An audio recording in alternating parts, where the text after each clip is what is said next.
The object of this series of translations is primarily to furnish students with short, cheap, and handy textbooks, which, it is hoped, will facilitate the study of the particular texts in class under competent teachers.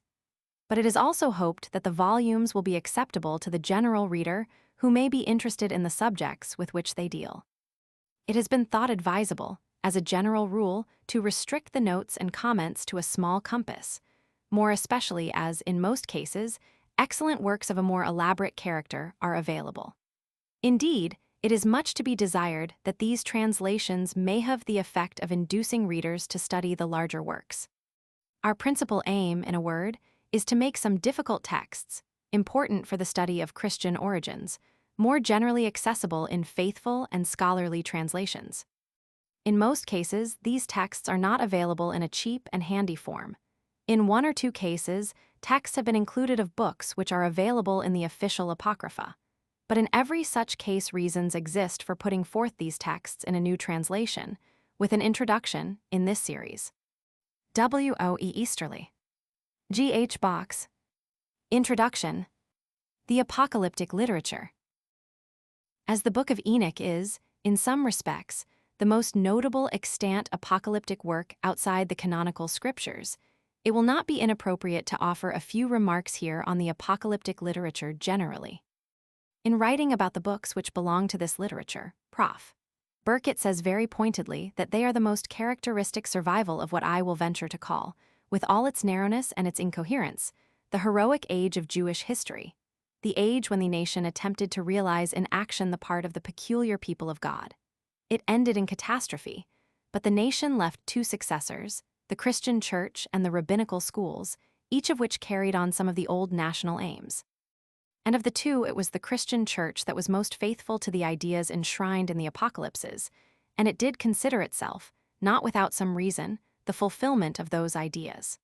What is wanted, therefore, in studying the Apocalypses is, above all, sympathy with the ideas that underlie them, and especially with the belief in the New Age.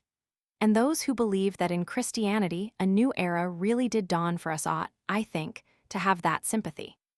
We study the Apocalypses to learn how our spiritual ancestors hoped against hope that God would make all right in the end, and that we, their children, are here today studying them is an indication that their hope was not wholly unfounded.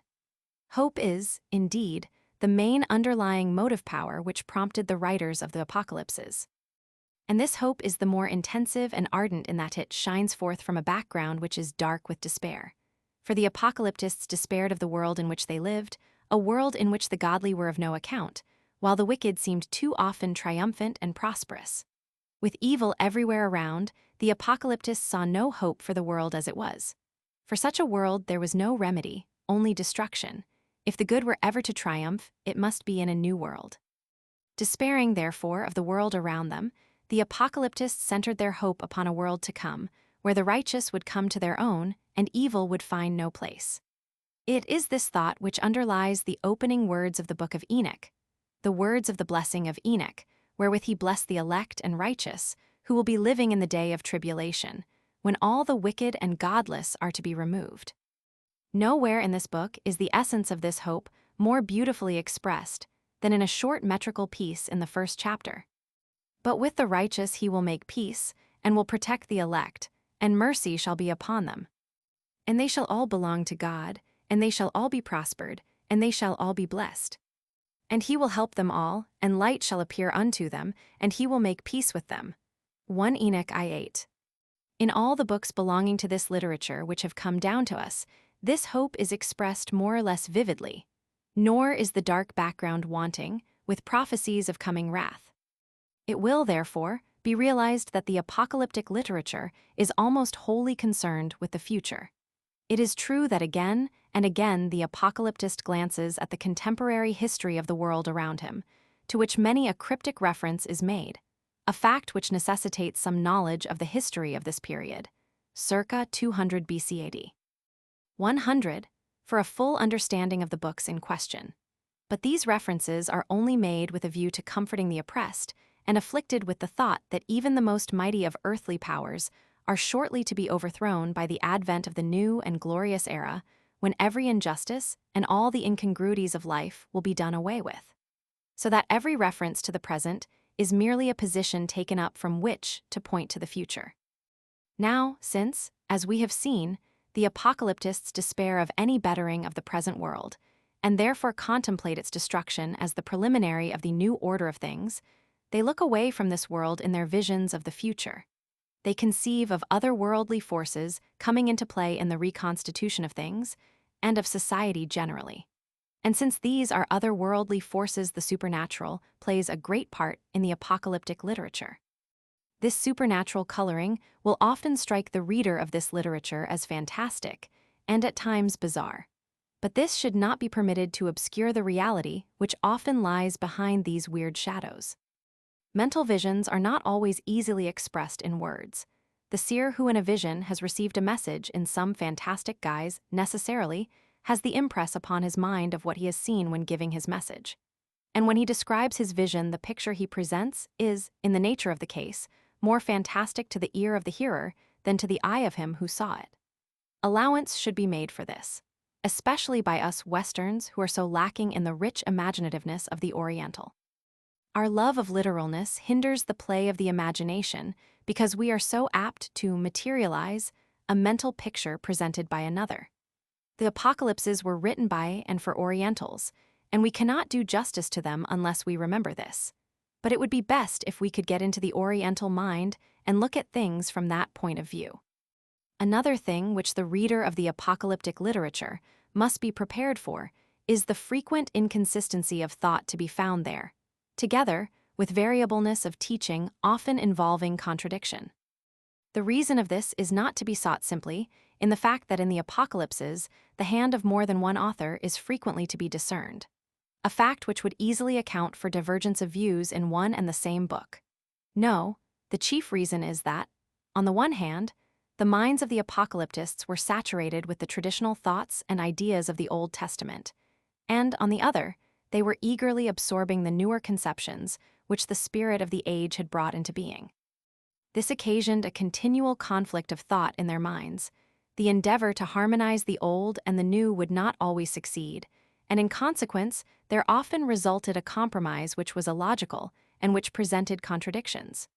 Inconsistency of teaching on certain points is, therefore, not surprising under the circumstances. Again, to realize the significance of much that is found in these apocalypses, one has to reckon with a rigid predestinarianism, which was characteristic of the apocalyptists as a whole. They started with the absolute conviction that the whole course of the world, from beginning to end, both as regards its physical changes and also in all that concerns the history of nations, their growth and decline, and of every single individual, was in every respect predetermined by God Almighty before all time. This belief of the apocalyptists is well illustrated in one of the later apocalypses by these words: "For he hath weighed the age in the balance, and by number hath he numbered the seasons, neither will he move nor stir things, till the measure appointed be fulfilled." Roman 2, Roman 4, Esdras Roman 4, 36-37. Thus, the times and periods of the course of the world's history have been predetermined by God. The numbers of the years have been exactly fixed. This was a fundamental postulate of the apocalyptists, who devoted much of their energy to calculations, based upon a close study of prophecy, as to the exact period when history should reach its consummation. The underlying idea is predestinarian. But all these things, according to the apocalyptists, were divine secrets hidden from the beginning of the world, but revealed to God-fearing men to whom was accorded the faculty of peering into the hidden things of God and of understanding them.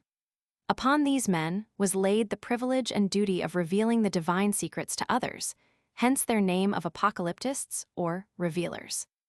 It was because the apocalyptists believed so firmly in this power, which they possessed of looking into the deep things of God, that they claimed to be able to measure the significance of what had happened in the past and of what was happening in the present.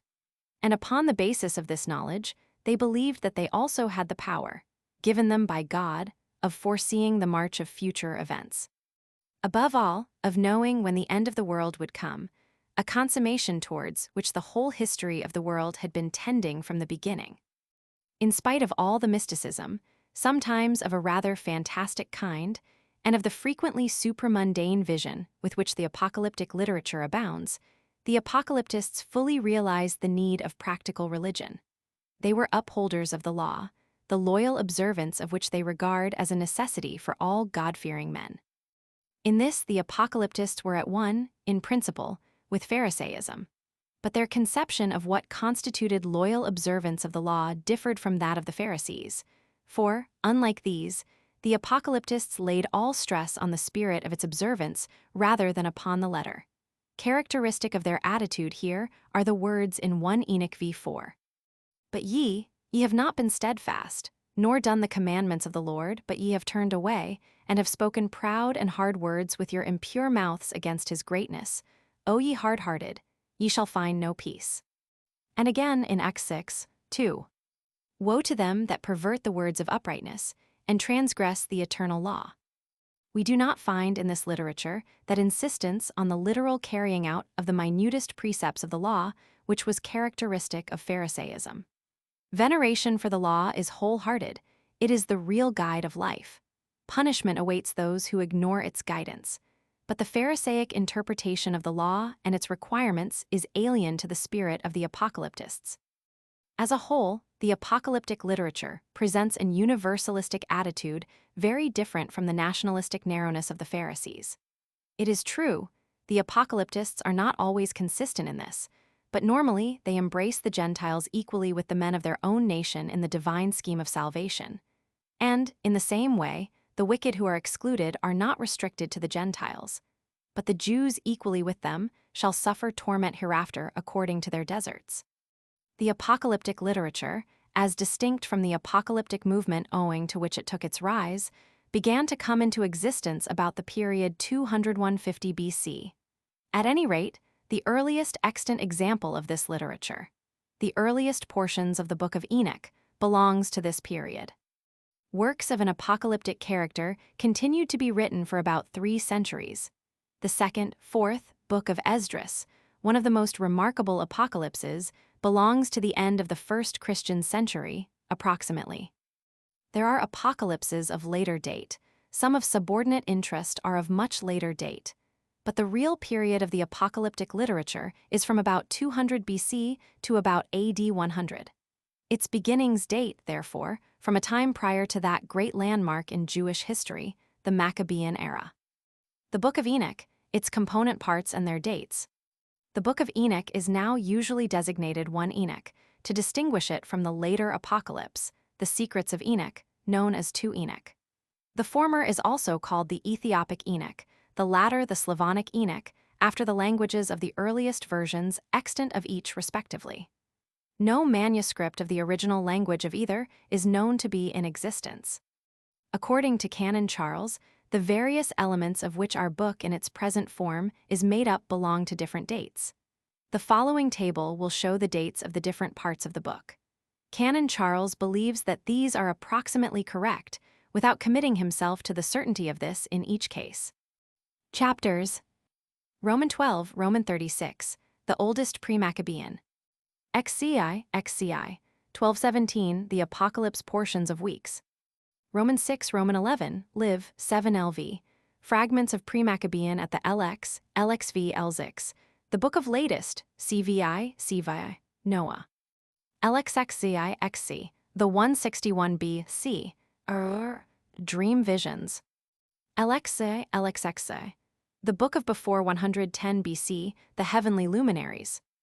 Roman 37, LXXI, the Parables, circa 10560 for BC, or Similitudes.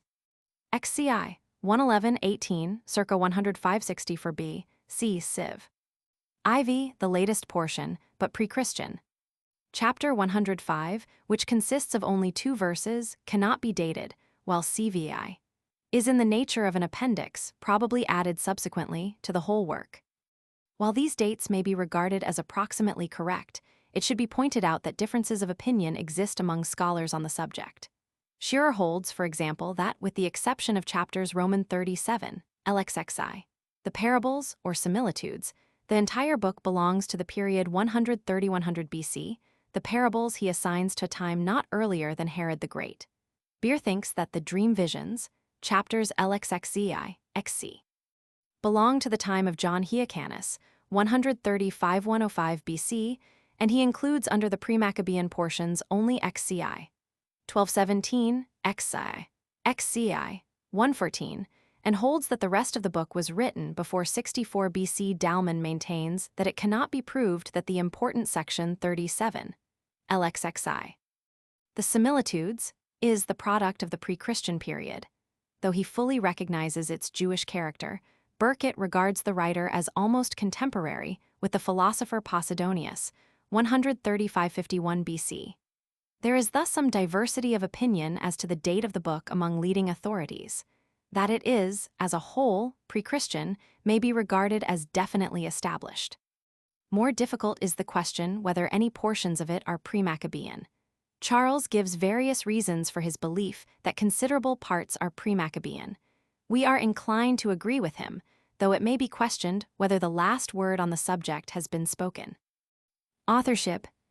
As the various parts of the book clearly belong to different dates, diversity of authorship is what one is naturally led to expect. And of this there can, indeed, be no shadow of doubt.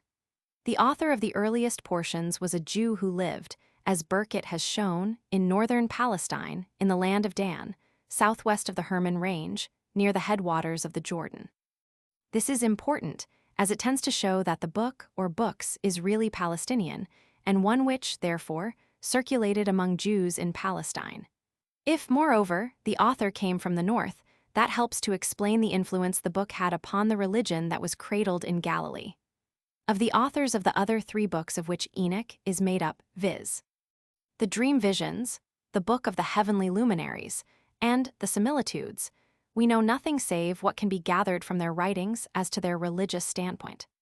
Charles holds that though there is not unity of authorship, there is, nonetheless, uniformity, for according to him, all the books were written by Chassidim or by their successors, the Pharisees. This contention has been strongly assailed and much weakened by Lesinski in a recent work on the Sadducees. While frankly recognizing the composite character of the book, Lesinski holds that the original portions of it emanated from Sadducean circles, and that the special object of the book originally was the bringing about of a reform of the calendar. He points to the ascription of the book to Enoch as supporting his contention, for Enoch lived 365 years, i.e. his years correspond to the number of days in the solar year.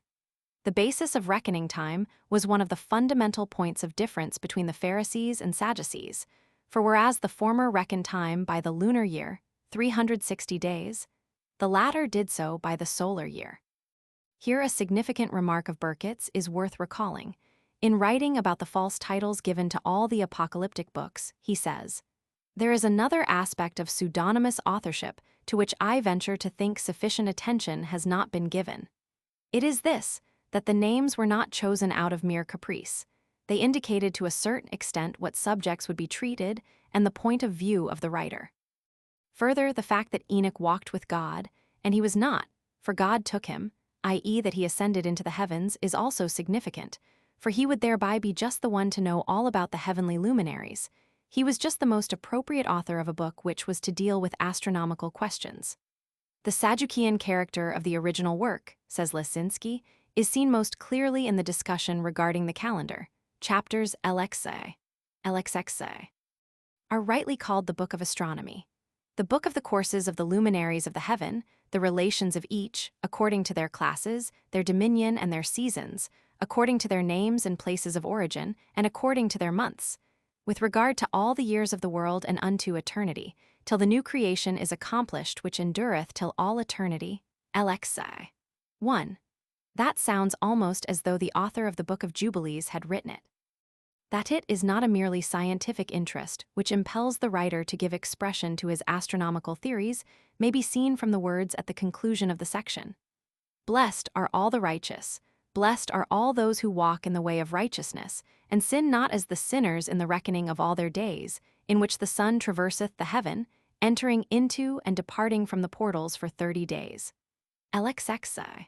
4:7. Herein one can discern quite clearly the tendency of the writer. He desires the adoption of the solar year, while his contemporaries wrongly followed a different reckoning, and therefore celebrated the feasts at the wrong time. The sinners who sin in the reckoning of the year are the Pharisees, and the righteous ones who are blessed, the Zaddikim, who walk upon the paths of righteousness. Zedek, as the name is made to imply, are the Sadducees. The point may appear small to us, but we may compare with it the Quartode Simon controversy in the Church during the 2nd century. It is, at any rate, a strong point in favor of the Sadducean authorship of the Book of the Heavenly Luminaries. The pre-Maccabean portions, assuming that some portions of it are pre-Maccabean of the Book of Enoch, must certainly be ascribed to the Chassidim, but it is not on that account necessary to ascribe all the later portions to the Pharisees. 3 points especially militate against this: some of the teaching concerning the Messiah, the generally speaking universalistic spirit, which is quite un-Pharisaic, and the attitude towards the law, which is not that of the Pharisees. It is not to be denied that some portions, e.g. Psi 6 ff, are from the hands of Pharisees, nor can it be doubted that the whole collection in its present form has been worked over by a Pharisee or Pharisees, but that all the post-Maccabean portions in their original form emanated from Pharisaic circles does not appear to have been proved.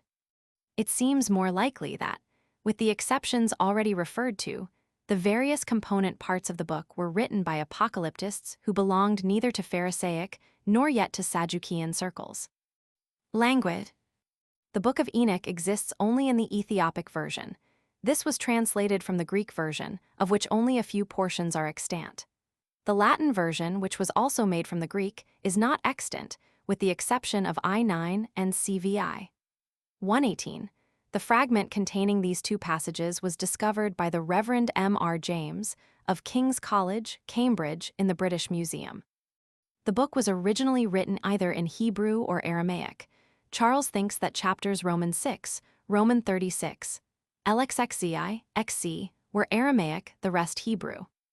It is, however, very difficult to say for certain which of these 2 languages was really the original, because, as Burkitt says, most of the most convincing proofs that the Greek text of Enoch is a translation from a Semitic language fit equally well with a Hebrew or an Aramaic original.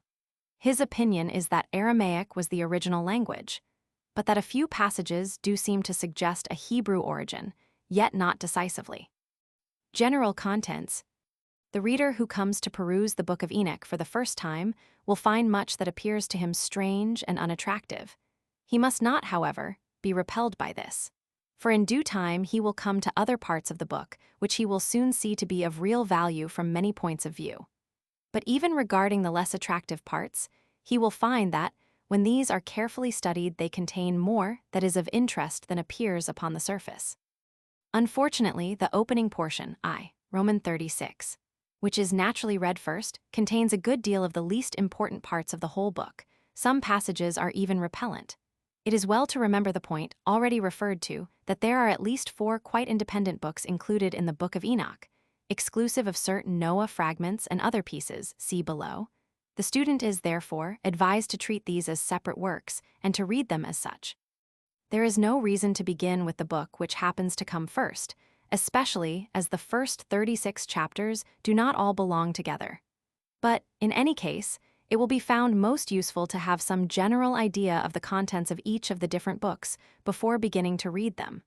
For this purpose, a brief resume of each is given here. The Book of Enoch, chapters Roman 12, Roman 36. The book opens with a dream vision of Enoch. In this dream, Enoch is asked to intercede for the watchers of heaven, i.e. the angels, who had left their heavenly home to commit iniquity with the daughters of men. He writes out the petition, CP. The title, Enoch the Scribe, the fallen angels make, and then retires to await the answer, which comes to him in a series of visions. These visions are not quite easy to follow. They are evidently incomplete and somewhat confused. In all probability, the text has suffered in transmission. At any rate, the petition is refused. Enoch declares to the fallen angels the doom which, as he has been taught in the visions, is to be their lot. The final words of the message which he is bidden to give them are, "You have no peace." Roman 12, Roman 16. There follow then accounts of the different journeys which Enoch makes, being conducted by angels of light, through certain parts of the earth and through Sheol. After the account of the first journey, Romans 17, Roman 19. A short enumeration is made of the archangels, 7 in number, and their functions, Roman 20. In the second journey is described the place of final punishment of the fallen angels. This place is the prison of the angels, and here they will be imprisoned forever. From thence Enoch is taken to Sheol, then to the west, where he sees the luminaries of heaven. After that the angels show him 7 magnificent mountains, upon one of which is the throne of God. He sees also the tree of life, which is to be given to the holy and righteous after the great judgment. From thence he comes back to the center of the earth and sees the blessed place, Jerusalem, and the accursed valley, Roman 21, Roman 27. The book concludes with what appear to be fragments of other journeys, to the east, to the north, and to the south. Of special interest here is the mention of the Garden of Righteousness and the Tree of Wisdom, Roman 28, Roman 36. Much that is written in these chapters may appear pointless and uninspiring, but we must bear in mind the purpose that lies behind it all. The fallen angels were believed to have brought sin onto the earth. All the wickedness of the world, the apocalyptist traces back to them. This cause of sin must be wholly destroyed before righteousness can come truly to its own. Therefore, the apocalyptist has a practical aim in view when describing in much detail the final place of punishment of the fallen angels. For here, too, are to come all those who by sin are the offspring of this race. No less does he delight in telling of the abode of joy prepared for the righteous. That all these descriptions were constructed out of the imagination of the apocalyptist, based largely, no doubt, upon popular tradition, did not detract from their practical value for the people of his day. He was a preacher of righteousness who looked forward in absolute conviction to the final overthrow of sin, and all his visions have as their motive power the yearning for and belief in the triumph of righteousness over sin. One of a like mind wrote later on, in a kind of preface to his book, these significant words, which sum up the essence of the teaching of this book. And destroy all the spirits of the reprobate and the children of the watchers, because they have wronged mankind. Destroy all wrong from the face of the earth, and let every evil work come to an end, and let the plant of righteousness and truth appear, and it shall prove a blessing. The works of righteousness and truth shall be planted in truth and joy forevermore. Roman 2. The parables, chapters Roman 37, LXXI. There are 3 parables or similitudes, and they all have as their underlying thought the destruction of evil and the triumph of righteousness, as in the preceding book. But here some new and important elements are introduced which give special value to this book. The first parable, Roman 38, Roman 44, is a prophecy of coming judgment upon the wicked, and especially the kings and mighty ones on the earth. On the other hand, the apocalyptist sees in his vision the abode and resting places of the righteous who are continually praising the Lord of spirits. This is the usual title given to God in this book. Here occurs the first mention of the elect one, CP, Luke Roman 23, 35. In the presence of the Lord of spirits are also the 4 archangels and innumerable companies of other angels. Here he learns many secrets of the heavens, a fragment on wisdom, Roman 42, which recalls some passages in Eccles. Roman 24 comes in the middle of the secrets and is clearly out of place. The second parable, Roman 45, Elvi, continues the same theme and further develops it. Of special importance is the sitting of the elect one on the throne of glory as judge, Roman 45, 3, and the mention of his title, Son of Man, Roman 46, 2. The thought of the vindication of the righteous is marred by their joy at vengeance upon the wicked. A particularly striking passage is chapter 48, 1:7, which speaks of the inexhaustible fountain of righteousness reserved for the holy and elect in the presence of the Son of Man and of the Lord of spirits. The apocalyptist prophesies further of the repentance of the Gentiles, chapter 50, an universalistic note of significance, and speaks of the resurrection of the dead in a notable passage. And in those days shall the earth also give back that which has been entrusted to it, and Sheol also shall give back that which it has received, and hell shall give back that which it owes. The parable ends with an account of the judgment, followed by 2 short passages on the last struggle of the heathen powers against Israel, LVI 5-8, and the return from the dispersion, LVI, which do not appear to be in their original place. The third parable, LVI, LXXI, has clearly suffered largely from the intrusion of alien matter and is probably incomplete. Its main theme is the final judgment upon all flesh, and especially upon the great ones of the earth. The judge is the Son of Man. Some of the passages which speak of the future reward of the righteous are full of beauty. The following is well worth quoting. "And the righteous and elect shall have risen from the earth, and ceased to be of downcast countenance. And they shall have been clothed with garments of glory, and they shall be garments of life from the Lord of spirits. And your garments shall not grow old, nor your glory pass away before the Lord of spirits." A large Noah fragment comes in the middle of the parable, cp. Roman 26 below. The close of this parable is contained in L6. 26:29, the account of Enoch's final translation, LXX, and 2 of Enoch's visions, LXXI, are out of place.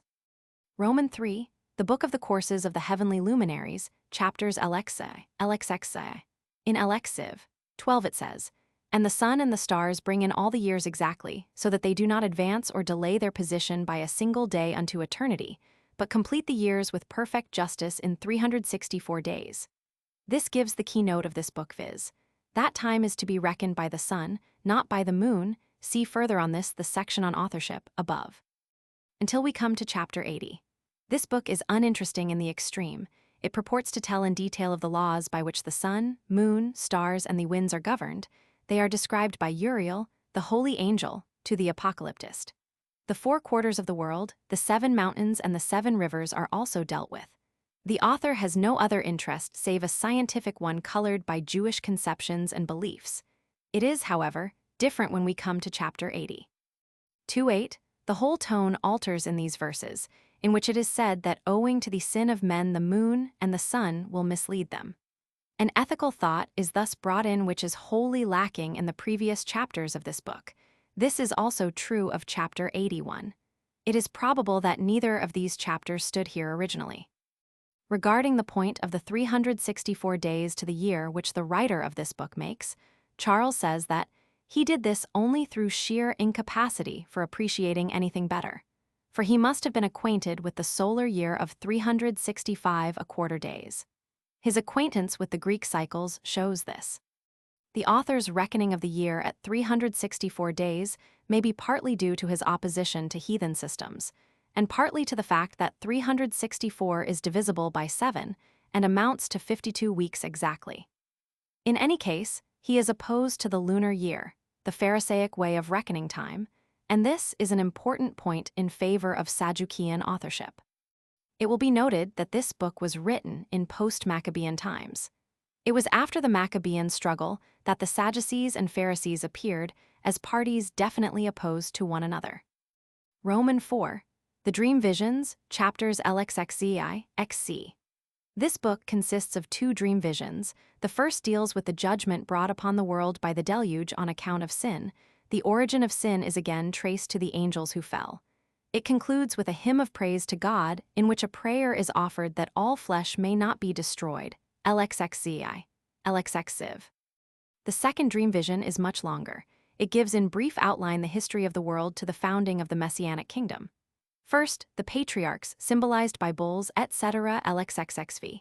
Then the fallen angels, also described in symbolic language, and their punishment, LXXXVI, LXXXVI. The history then proceeds to deal more specifically with Israel from the time of Noah to the Maccabean revolt, LXX6, XC. 19. Throughout the dream vision symbolic language is used. The faithful in Israel are spoken of as the sheep, while the Gentiles are symbolized by wild beasts and birds of prey.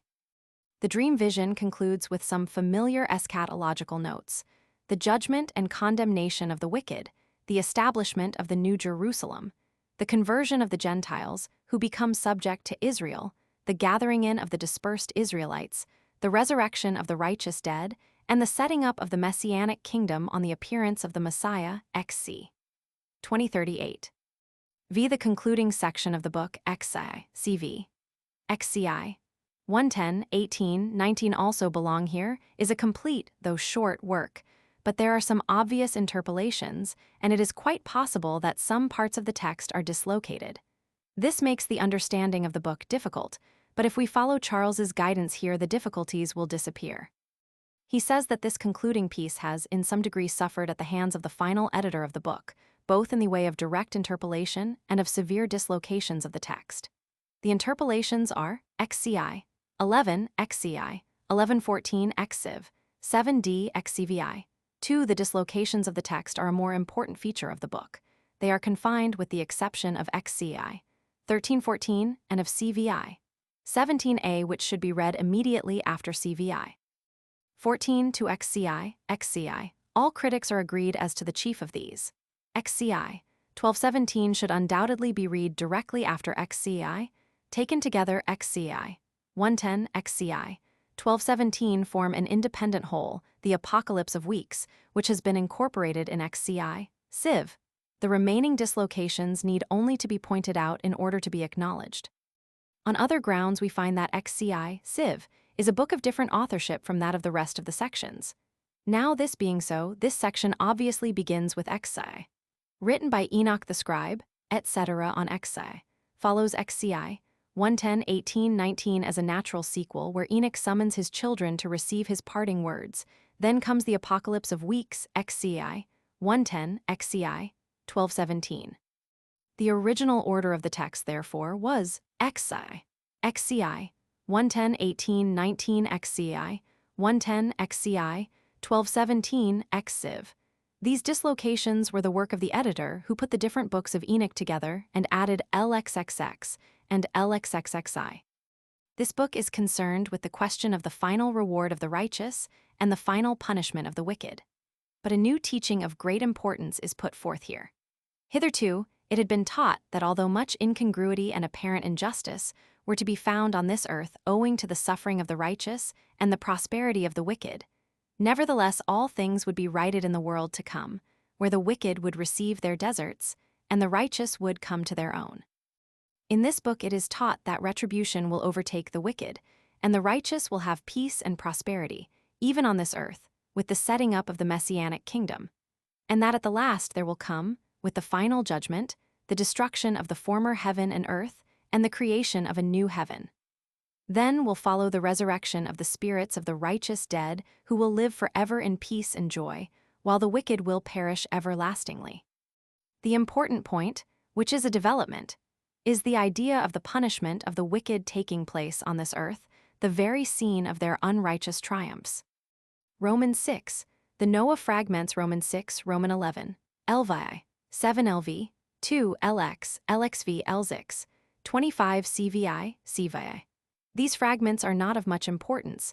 The main topics touched upon are the fall of the angels and sin among men in consequence, judgment on mankind, i.e. the deluge, and the preservation of Noah. The first 5 chapters are generally held to be as late as any part of the whole collection. They deal with the punishment hereafter of the wicked and the blessedness of the righteous. Chapter 108, which reads like a final word to the whole collection, touches upon the same theme. The importance of the book for the study of Christian origins. This is a subject which cannot be thoroughly appreciated without studying the book in detail, especially from its doctrinal standpoint, and seeing in how many aspects it represents the doctrine and the popular conceptions of the Jews during the 2 last pre-Christian centuries. To do this here would involve a far too extended investigation. It must suffice to indicate a few of the many points which should be studied. From these, it will be seen how important the book is for the study of Christian origins. Charles says that the influence of 1 Enoch on the New Testament has been greater than that of all the other apocryphal and pseudepigraphical books put together. And he gives a formidable list of passages in the New Testament which, either in phraseology or idea, directly depend on, or are illustrative of, passages in 1 Enoch, as well as a further list showing that various doctrines in 1 Enoch had an undoubted share in molding the corresponding New Testament doctrines. These passages should be studied, and they will be found to be a most interesting study in Charles's work already referred to several times, pp. XCV, CI, and with these should be read the section on the theology of the Book of Enoch, pp. CICX. Another book of great value and interest, also already quoted, is Burkitt's Jewish and Christian Apocalypses. In dealing with the subject of 1 Enoch and the Gospels, this writer points out that the former contains a serious attempt to account for the presence of evil in human history, and this attempt claims our attention because it is in essentials the view presupposed in the Gospels, especially in the Synoptic Gospels. It is when you study Matthew, Mark, and Luke against the background of the books of Enoch that you see them in their true perspective. In saying this, I have no intention of detracting from the importance of what the Gospels report to us. On the contrary, it puts familiar words into their proper setting. Indeed, it seems to me that some of the best-known sayings of Jesus only appear in their true light if regarded as midrash upon words and concepts that were familiar to those who heard the prophet of Galilee, though now they have been forgotten by Jew and Christian alike. p. 21. He then gives an illustration of this from Matt. Roman 12, 43-45, Luke 24-26. Of still greater interest are his remarks upon the relationship between one Enoch Elzai and Matt, Roman 25, 31-46. He believes that the similitudes of Enoch are presupposed in the scene from Matthew. The whole of the discussion which follows should be read. The special points of interest that should be studied in seeking to realize the importance of these books of Enoch for the study of Christian origins are the problems of evil, including, of course, the subjects of demonology and future judgment. The Messiah and the Messianic kingdom, the title Son of Man, is of special importance, and the resurrection. There are, of course, other subjects which will suggest themselves in studying the book. Abbreviations, brackets, and symbols specially used in the translation of 1 Enoch. E denotes the Ethiopic version. GS denotes the fragments of the Greek version preserved in Syncellus. In the case of 8b-9b, there are two forms of the text, GS1, GS2. GG denotes the large fragment of the Greek version discovered at Akhmim and deposited in the Gizeh Museum, Cairo. The following brackets are used in the translation of 1 Enoch. The use of these brackets means that the words so enclosed are found in GG, but not in E. The use of these brackets means that the words so enclosed are found in E, but not in GG or GS. The use of these brackets means that the words so enclosed are restored. The use of these brackets means that the words so enclosed are interpolations. The use of these brackets means that the words so enclosed are supplied by the editor. The use of equals, thick type equals, denotes that the words so printed are amended. Equals corruption in the text. A series of points equals some words which have been lost. Footnote 1. Jewish and Christian Apocalypses, pp. 15, 16, 19, 13. Footnote 2. G.H. Box, The Ezra Apocalypse, pp. 35, 36, 1912. Footnote 3. The general Pharisaic point of view regarding this may be gathered from Matt, Roman 3, 7-10. Footnote 4. Burkitt rightly insists that we should speak of the collection as the books, not the book, of Enoch. Footnote 5. Burkitt op. Cit. 2830. Footnote 6. I.e. the pious ones, or saints. Footnote 7. Die Sadduceer 1912. Footnote 8. I.e. according to him I Roman 36, Alexa, Alexexa, Alexexi, XC, XCI, 1217, XCI. Footnote 9. See Genv, 2123. Footnote 10. Op. Cit. p. 18. Footnote 11. Genv 24. Footnote 12. I.e. the Book of the Heavenly Luminaries, as Charles calls it. Footnote 13. I.e. the righteous, a play on the word Zadokim, the sons of Zadok, i.e. the Sadducees. Footnote 14. Lezinski op. Cit. pp. 253 ff. Footnote 15. Chaps I Roman 32, 6 and Roman 19, 3 Roman 21, 9 in a duplicate form were discovered at Akhmim in 1886-1887, Roman 6, x, 14 Roman 15, 8 Roman 16, 1 and Roman 8, 4 Roman 9, 4 in a duplicate form have been preserved in Syncellus, LXX6. 42-49 occurs in a Greek Vatican, Ms. No. 1809. There are also a few quotations in early Greek ecclesiastical writings, and I9, v4, Roman 27. 2 are quoted in the Epistle of St. Jude 14, 15. Footnote 16. Op. Cit. p. 27. Footnote 17. It is a great pity that one system of chapter enumeration runs through the whole volume. If each separate book began with chapter I, it would be much better. For obvious reasons, this cannot be done here. See Editor's General Preface. Footnote 18. See also LXXA 4611. Footnote 19. Charles, The Book of Enoch, p. 147, 1912. Footnote 20. Op. Cit. p. 150. Footnote 21. For the points of difference between the Pharisees and Sadducees, see the present writers the books of the Apocrypha, their origin, teaching, and contents, chapter Romans 7. 1914. Footnote 22. Op. Cit. p. 218. The Book of Enoch I. Roman 36. IV. Parable of Enoch on the future lot of the wicked and the righteous. I1. The words of the blessing of Enoch, wherewith he blessed the elect and righteous, who will be living in the day of tribulation, when all the wicked and godless are to be removed. 2. And he took up his parable and said, Enoch, a righteous man, whose eyes were opened by God, saw the vision of the Holy One in the heavens, which the angels showed me, and from them I heard everything, and from them I understood as I saw, but not for this generation, but for a remote one which is for to come. 3. Concerning the elect I said, and took up my parable concerning them. The Holy Great One will come forth from his dwelling, and the eternal God will tread upon the earth, even on Mount Sinai, and appear in the strength of his might from the heaven of heavens. And all shall be smitten with fear, and the watchers shall quake, and great fear and trembling shall seize them unto the ends of the earth. And the high mountains shall be shaken, and the high hills shall be made low, and shall melt like wax before the flame. And the earth shall be wholly rent in sunder, and all that is upon the earth shall perish, and there shall be a judgment upon all men. But with the righteous he will make peace, and will protect the elect, and mercy shall be upon them. And they shall all belong to God, and they shall be prospered, and they shall all be blessed. And he will help them all, and light shall appear unto them, and he will make peace with them. And behold, he cometh with 10,000s of his holy ones to execute judgment upon all, and to destroy all the ungodly, and to convict all flesh of all the works of their ungodliness which they have ungodly committed, and of all the hard things which ungodly sinners have spoken against him. Roman 2. 1. Observe ye everything that takes place in the heaven, how they do not change their orbits, and the luminaries which are in the heaven, how they all rise and set in order each in its season, and transgress not against their appointed order.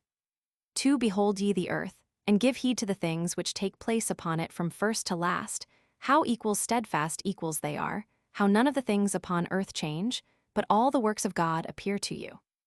3. Behold the summer and the winter, how the whole earth is filled with water, and clouds and dew and rain lie upon it. Roman 3. Observe and see how in the winter all the trees seem as though they had withered and shed all their leaves, except 14 trees, which do not lose their foliage but retain the old foliage from 2 to 3 years till the new comes. Roman 4. And again, observe ye the days of summer how the sun is above the earth over against it.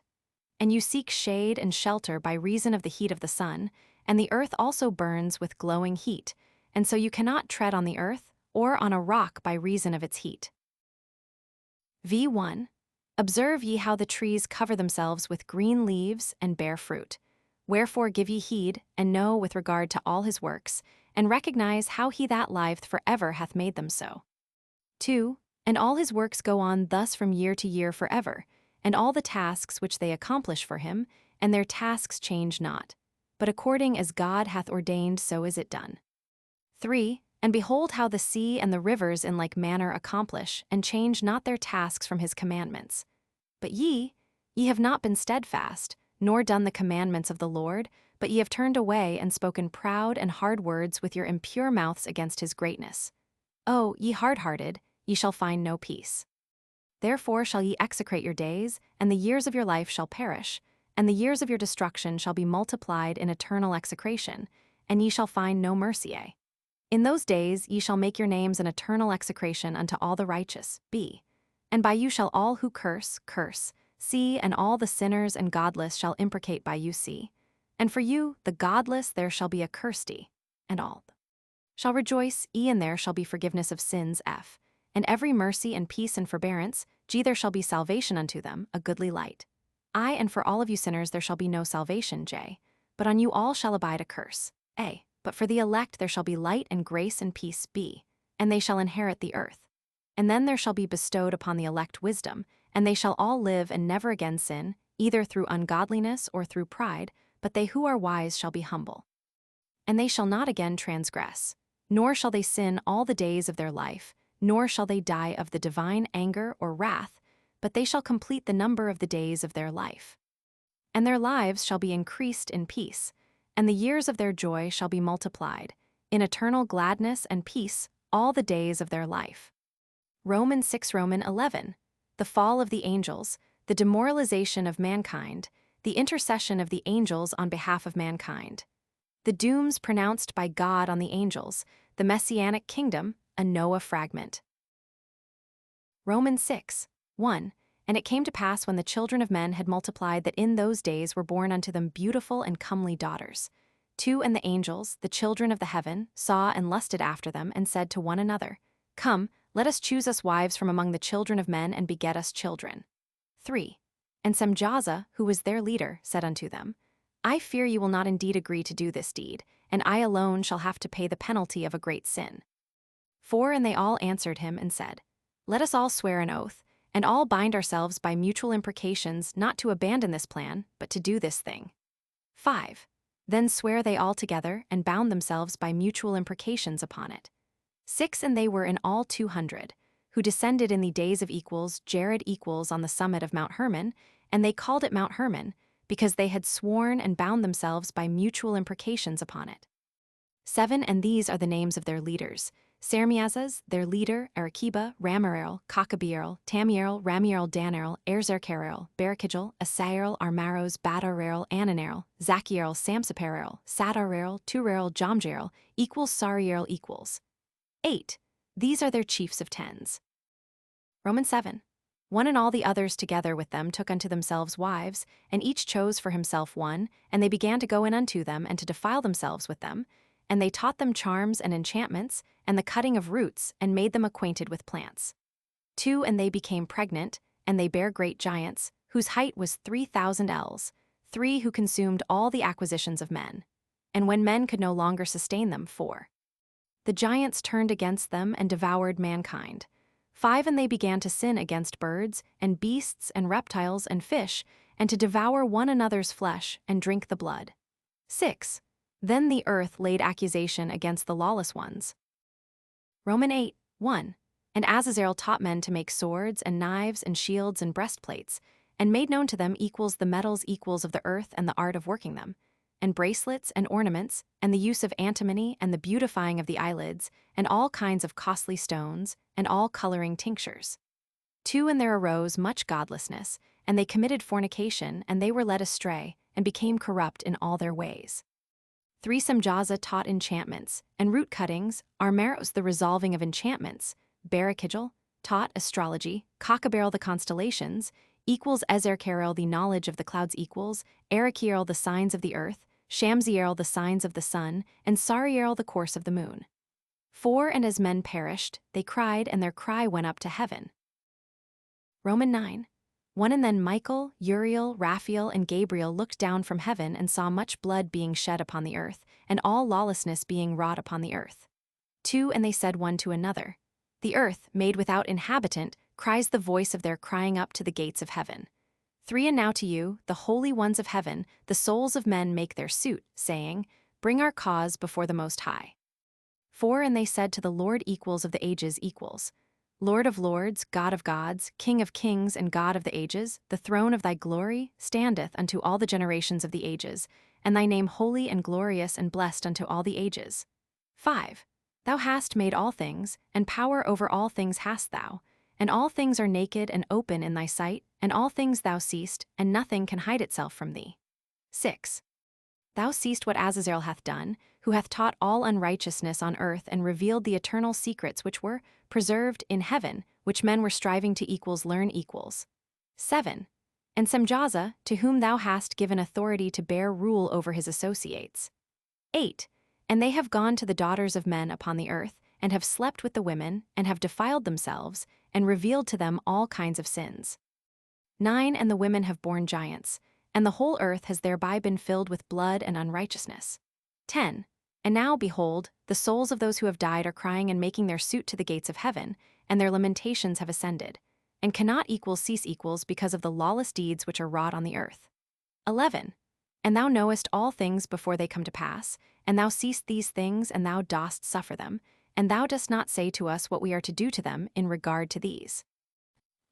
X1 Then said the Most High, the Holy and Great One spake, and sent Uriel to the son of Lamech, and said to him, 2 Go to Noah and tell him in my name, hide thyself, and reveal to him the end that is approaching, that the whole earth will be destroyed, and a deluge is about to come upon the whole earth, and will destroy all that is on it. 3 And now instruct him that he may escape, and his seed may be preserved for all the generations of the world.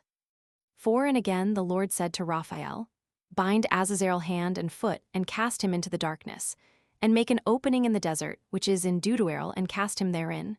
5 And place upon him rough and jagged rocks, and cover him with darkness, and let him abide there forever, and cover his face that he may not see light. 6 And on the day of the great judgment he shall be cast into the fire.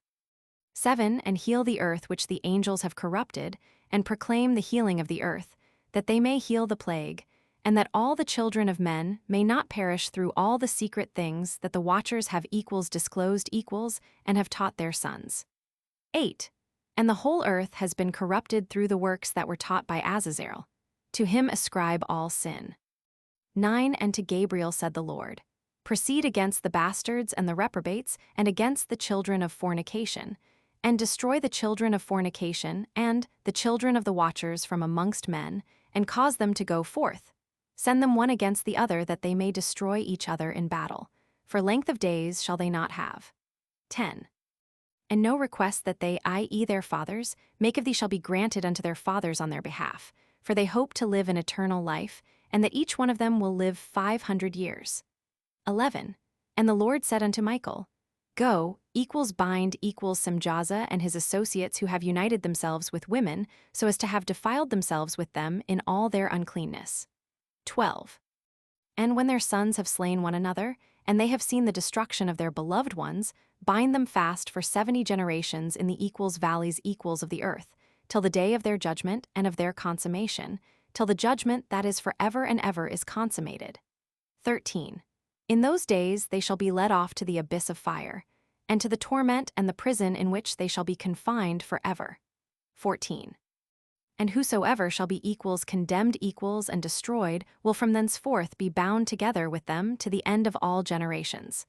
15 And destroy all the spirits of the reprobate and the children of the watchers, because they have wronged mankind. 16 Destroy all wrong from the face of the earth, and let every evil work come to an end, and let the plan of righteousness and truth appear, and it shall prove a blessing. The works of righteousness and truth shall be planted in truth and joy forevermore. And then shall all the righteous escape, and shall live till they beget thousands of children, and all the days of their youth and their old age shall they complete in peace. 18 And then shall the whole earth be tilled in righteousness, and shall all be planted with trees and be full of blessing. 19 And all desirable trees shall be planted on it, and they shall plant vines on it. And the vine which they plant thereon shall yield wine in abundance, and as for all the seed which is sown thereon, each measure of it shall bear 1,000, and each measure of olives shall yield 10 presses of oil. 20 And cleanse thou the earth from all oppression, and from all unrighteousness, and from all sin, and from all godlessness, and all the uncleanness that is wrought upon the earth destroy from off the earth.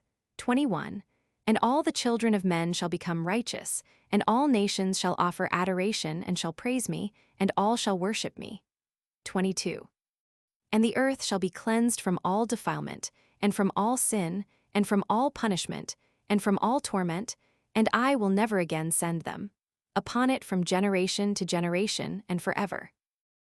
Psi 1 And in those days I will open the store chambers of blessing which are in the heaven, so as to send them down upon the earth over the work and labor of the children of men. 2 And truth and peace shall be associated together throughout all the days of the world, and throughout all the generations of men. Romans 12 Romans 16 Dream vision of Enoch, his intercession for Azazel and the fallen angels, and his announcement to them of their first and final doom. Romans 12, 1. Before these things Enoch was hidden, and no one of the children of men knew where he was hidden, and where he abode, and what had become of him. 2. And his activities had to do with the watchers, and his days were with the holy ones. 3. And I, Enoch, was blessing the Lord of equals, majesty equals, and the King of the ages, and lo, the watchers called me Enoch the scribe, and said to me, 4. Enoch, thou scribe of righteousness, go, declare to the watchers of the heaven who have left the high heaven, the holy eternal place, and have defiled themselves with women, and have done as the children of earth do, and have taken unto themselves wives. Ye have wrought great destruction on the earth. 5. And ye shall have no peace nor forgiveness of sin, and inasmuch as they delight themselves in their children. 6. The murder of their beloved ones shall they see, and over the destruction of their children shall they lament, and shall make supplication unto eternity, but mercy and peace shall ye not attain. Romans 13, 1. And Enoch went and said, Azazel, thou shalt have no peace. A severe sentence has gone forth against thee to put thee in bonds. 2. And thou shalt not have toleration nor request granted to thee, because of the unrighteousness which thou hast taught, and because of all the works of godlessness and unrighteousness and sin which thou hast shown to men. 3. Then I went and spoke to them all together, and they were all afraid, and fear and trembling seized them.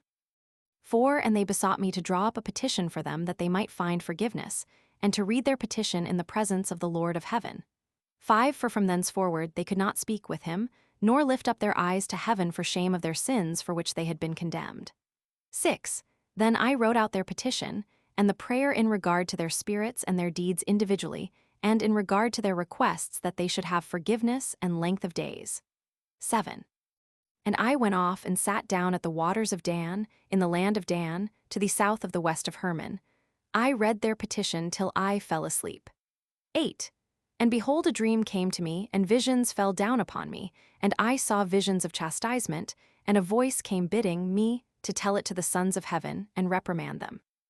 9. And when I awaked, I came unto them, and they were all sitting gathered together, weeping in Abelsjail, which is between Lebanon and Sarener, with their faces covered.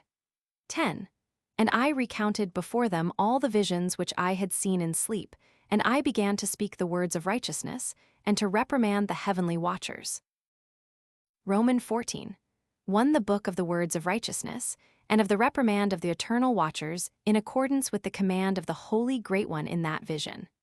2. I saw in my sleep what I will now say with a tongue of flesh and with the breath of my mouth, which the Great One has given to men to converse therewith and understand with the heart. 3. As he hath created and given to man the power of understanding the word of wisdom, so hath he created me also and given me the power of reprimanding the watchers, the children of heaven. 4. I wrote out your petition, and in my vision it appeared thus, that your petition will not be granted unto you throughout all the days of eternity, and that judgment has been finally passed upon you. Yea, your petition will not be granted unto you. 5. And from henceforth you shall not ascend into heaven unto all eternity, and in bonds of the earth the decree has gone forth to bind you for all the days of the world. 6. And that, previously you shall have seen the destruction of your beloved sons, and you shall have no pleasure in them, but they shall fall before you by the sword. 7. And your petition on their behalf shall not be granted, nor yet on your own, even though you weep and pray and equals speak all the words equals contained in the writing which I have written. 8. And the vision was shown to me thus. Behold, in the vision clouds invited me, and a mist summoned me, and the course of the stars and the lightnings sped and equals hastened equals me, and the winds in the vision caused me to fly and lifted me upward, and bore me into heaven. 9. And I went in till I drew nigh to a wall which is built of crystals, and surrounded by tongues of fire, and it began to affright me. 10. And I went into the tongues of fire, and drew nigh to a large house which was built of crystals, and the walls of the house were like a tessellated floor made of crystals, and its groundwork was of crystal. 11. Its ceiling was like the path of the stars and the lightnings, and between them were fiery cherubim, and their heaven was clear as water. 12. A flaming fire surrounded the walls, and its portals blazed with fire. 13. And I entered into that house, and it was hot as fire and cold as ice. There were no delights of life therein. Fear covered me, and trembling gat hold upon me. 14. And as I quaked and trembled, I fell upon my face. And I beheld a vision 15. And lo, there was a second house greater than the former, and the entire portal stood open before me, and it was built of flames of fire. 16. And in every respect it so excelled in splendor and magnificence, and extent that I cannot describe to you its splendor and its extent. 17. And its floor was of fire, and above it were lightnings and the path of the stars, and its ceiling also was flaming fire. 18. And I looked and saw therein a lofty throne. Its appearance was as crystal, and the wheels thereof as the shining sun, and there was the vision of cherubim. 19. And from underneath the throne came streams of flaming fire, so that I could not look thereon. 20. And the great glory sat thereon, and his raiment shone more brightly than the sun, and was whiter than any snow. 21. None of the angels could enter, and could behold his face by reason of the magnificence and glory, and no flesh could behold him. 22. The flaming fire was round about him, and a great fire stood before him, and none around could draw nigh him. 10,000 times 10,000 stood before him, yet he needed no counselor. 23. And the most holy ones who were nigh to him did not leave by night nor depart from him. 24. And until then I had been prostrate on my face, trembling, and the Lord called me with his own mouth, and said to me, Come hither, Enoch, and hear my word. 25. And one of the holy ones came to me and waked me, and he made me rise up and approach the door. And I bowed my face downwards. Romans 15, 1. And he answered and said to me, and I heard his voice, Fear not, Enoch, thou righteous man and scribe of righteousness, approach hither and hear my voice. 2. And go, say to the watchers of heaven, who have sent thee to intercede for them. You should intercede for men, and not men for you. 3. Wherefore have ye left the high, holy, and eternal heaven, and lain with women, and defiled yourselves with the daughters of men, and taken to yourselves wives, and done like the children of earth, and begotten giants, as your sons. 4. And though you were holy, spiritual, living the eternal life, you have defiled yourselves with the blood of women, and have begotten children with the blood of flesh, and equals as the children equals of men, have lusted after flesh and blood as those also do who die and perish. 5. Therefore have I given them wives also, that they might impregnate them, and beget children by them, that thus nothing might be wanting to them on earth. 6. But you were formerly spiritual, living the eternal life, and immortal for all generations of the world. 7. And therefore I have not appointed wives for you, for as for the spiritual ones of the heaven, in heaven is their dwelling. 8. And now the giants, who are produced from the spirits and flesh, shall be called evil spirits upon the earth, and on the earth shall be their dwelling. 9. Evil spirits have proceeded from their bodies, because they are born from equals men equals, and from the holy watchers is their beginning and primal origin. They shall be evil spirits on earth, and evil spirits shall they be called. 10. As for the spirits of heaven, in heaven shall be their dwelling, but as for the spirits of the earth which were born upon the earth shall be their dwelling. 11. And the spirits of the giants equals afflict equals, oppress, destroy, attack, do battle, and work destruction on the earth, and cause trouble. They take no food, but nevertheless hunger and thirst, and cause offenses. 12. And these spirits shall rise up against the children of men and against the women, because they have proceeded from them. Romans 16. 1. From the days of the slaughter and destruction and death of the giants, from the souls of whose flesh the spirits, having gone forth, shall destroy without incurring judgment. Thus shall they destroy until the day of the consummation, the great judgment in which the age shall be consummated over the watchers and the godless, yea, shall be wholly consummated. 2. And now as to the watchers who have sent thee to intercede for them, who had been aforetime in heaven, say to them, 3. You have been in heaven, but all the mysteries had not yet been revealed to you, and you knew worthless ones, and these in the hardness of your hearts you have made known to the women, and through these mysteries women and men work much evil on earth. 4. Say to them therefore, you have no peace. Romans 17. Romans 37. Enoch's journeys through the earth and Sheol. Romans 17. Romans 19. The first journey. Romans 17. 1. And they took and brought me to a place in which those who were there were like flaming fire, and when they wished, they appeared as men. 2. And they brought me to the place of darkness, and to a mountain the point of whose summit reached to heaven. 3. And I saw the places of the luminaries and the treasuries of the stars and of the thunder, and in the equals uttermost depths equals, where were a fiery bow and arrows and their quiver, and a fiery sword and all the lightnings. 4. And they took me to the living waters, and to the fire of the west, which receives every setting of the sun. 5. And I came to a river of fire in which the fire flows like water and discharges itself into the great sea towards the west. 6. I saw the great rivers, and came to the great river and to the great darkness, and went to the place where no flesh walks. 7. I saw the mountains of the darkness of winter, and the place whence all the waters of the deep flow. 8. I saw the mouths of all the rivers of the earth, and the mouth of the deep. Romans 18. 1. I saw the treasuries of all the winds. I saw how he had furnished with them the whole creation and the firm foundations of the earth. 2. And I saw the cornerstone of the earth. I saw the 4 winds which bear the firmament of the heaven. 3. And I saw how the winds stretch out the vaults of heaven, and have their station between heaven and earth. These are the pillars of the heaven. 4. I saw the winds of heaven which turn and bring the circumference of the sun and all the stars to their setting. 5. I saw the winds on the earth carrying the clouds. I saw the paths of the angels. I saw at the end of the earth the firmament of the heaven above. 6. And I proceeded and saw a place which burns day and night, where there are 7 mountains of magnificent stones, 3 towards the east and 3 towards the south.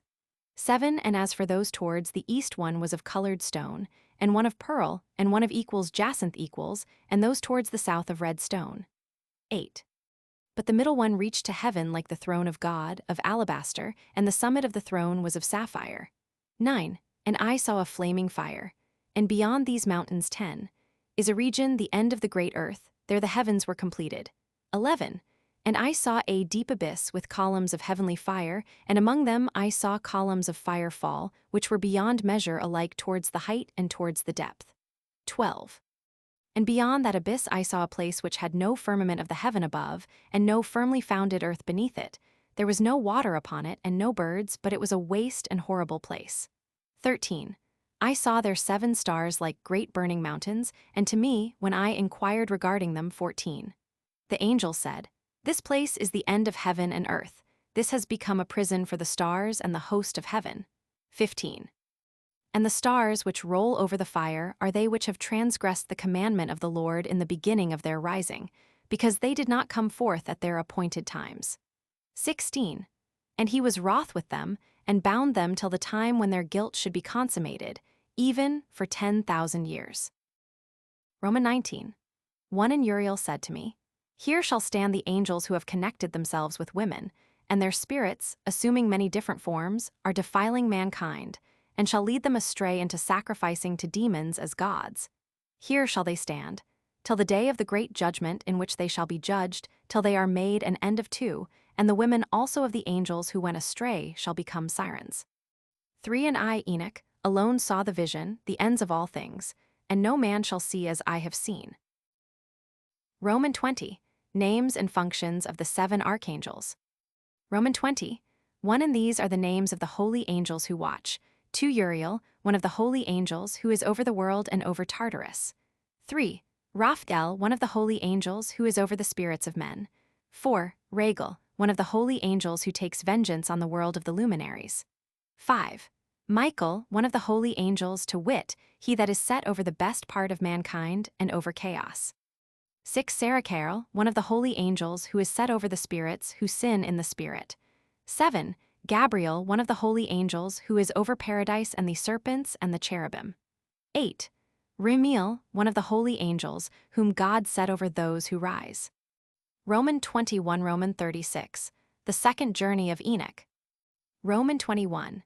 Preliminary and final place of punishment of the fallen angels, stars. Romans 21. 1. And I proceeded to where things were chaotic. 2. And I saw there something horrible. I saw neither a heaven above nor a firmly founded earth, but a place chaotic and horrible. 3. And their eyes saw 7 stars of the heaven bound together in it, like great mountains and burning with fire. 4. Then I said, For what sin are they bound, and on what account have they been cast in hither? 5. Then said Uriel, one of the holy angels, who was with me, and was chief over them, and said, Enoch, why dost thou ask, and why art thou eager for the truth? 6. These are of the number of the stars of heaven which have transgressed the commandment of the Lord, and are bound here till 10,000 years, the time entailed by their sins, are consummated. 7. And from thence I went to another place, which was still more horrible than the former, and I saw a horrible thing. a great fire there which burnt and blazed, and the place was cleft as far as the abyss, being full of great descending columns of fire. Neither its extent or magnitude could I see, nor could I conjecture. 8. Then I said, How fearful is the place, and how terrible to look upon. 9. Then Uriel answered me, one of the holy angels who was with me, and said unto me, Enoch, why hast thou such fear and affright? And I answered, Because of this fearful place, and because of the spectacle of the pain. 10. And he said unto me, This place is the prison of the angels, and here they will be imprisoned forever. Roman 22. Sheol, or the underworld. Roman 22. 1. And thence I went to another place, and he showed me in the west another great and high mountain of hard rock. And there was in it 4 hollow places, deep and wide and very smooth. How smooth are the hollow places and deep and dark to look at. And there were 4 hollow places in it, deep and very smooth. 3 of them were dark and 1 bright, and there was a fountain of water in its midst. And I said, How smooth are these hollow places, and deep and dark to view. 3. Then Raphael answered, one of the holy angels who was with me, and said unto me, These hollow places have been created for this very purpose, that the spirits of the souls of the dead should assemble therein, yea, that all the souls of the children of men should assemble here. 4 in these places have been made equals to receive them till the day of their judgment, and till their appointed period, till the period appointed, till the great judgment comes upon them.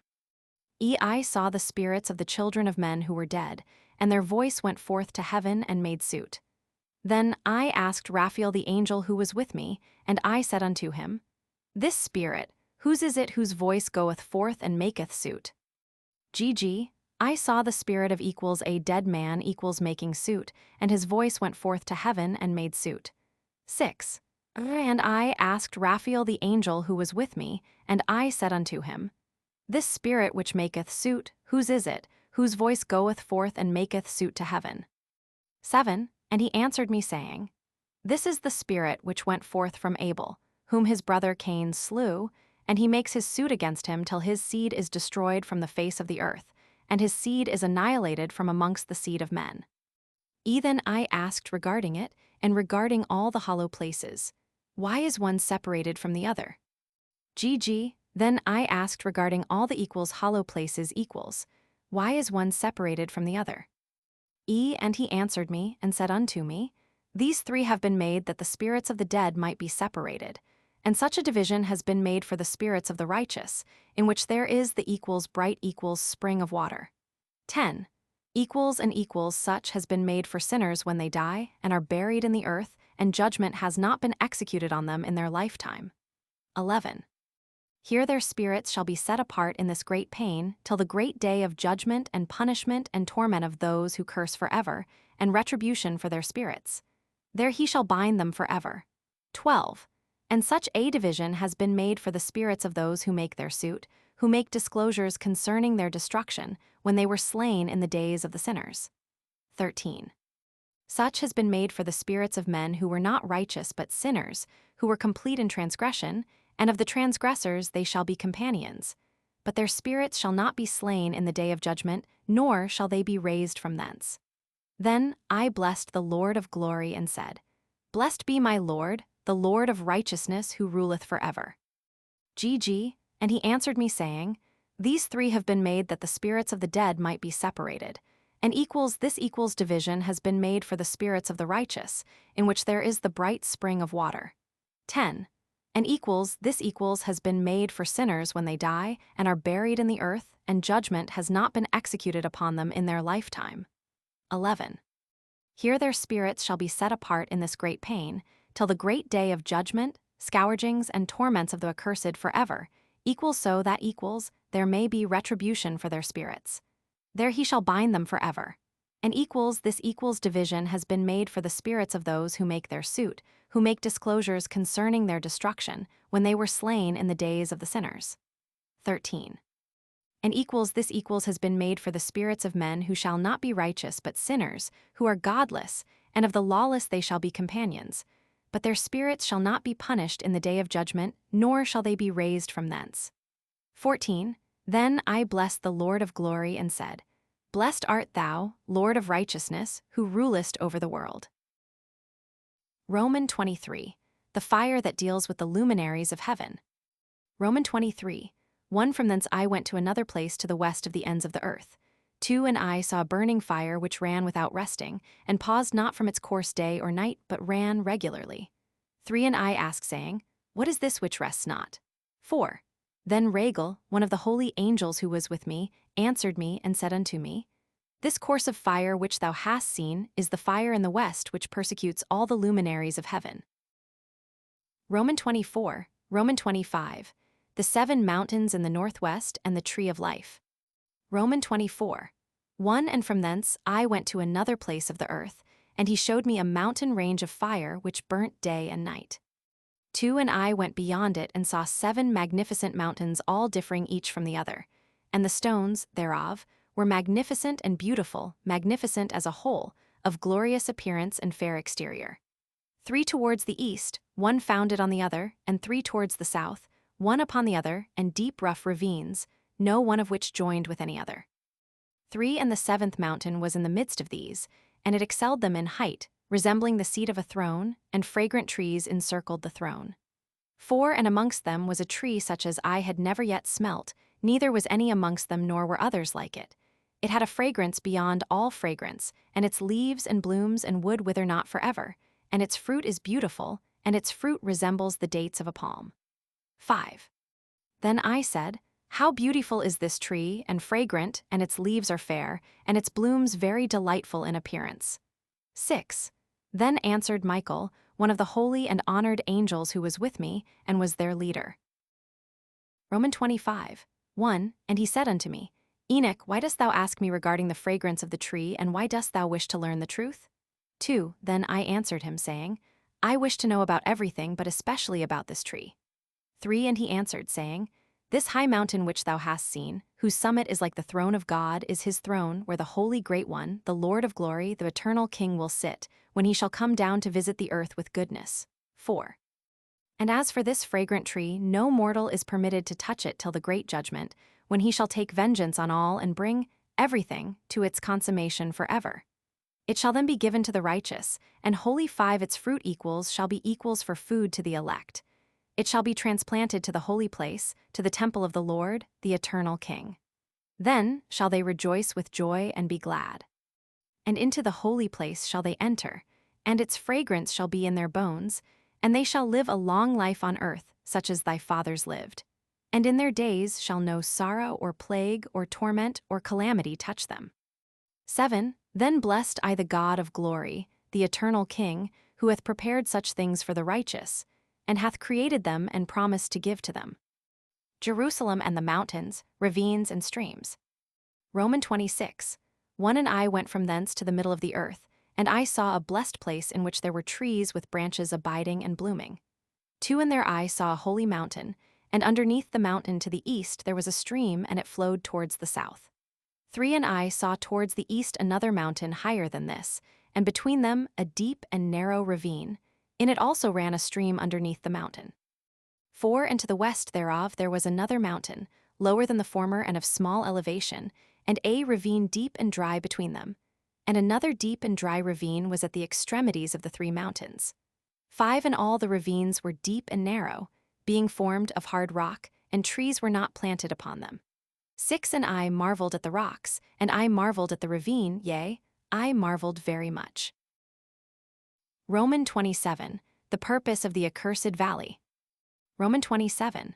1 Then said I, For what object is this blessed land, which is entirely filled with trees, and this accursed valley between? 2 Then Uriel, one of the holy angels who was with me, answered and said, This valley is for those who are accursed forever. Here shall all the accursed be gathered together, who utter with their lips against the Lord unseemly words, and of his glory speak hard things. A. Here shall they be gathered together, and here shall be their place of judgment. 3 In the last days there shall be upon them the spectacle of righteous judgment in the presence of the righteous forever. Here shall the merciful bless the Lord of glory, the eternal King. GJ.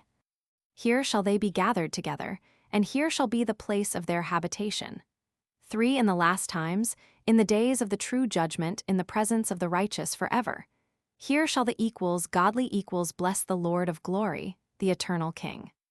4 in the days of judgment over the former, they shall bless him for the mercy in accordance with which he has assigned them, their lot. 5. Then I blessed the Lord of glory and set forth his glory and lauded him gloriously. Roman 28 Roman 33. Further journey to the east. Roman 28. 1 And thence I went towards the east, into the midst of the mountain range of the desert, and I saw a wilderness, and it was solitary, full of trees equals and plants equals. 2. And water gushed forth from above. 3 Rushing like a copious watercourse towards the northwest, it caused equals clouds equals, and dew to ascend on every side. Roman 29. 1 And thence I went to another place in the desert, and approached to the east of this mountain range. 2 And there I saw equals aromatic trees exhaling the fragrance of frankincense and myrrh, and the trees also were similar to the almond tree. XXX. 1 And beyond these, I went afar to the east, and I saw another place, a valley full of water. 2 And therein there was a tree, the color of fragrant trees such as the mastic. 3 And on the sides of those valleys I saw fragrant cinnamon, and beyond these I proceeded to the east. Roman 31. 1 And I saw other mountains, and amongst them were groves of trees, and there flowed forth from them nectar, which is named Sarara and Galbanum. 2 And beyond these mountains I saw another mountain to the east of the ends of the earth, whereon were aloe trees, and all the trees were full equals of stacty equals, being like almond trees. 3 And when one equals burnt equals it smelt sweeter than any fragrant odor. Roman 32. 1 And after these fragrant odors, as I looked towards the north over the mountains, I saw 7 mountains full of choice nard, and fragrant trees, and cinnamon and pepper. Roman 32. 1 To the northeast I beheld 7 mountains full of choice nard, and mastic and cinnamon and pepper. 2. And thence I went over the summits of all these mountains, far towards the east of the earth, and passed above the Erythraean Sea, and went far from it, and passed over the angel Zodiacal.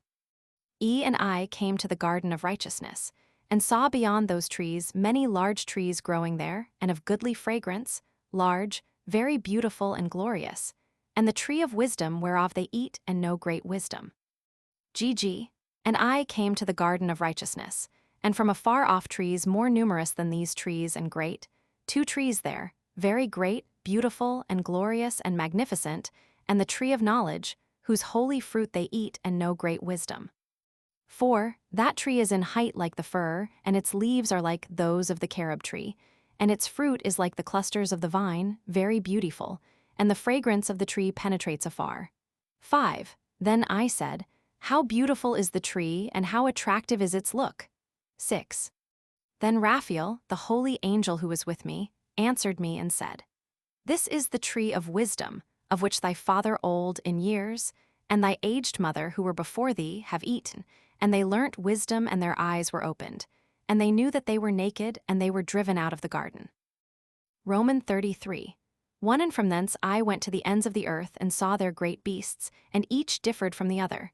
And I saw birds also differing in appearance and beauty and voice, the one differing from the other. 2 And to the east of those beasts I saw the ends of the earth whereon the heaven rests, and the portals of the heaven open. 3 And I saw how the stars of heaven come forth, and I counted the portals out of which they proceed, and wrote down all their outlets, of each individual star by itself, according to their number and their names, their courses and their positions, and their times and their months, as Uriel the holy angel who was with me showed me. 4 He showed all things to me and wrote them down for me. Also their names he wrote for me, and their laws and their companies. Roman 34, Roman 35, Enoch's journey to the north. Roman 34. 1 And from thence I went towards the north to the ends of the earth, and there I saw a great and glorious device at the ends of the whole earth. 2 And here I saw 3 portals of heaven open in the heaven. Through each of them proceed north winds. When they blow there is cold, hail, frost, snow, dew, and rain. 3 And out of one portal they blow for good. But when they blow through the other 2 portals, it is with violence and affliction on the earth, and they blow with violence. Roman 35. And from thence I went towards the west to the ends of the earth, and saw there 3 portals of the heaven open, such as I had seen in the east, the same number of portals and the same number of outlets. Roman 36, the journey to the south. Roman 36. 1 And from thence I went to the south to the ends of the earth, and saw there 3 open portals of the heaven, and thence there come dew, rain, and wind. 2. And from thence I went to the east to the ends of the heaven, and saw here the 3 eastern portals of heaven open, and small portals above them. 3 Through each of these small portals pass the stars of heaven, and run their course to the west on the path which is shown to them. 4 And as often as I saw, I blessed always the Lord of glory. And I continued to bless the Lord of glory, who has wrought great and glorious wonders, to show the greatness of his work to the angels, and to equals spirits equals, and to men, that they might praise his work and all his creation. That they might see the work of his might, and praise the great work of his hands, and bless him forever. The parables, Roman 37 Alexexi. Roman 37. 1 The second vision which he saw, the vision of wisdom, which Enoch, the son of Jared, the son of Mahalalel, the son of Canaan, the son of Enos, the son of Seth, the son of Adam, saw. 2 And this is the beginning of the words of wisdom which I lifted up my voice to speak and say to those which dwell on earth. Hear, ye men of old time, and see, ye that come after, the words of the Holy One which I will speak before the Lord of spirits. 3 It were better to declare them only to the men of old time, but even from those that come after we will not withhold the beginning of wisdom. 4 Till the present day such wisdom has never been given equals, by equals the Lord of spirits, as I have received according to my insight, according to the good pleasure of the Lord of spirits, by whom the lot of eternal life has been given to me. 5 Now 3 parables were imparted to me, and I lifted up my voice and recounted them to those that dwell on the earth. Roman 38 Roman 44 equals the first parable equals. Roman 38. The coming judgment of the wicked, the first parable, when the congregation of the righteous shall appear, and sinners shall be judged for their sins, and shall be driven from the face of the earth. And when the righteous one shall appear before the eyes of the righteous, whose elect works hang upon the Lord of spirits, and light shall appear to the righteous and the elect who dwell on the earth, where then will be the dwelling of the sinners, and where the resting place of those who have denied the Lord of spirits. It had been good for them if they had not been born. When the secrets of the righteous shall be revealed, and the sinners judged, and the godless driven from the presence of the righteous and elect. From that time, those that possess the earth shall no longer be powerful and exalted. And they shall not be able to behold the face of the holy, for the Lord of spirits equals has caused his light to appear equals on the face of the holy, righteous, and elect. Then shall the kings and the mighty perish and be given into the hands of the righteous and holy. And thenceforward none shall seek for themselves mercy from the Lord of spirits, for their life is at an end. Roman 39. The abode of the righteous and of the elect one, the praises of the blessed. Roman 39. 1. And it shall come to pass in those days that elect and holy children will descend from the high heaven, and their seed will become one with the children of men. 2. And in those days Enoch received books of zeal and wrath, and books of disquiet and expulsion. And mercy shall not be accorded to them, saith the Lord of spirits. And in those days a whirlwind carried me off from the earth, and set me down at the end of the heavens. And there I saw another vision, the dwelling places of the holy, and the resting places of the righteous. Here mine eyes saw their dwellings with his righteous angels, and their resting places with the holy. And they petitioned, and interceded, and prayed for the children of men. And righteousness flowed before them as water.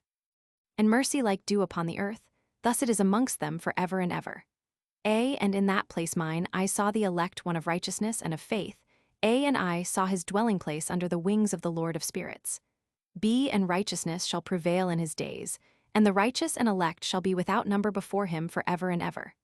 And all the righteous and elect before him shall be strong as fiery lights, and their mouth shall be full of blessing. And their lips shall extol the name of the Lord of spirits, and righteousness before him shall never fail. There I wished to dwell, and my spirit longed for that dwelling place. And there heretofore hath been my portion, for so hath it been established concerning me before the Lord of spirits.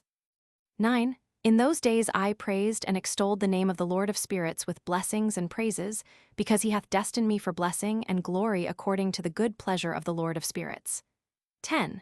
For a long time my eyes regarded that place, and I blessed him and praised him, saying, Blessed is he, and may he be blessed from the beginning and forevermore. 11. And before him there is no ceasing. He knows before the world was created what is forever and what will be from generation unto generation. 12. Those who sleep not bless thee. They stand before thy glory and bless, praise, and extol, saying, Holy, holy, holy is the Lord of spirits. He filleth the earth with spirits. 13. And here my eyes saw all those who sleep not. They stand before him and bless and say, Blessed be thou, and blessed be the name of the Lord forever and ever. 14. And my face was changed, for I could no longer behold. Excel, Roman 41, 2. The four archangels. Excel, 1. And after that I saw thousands of thousands and 10,000 times 10,000. I saw a multitude beyond number and reckoning, who stood before the Lord of spirits. 2. And on the four sides of the Lord of spirits I saw four presences, different from those that sleep not, and I learnt their names. For the angel who went with me made known to me their names, and showed me all the hidden things. 3. And I heard the voices of those four presences, as they uttered praises before the Lord of glory. 4. The first voice blesses the Lord of spirits forever and ever. 5. And the second voice I heard blessing the elect one, and the elect ones who hang upon the Lord of spirits. 6. And the third voice I heard equals pray and intercede equals for those who dwell on the earth, and equals supplicate equals in the name of the Lord of spirits. 7. And I heard the fourth voice fending off the Satans, and forbidding them to come before the Lord of spirits to accuse them who dwell on the earth. 8. After that, I asked the angel of peace who went with me, who showed me everything that is hidden. Who are these four presences which I have seen, and whose words I have heard and written down? 9. And he said to me, This first is Michael, the merciful and longsuffering, and the second, who is set over all the diseases and all the wounds of the children of men, is Raphael, and the third, who is set over all the powers, is Gabriel, and the fourth, who is set over the repentance unto hope of those who inherit eternal life, is named Phanuel. 10. And these are the four angels of the Lord of spirits, and the four voices I heard in those days. Roman 41. 1. And after that I saw all the secrets of the heavens, and how the kingdom is divided, and how the actions of men are weighed in the balance. 2. And their eyes saw the mansions of the elect and the mansions of the holy, and mine eyes saw there all the sinners being driven from thence, which deny the name of the Lord of spirits, and being dragged off. And they could not abide because of the punishment which proceeds from the Lord of spirits. Roman 41, 3-9, Astronomical secrets. 3. And their mine eyes saw the secrets of the lightning and of the thunder, and the secrets of the winds, how they are divided to blow over the earth, and the secrets of the clouds and dew, and their eyes saw from whence they proceed in that place, and from whence they saturate the dusty earth. 4. And their eyes saw closed chambers out of which the winds are divided, the chamber of the hail and winds, the chamber of the mist, and of the clouds, and the cloud thereof hovers over the earth from the beginning of the world. 5. And I saw the chambers of the sun and moon, whence they proceed and whither they come again, and their glorious return, and how one is superior to the other, and their stately orbit, and how they do not leave their orbit, and they add nothing to their orbit, and they take nothing from it, and they keep faith with each other, in accordance with the oath by which they are bound together. 6. And first the sun goes forth, and traverses his path according to the commandment of the Lord of spirits, and mighty is his name for ever and ever. 7. And after that I saw the hidden and the visible path of the moon, and she accomplishes the course of her path in that place by day and by night, the one holding a position opposite to the other before the Lord of spirits. And they give thanks and praise and rest not, for unto them is their thanksgiving rest. For the sun changes oft for a blessing or a curse, and the course of the path of the moon is light to the righteous, and darkness to the sinners in the name of the Lord, who made a separation between the light and the darkness, and divided the spirits of men, and strengthened the spirits of the righteous in the name of his righteousness. 9. For no angel hinders and no power is able to hinder, for he appoints a judge for them all, and he judges them all before him. Roman 42. The dwelling places of wisdom and of unrighteousness. Roman 42.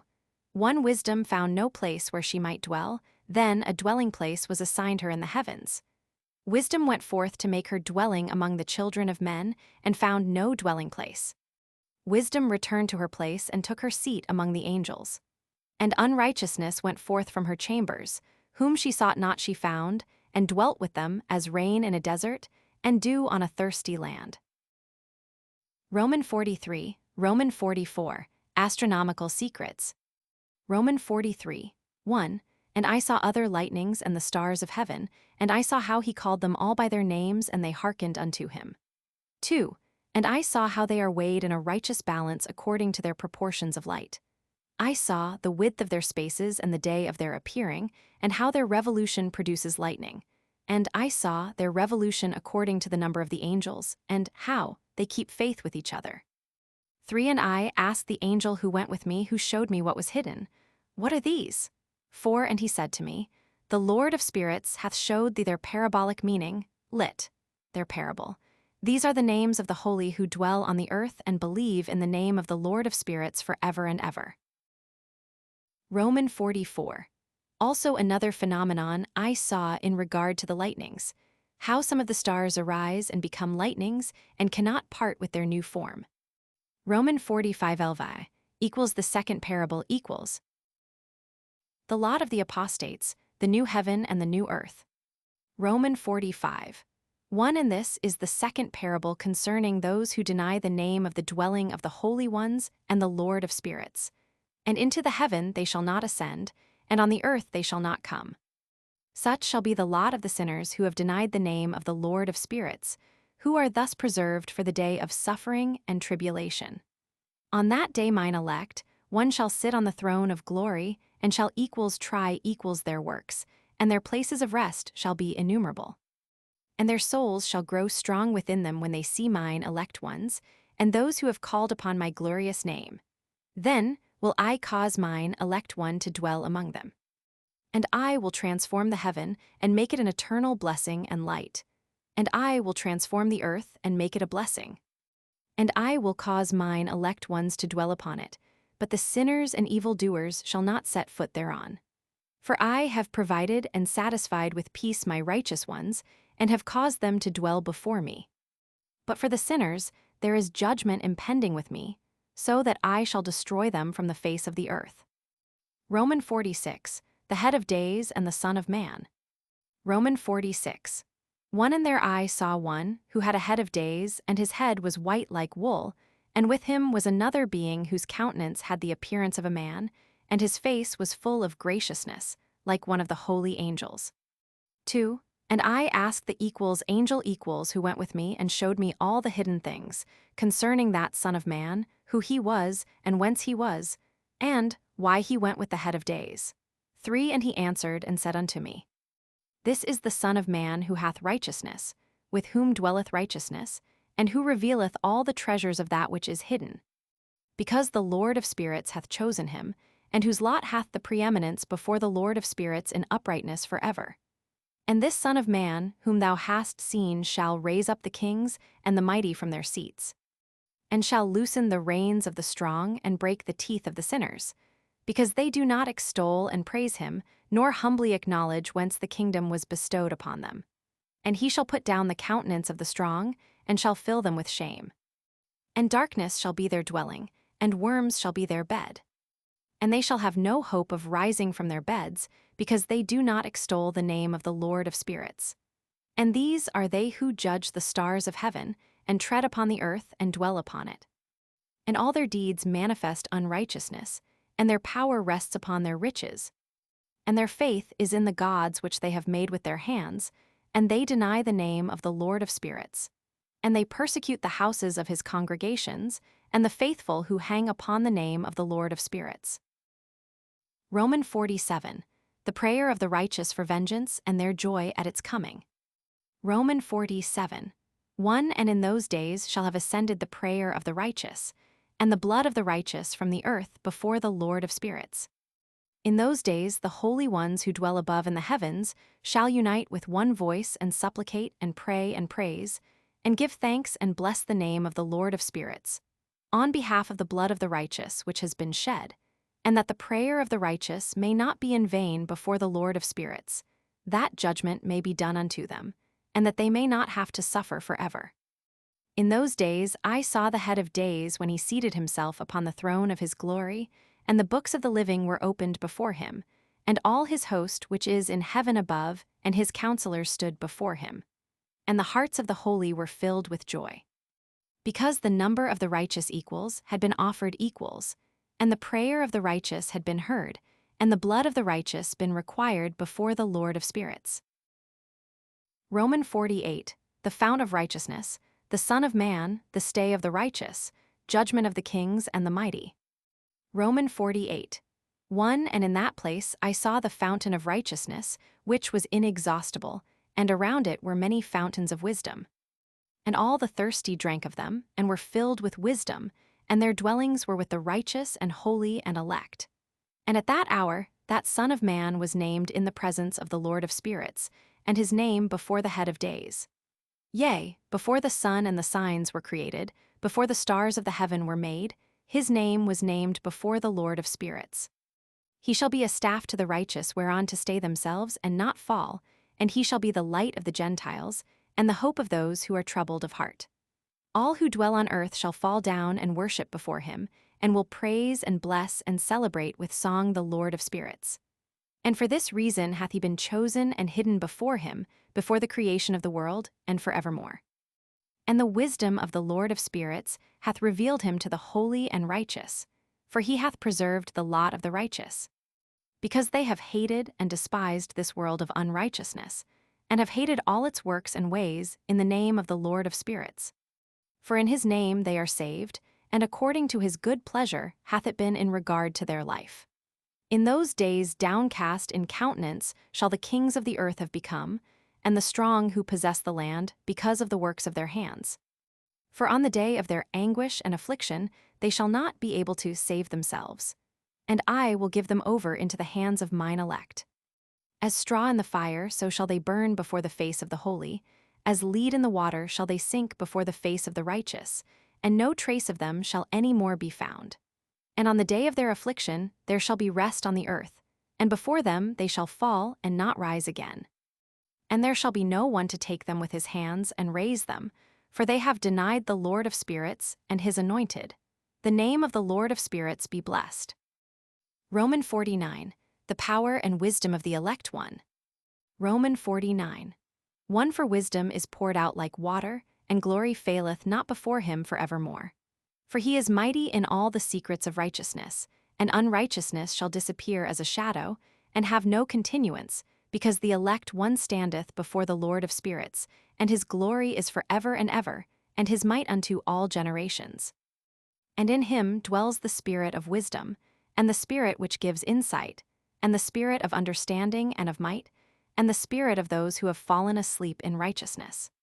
And he shall judge the secret things, and none shall be able to utter a lying word before him, for he is the elect one before the Lord of spirits according to his good pleasure. L. The glorification and victory of the righteous, the repentance of the Gentiles. L1. And in those days a change shall take place for the holy and elect, and the light of days shall abide upon them, and glory and honor shall turn to the holy. On the day of affliction on which evil shall have been treasured up against the sinners. And the righteous shall be victorious in the name of the Lord of spirits, and he will cause the others to witness this, that they may repent and forego the works of their hands. They shall have no honor through the name of the Lord of spirits, yet through his name shall they be saved, and the Lord of spirits will have compassion on them, for his compassion is great. And he is righteous also in his judgment, and in the presence of his glory unrighteousness also shall not maintain itself. At his judgment the unrepentant shall perish before him. And from henceforth I will have no mercy on them, saith the Lord of spirits. Lee, the resurrection of the dead, and the separation by the judge of the righteous and the wicked. Lee 1. And in those days shall the earth also give back that which has been entrusted to it, and Sheol also shall give back that which it has received, and hell shall give back that which it owes. For in those days the elect one shall arise, and he shall choose the righteous and holy from among them, for the day has drawn nigh that they should be saved. And the elect one shall in those days sit on my throne, and his mouth shall pour forth all the secrets of wisdom and counsel. For the Lord of spirits hath given them to him and hath glorified him. And in those days shall the mountains leap like rams, and the hills also shall skip like lambs satisfied with milk, and the faces of the angels in heaven shall be lighted up with joy. B and the earth shall rejoice, C and the righteous shall dwell upon it, D, and the elect shall walk thereon. Lich, the 7 metal mountains and the elect one. Lich, one. And after those days in that place, where I had seen all the visions of that which is hidden, for I had been carried off in a whirlwind, and they had borne me towards the west too. There mine eyes saw all the secret things of heaven that shall be, a mountain of iron, and a mountain of copper, and a mountain of silver, and a mountain of gold, and a mountain of soft metal, and a mountain of lead. 3. And I asked the angel who went with me, saying, What things are these which I have seen in secret? 4. And he said unto me, All these things which thou hast seen shall serve the dominion of his anointed, that he may be potent and mighty on the earth. 5. And that angel of peace answered, saying unto me, Wait a little, and there shall be revealed unto thee all the secret things, which surround the Lord of spirits. And these mountains which thine eyes have seen, the mountain of iron, and the mountain of copper, and the mountain of silver, and the mountain of gold, and the mountain of soft metal, and the mountain of lead, all these shall be in the presence of the elect one, as wax before the fire, and like the water which streams down from above upon those mountains, and they shall become powerless before his feet. And it shall come to pass in those days that none shall be saved, either by gold or by silver, and none be able to escape. And there shall be no iron for war, nor shall one clothe oneself with a breastplate. Bronze shall be of no service, and tin shall not be esteemed, and lead shall not be desired. And all these things shall be destroyed from the surface of the earth, when the elect one shall appear before the face of the Lord of spirits. Live. 6. The valley of judgment, the angels of punishment, the communities of the elect one. 1. There mine eye saw a deep valley with open mouths, and all who dwell on the earth and sea and islands shall bring to him gifts and presents and tokens of homage, but that deep valley shall not become full. And their hands commit lawless deeds, and the sinners devour all whom they lawlessly oppress equals. Yet the sinners shall be destroyed before the face of the Lord of spirits, and they shall be banished from off the face of his earth, and they shall perish for ever and ever. 3. For I saw all the angels of punishment abiding there, and preparing all the instruments of Satan. 4. And I asked the angel of peace who went with me, For whom are they preparing these instruments? 5. And he said unto me, They prepare these for the kings and the mighty of this earth, that they may thereby be destroyed. 6. And after this, the righteous and elect one shall cause the house of his congregation to appear. Henceforth, they shall be no more hindered in the name of the Lord of spirits. And these mountains shall not stand as the earth before his righteousness, but the hills shall be as a fountain of water, and the righteous shall have rest from the oppression of sinners. 1. And I looked and turned to another part of the earth, and saw there a deep valley with burning fire. 2. And they brought the kings and the mighty, and began to cast them into this deep valley. 3. And their mine I saw how they made these their instruments, iron chains of immeasurable weight. 4. And I asked the angel of peace who went with me, saying, For whom are these chains being prepared? 5. And he said unto me, These are being prepared for the hosts of Azazel, so that they may take them and cast them into the abyss of complete condemnation, and they shall cover their jaws with rough stones, as the Lord of spirits commanded. 6. And Michael, and Gabriel, and Raphael, and Phanuel shall take hold of them on that great day, and cast them on that day into the burning furnace, that the Lord of spirits may take vengeance on them for their unrighteousness, in becoming subject to Satan and leading astray those who dwell on the earth. 7 LV, 2 Enochic fragment on the first world judgment. 7. And in those days shall punishment come from the Lord of spirits, and he will open all the chambers of waters which are above the heavens, and of the fountains which are beneath the earth.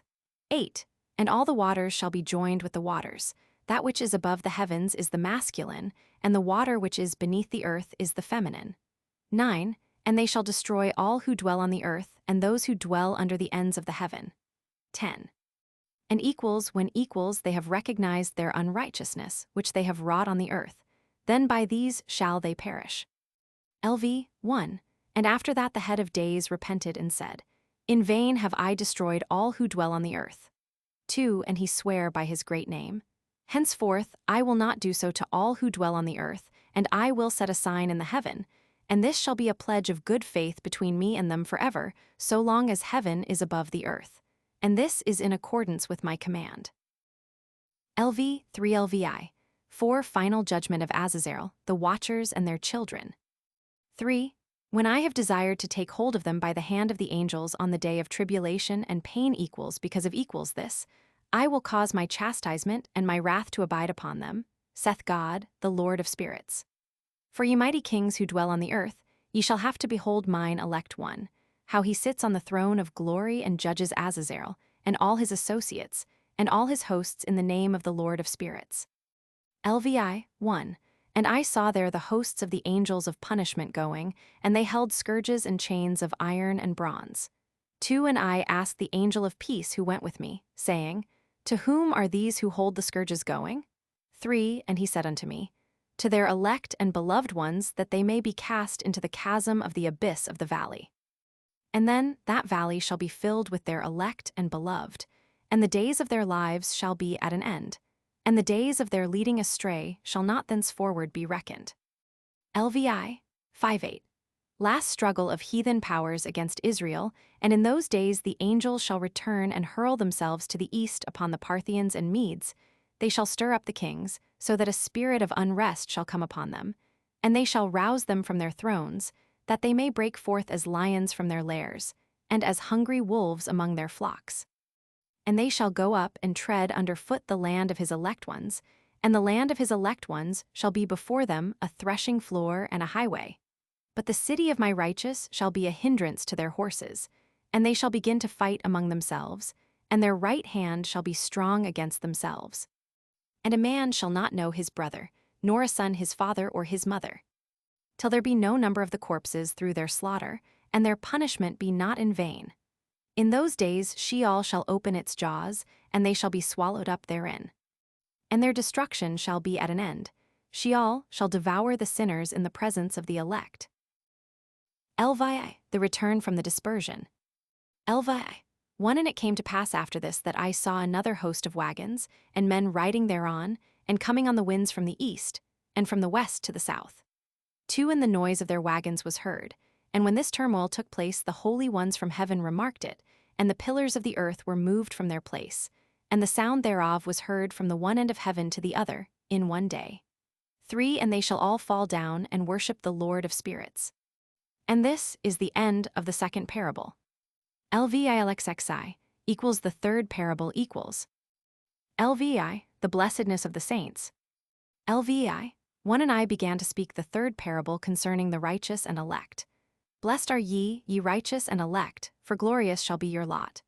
And the righteous shall be in the light of the sun, and the elect in the light of eternal life. The days of their life shall be unending, and the days of the holy without number. And they shall seek the light and find righteousness with the Lord of spirits. There shall be peace to the righteous in the name of the eternal Lord.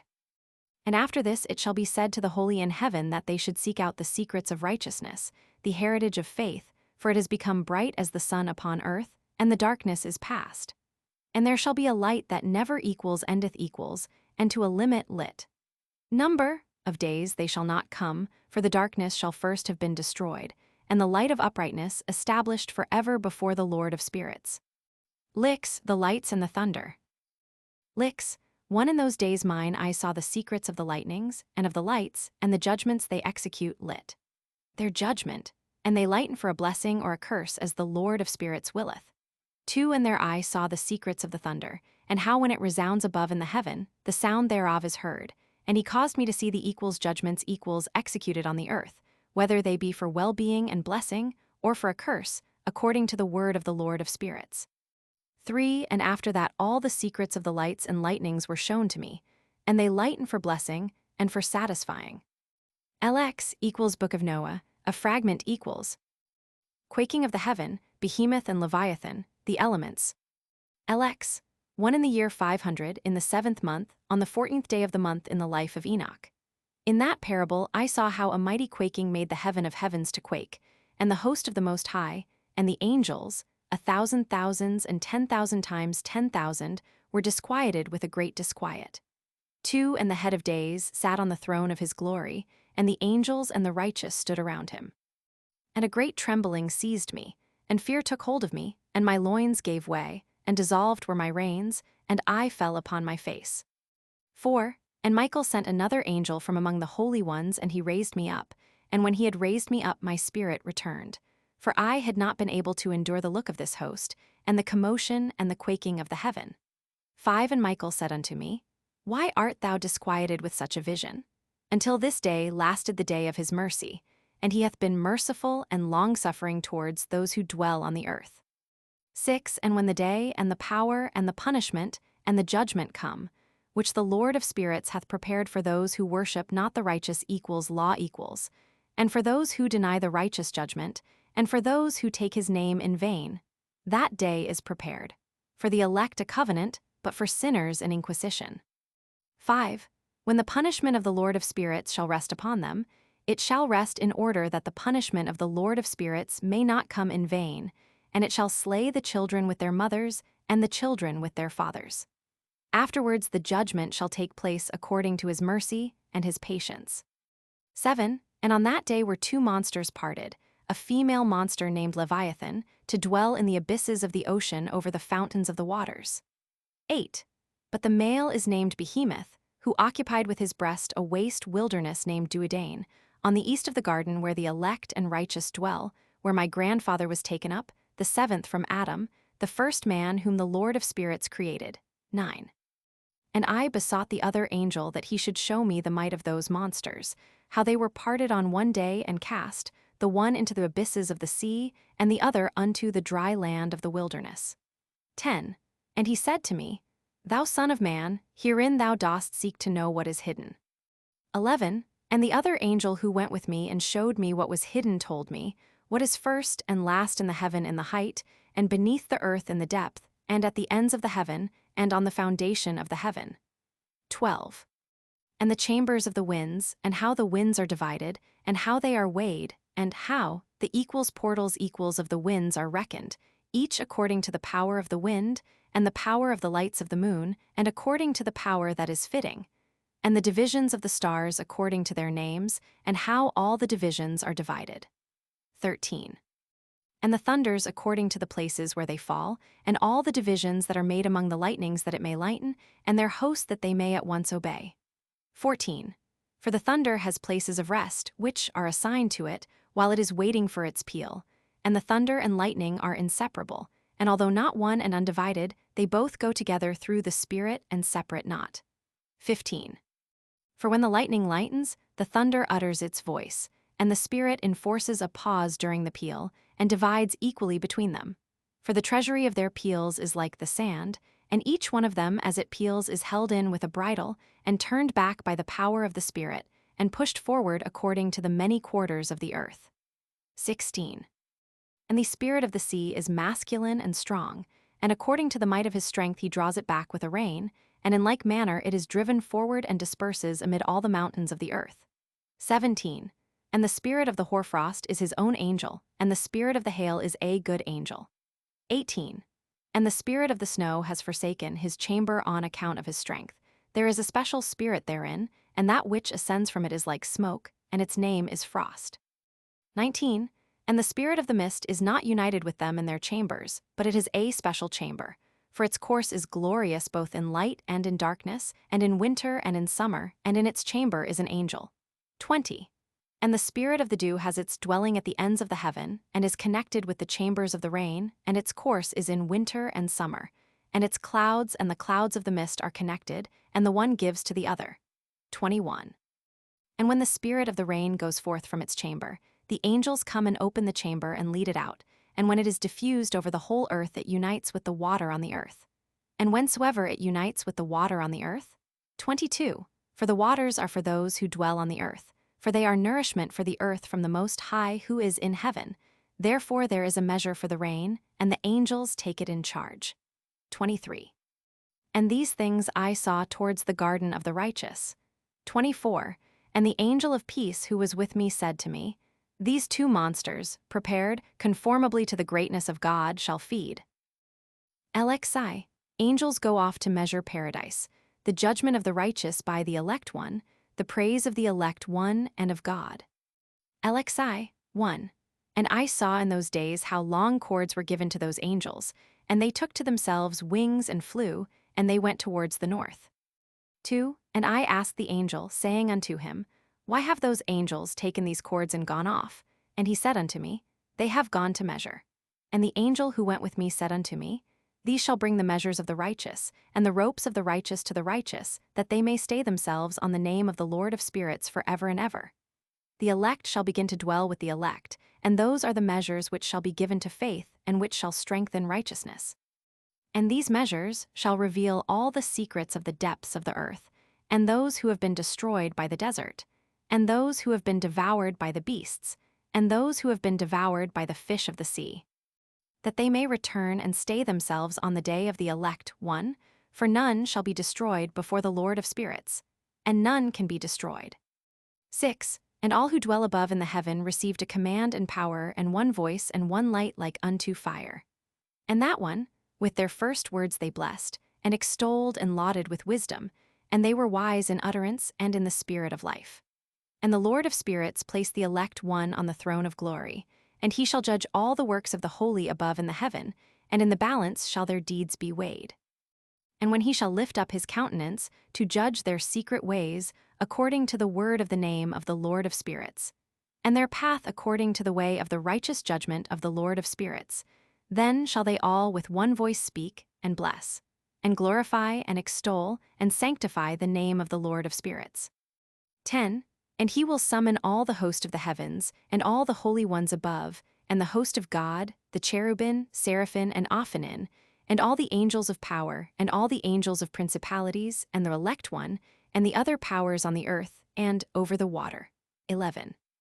On that day shall they raise one voice, and bless and glorify and exalt in the spirit of faith, and in the spirit of wisdom, and in the spirit of patience, and in the spirit of mercy, and in the spirit of judgment and of peace, and in the spirit of goodness, and shall all say with one voice, Blessed is he, and may the name of the Lord of spirits be blessed forever and ever.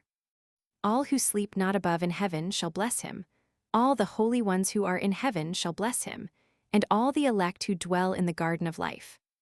And every spirit of light who is able to bless, and glorify, and extol, and hallow thy blessed name, and all flesh shall beyond measure glorify and bless thy name forever and ever. For great is the mercy of the Lord of spirits, and he is long-suffering, and all his works, and all that he has created he has revealed to the righteous and elect, in the name of the Lord of spirits. Elzai, judgment of the kings and the mighty, blessedness of the righteous. Elzai, 1. And thus the Lord commanded the kings, and the mighty, and the exalted, and those who dwell on the earth, and said, Open your eyes and lift up your horns if ye are able to recognize the elect one. And the Lord of spirits seated him on the throne of his glory, and the spirit of righteousness was poured out upon him, and the word of his mouth slays all the sinners, and all the unrighteous are destroyed from before his face. And there shall stand up in that day all the kings and the mighty, and the exalted and those who hold the earth, and they shall see and recognize how he sits on the throne of his glory, and righteousness is judged before him, and no lying word is spoken before him. Then shall pain come upon them as on a woman in travail, when her child enters the mouth of the womb, and she has pain in bringing forth. And one portion of them shall look on the other, and they shall be terrified, and they shall be downcast of countenance, and pain shall seize them when they see that Son of Man sitting on the throne of his glory. 6.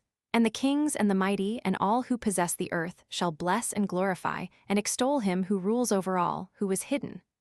For from the beginning the Son of Man was hidden, and the Most High preserved him in the presence of his might, and revealed him to the elect. And the congregation of the elect and holy shall be sown, and all the elect shall stand before him on that day. And all the kings and the mighty and the exalted, and those who rule the earth shall fall down before him on their faces, and worship, and set their hope upon that Son of Man, and petition him and supplicate for mercy at his hands. Nevertheless, that Lord of spirits will so press them that they shall hastily go forth from his presence, and their faces shall be filled with shame, and the darkness shall grow deeper on their faces. and equals he will deliver equals them to the angels for punishment, to execute vengeance on them because they have oppressed his children and his elect. And they shall be a spectacle for the righteous and for his elect. They shall rejoice over them, because the wrath of the Lord of spirits resteth upon them, and his sword is drunk with their blood. And the righteous and elect shall be saved on that day, and they shall never thenceforward see the face of the sinners and unrighteous. And the Lord of spirits will abide over them, and with that Son of Man shall they eat and lie down and rise up for ever and ever. And the righteous and elect shall have risen from the earth, and cease to be of downcast countenance. And they shall have been clothed with garments of glory, and they shall be the garments of life from the Lord of spirits.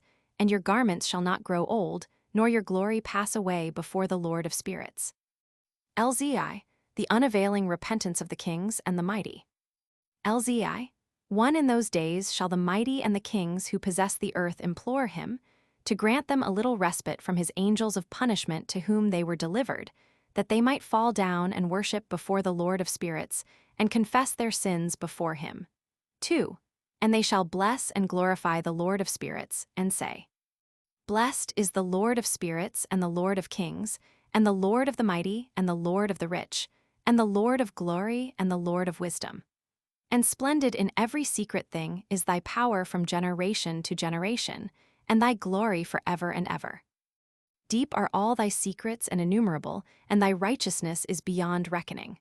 We have now learnt that we should glorify and bless the Lord of kings and him who is king over all kings. And they shall say, Would that we had rest to glorify and give thanks and confess our faith before his glory. And now we long for a little rest, but find it not. We follow hard upon it, and obtain it not. And light has vanished from before us, and darkness is our dwelling place for ever and ever. For we have not believed before him, nor glorified the name of the Lord of spirits, nor glorified our Lord.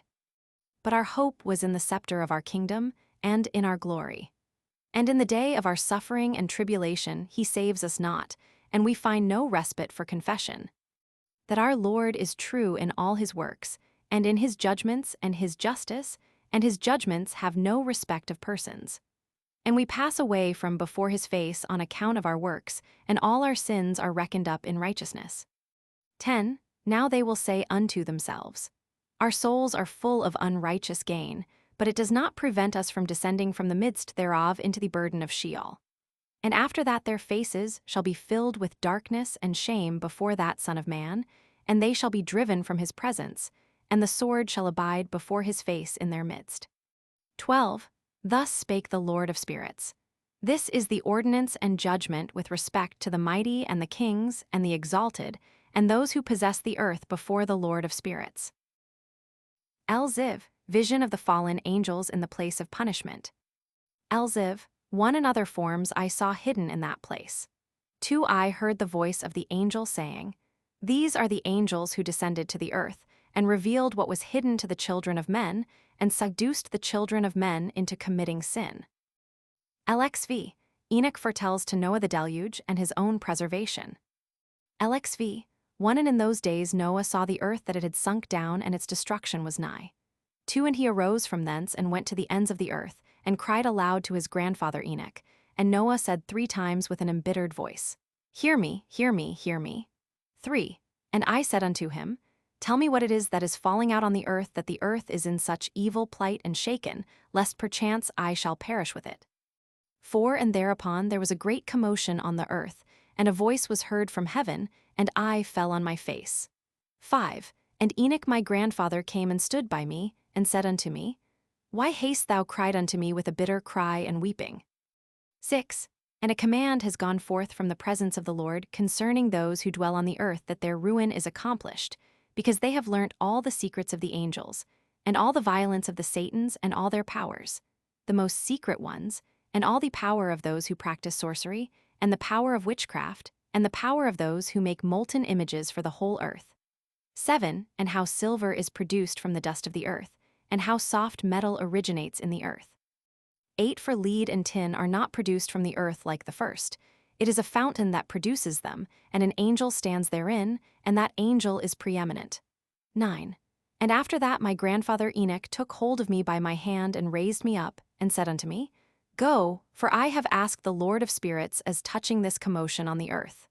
10. And he said unto me, Because of their unrighteousness, their judgment has been determined upon, and shall not be equals withheld equals by me forever. Because of the equals sorceries equals which they have searched out and learnt, the earth and those who dwell upon it shall be destroyed. 11. And these they have no equals place of repentance equals forever, because they have shown them what was hidden, and they are the damned. But as for thee, my son, the Lord of spirits knows that thou art pure, and guiltless of this reproach concerning the secrets. And he has destined thy name to be among the holy, and will preserve thee amongst those who dwell on the earth, and has destined thy righteous seed both for kingship and for great honors. And from thy seed shall proceed a fountain of the righteous and holy without number forever. LXVI, the angels of the waters bidden to hold them in check. LXVI, one and after that he showed me, the angels of punishment who are prepared to come and let loose all the powers of the waters which are beneath in the earth, in order to bring judgment and destruction on all who dwell on the earth. 2. And the Lord of spirits gave commandment to the angels who were going forth, that they should not cause equals the waters equals to rise, but should hold them in check, for those angels were over the powers of the waters. 3. And I went away from the presence of Enoch. LXVI, God's promise to Noah, places of punishment of the angels and of the kings. LXVI, 1. And in those days the word of God came unto me, and he said unto me, Noah, thy lot has come up before me, a lot without blame, a lot of love and uprightness.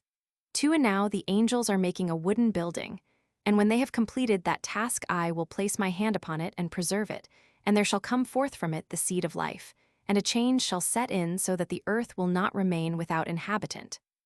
3. And I will make fast thy seed before me for ever and ever, and I will spread abroad those who dwell with thee. It shall not equals be unfruitful equals on the face of the earth, but it shall be blessed and multiply on the earth in the name of the Lord. 4. And he will imprison those angels, who have shown unrighteousness, in that burning valley which my grandfather Enoch had formerly shown to me in the west, among the mountains of gold and silver and iron, and soft metal and tin 5. And I saw that valley in which there was a great convulsion, and a convulsion of the waters. 6. And when all this took place, from that fiery molten metal, and from the convulsion thereof in that place, there was produced a smell of sulfur, and it was connected with those waters, and that valley of the angels who had led astray, mankind, burned beneath that land. 7. And through its valleys proceed streams of fire, where these angels are punished who had led astray those who dwell upon the earth.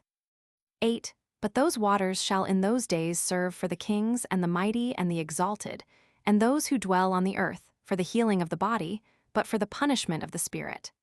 Now their spirit is full of lust, that they may be punished in their body, for they have denied the Lord of spirits and see their punishment daily, and yet believe not in his name.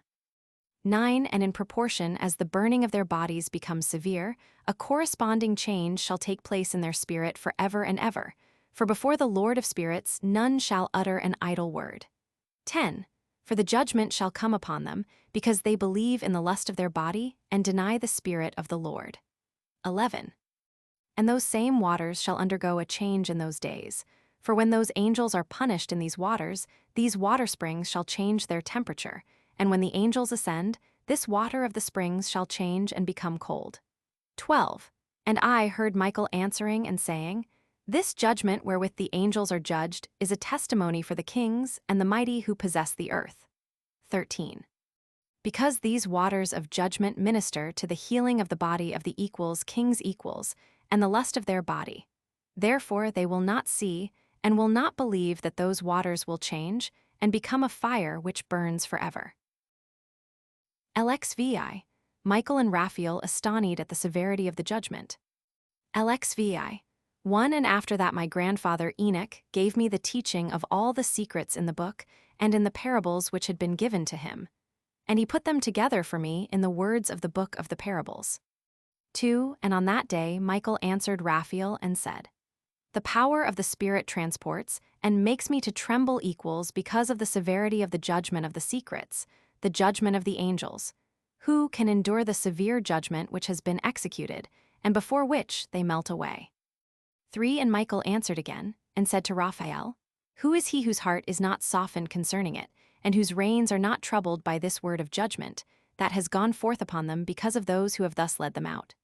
4 And it came to pass when he stood before the Lord of spirits, Michael said thus to Raphael, I will not take their part under the eye of the Lord, for the Lord of spirits has been angry with them because they do as if they were the Lord. 5 Therefore all that is hidden shall come upon them for ever and ever. For neither angel nor man shall have his portion in it, but alone they have received their judgment for ever and ever. L6 The names and functions of the fallen angels and Satans, the secret oath. L6 1 And after this judgment, they shall terrify and equals make equals them equals to tremble equals, because they have shown this to those who dwell on the earth. 2 And behold the names of those angels, and these are their names. The first of them is Samjaza, the second Artikipha, and the third Armern, the fourth Cockabarrel, the fifth Turiel, the sixth Rumjel, the seventh Dangel, the eighth Nercarel, the ninth Baracarel, the 10th Azazarel, the 11th Armaros, the 12th Badargel, the 13th Busasergel, the 14th Hananarel, the 15th Turarel, and the 16th Simipercierel, the 17th Jetrarel, the 18th Tumarel, the 19th Turarel, the 20th Rumarel, the 21st Azazarel. 3 And these are the chiefs of their angels and their names, and their chief ones over hundreds and over 50s and over 10s. For the name of the first Jekon, that is, the one who led astray the sons of equals God equals, and brought them down to the earth, and led them astray through the daughters of men. 5 And the second was named Ispael. He imparted to the holy sons of equals God equals evil counsel, and led them astray so that they defiled their bodies with the daughters of men. 6 And the third was named Gadriel. He it is who showed the children of men all the blows of death, and he led astray Eve, and showed the weapons of death to the sons of men, the shield and the coat of mail, and the sword for battle, and all the weapons of death to the children of men. 7 And from his hand they have proceeded against those who dwell on the earth from that day, and forevermore. 8 And the fourth was named Pernermu. He taught the children of men the bitter and the sweet, and he taught them all the secrets of their wisdom. 9 And he instructed mankind in writing with ink and paper, and thereby many sinned from eternity to eternity and until this day. 10 For men were not created for such a purpose, to give confirmation to their good faith with pen and ink. 11 For men were created exactly like the angels, to the intent that they should continue pure and righteous, and death, which destroys everything, could not have taken hold of them. But through this, their knowledge they are perishing, and through this power it is consuming me.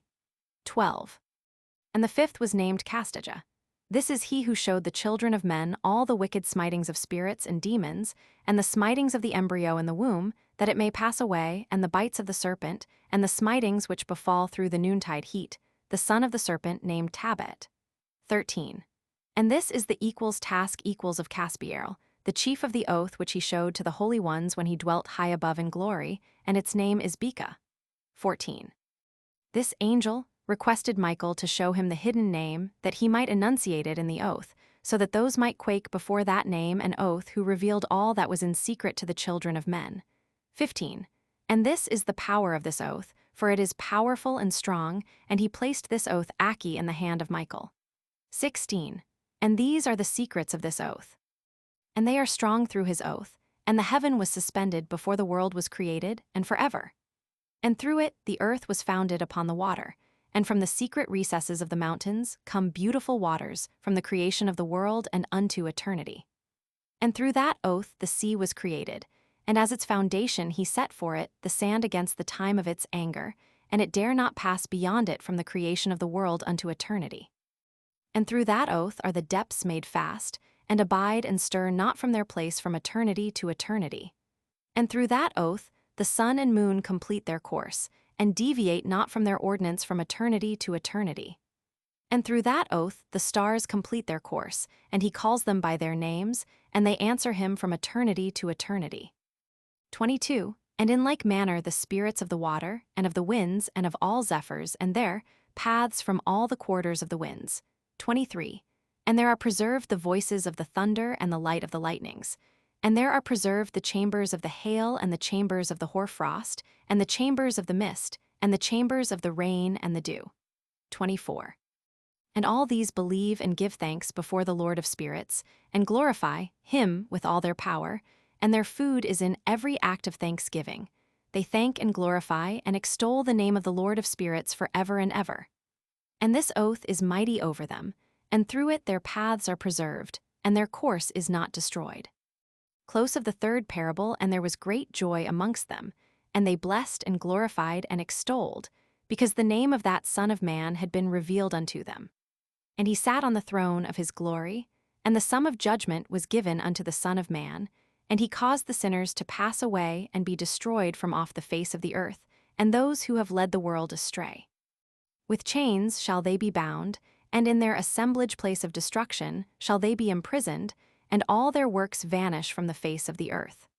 And from henceforth there shall be nothing corruptible. For that Son of Man has appeared, and has seated himself on the throne of his glory, and all evil shall pass away before his face. And the word of that Son of Man shall go forth and be strong before the Lord of spirits. This is the third parable of Enoch. LXX, the final translation of Enoch. LXX. 1. And it came to pass after this that his name during his lifetime was raised aloft to that Son of Man, and to the Lord of spirits from amongst those who dwell on the earth. 2. And he was raised aloft on the chariots of the Spirit, and his name vanished among them. 3. And from that day I was no longer numbered amongst them, and he set me between the two winds, between the north and the west, where the angels took the cords to measure for me the place for the elect and righteous. 4. And there I saw the first fathers, and the righteous who from the beginning dwell in that place. LXXI, 2 earlier visions of Enoch. LXXI.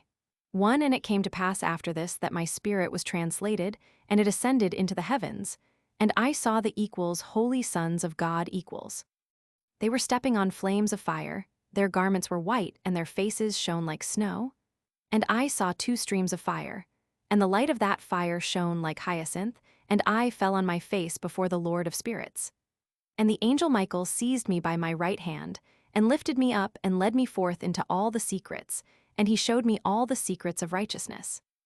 And he showed me all the secrets of the ends of the heaven, and all the chambers of all the stars, and all the luminaries, whence they proceed before the face of the holy ones.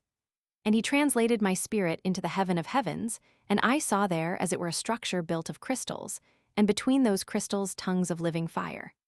And my spirit saw the girdle which girt that house of fire, and on its 4 sides were streams full of living fire, and they girt that house.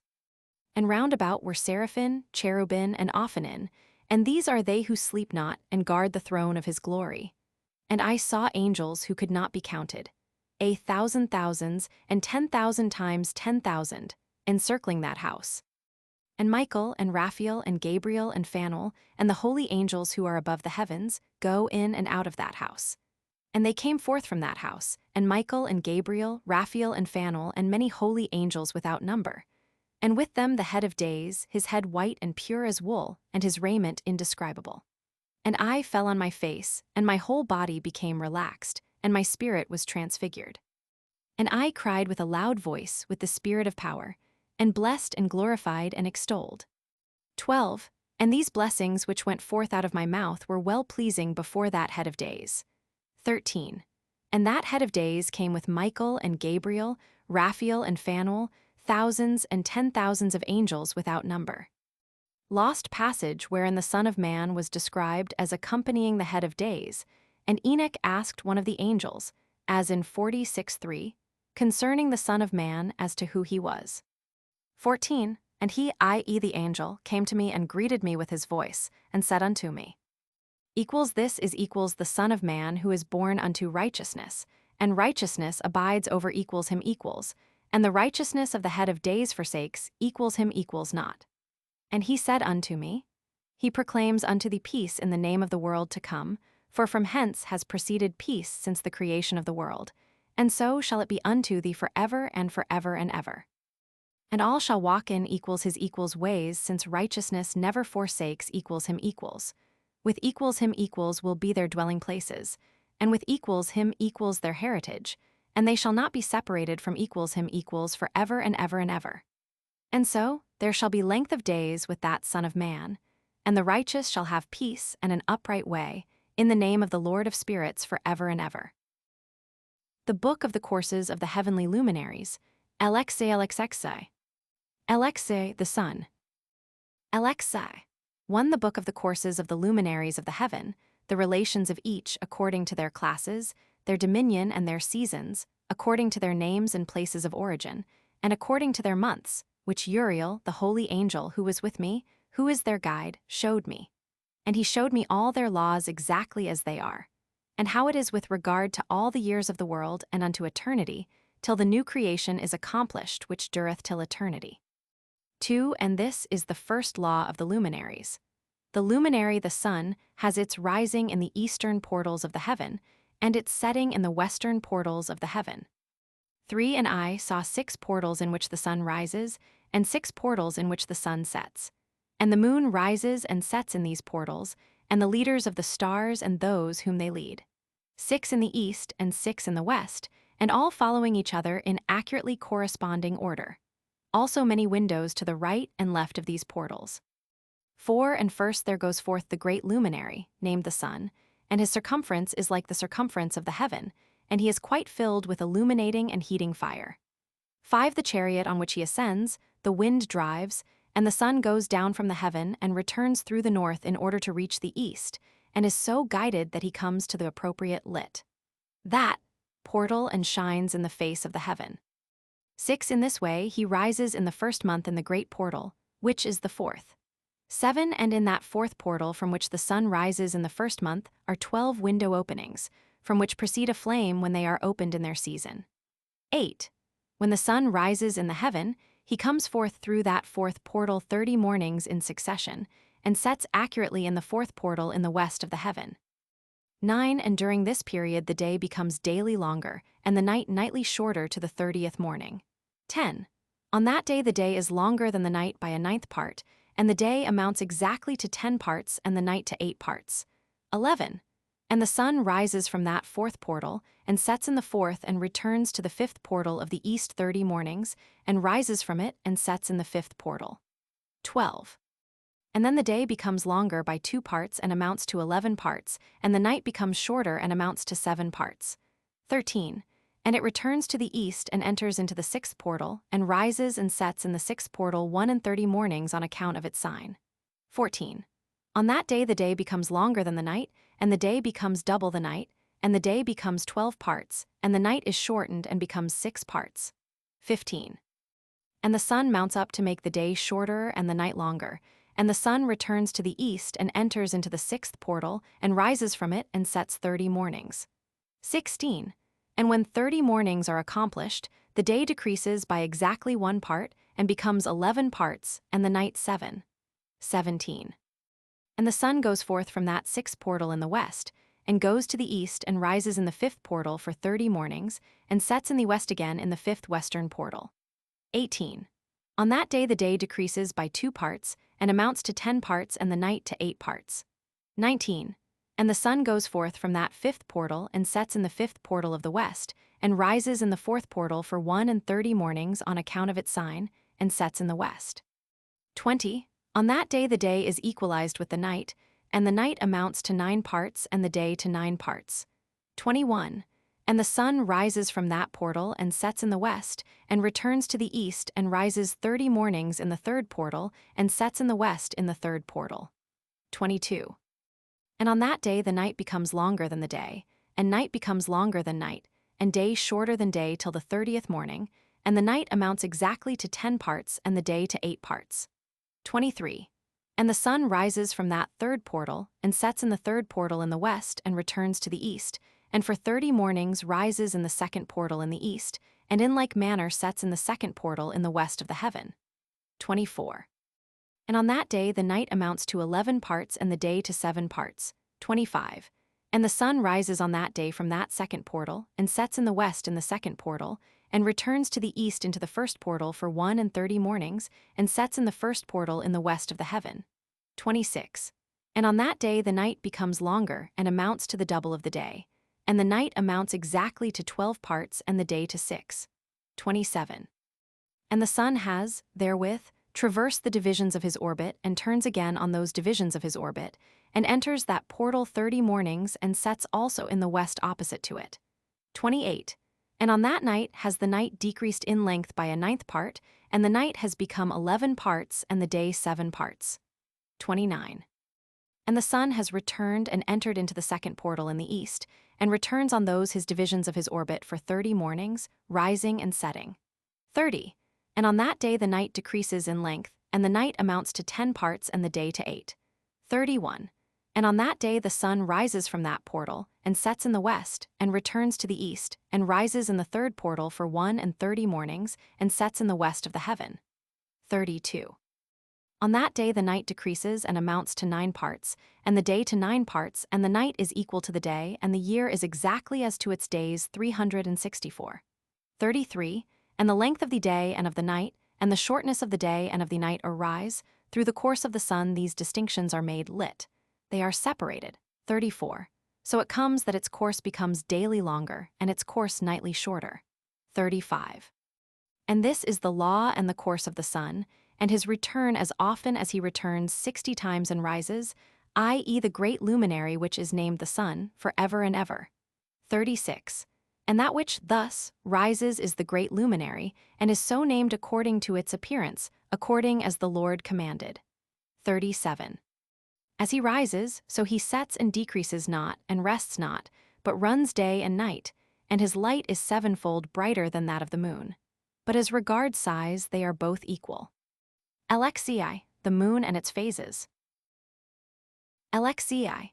1. And after this law I saw another law dealing with the smaller luminary, which is named the moon. 2. And her circumference is like the circumference of the heaven, and her chariot in which she rides is driven by the wind, and light is given to her in definite measure.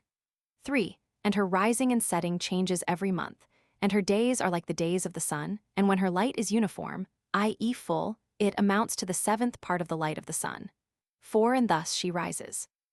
And her first phase in the east comes forth on the 30th morning, and on that day she becomes visible, and constitutes for you the first phase of the moon on the 30th day together with the sun in the portal where the sun rises.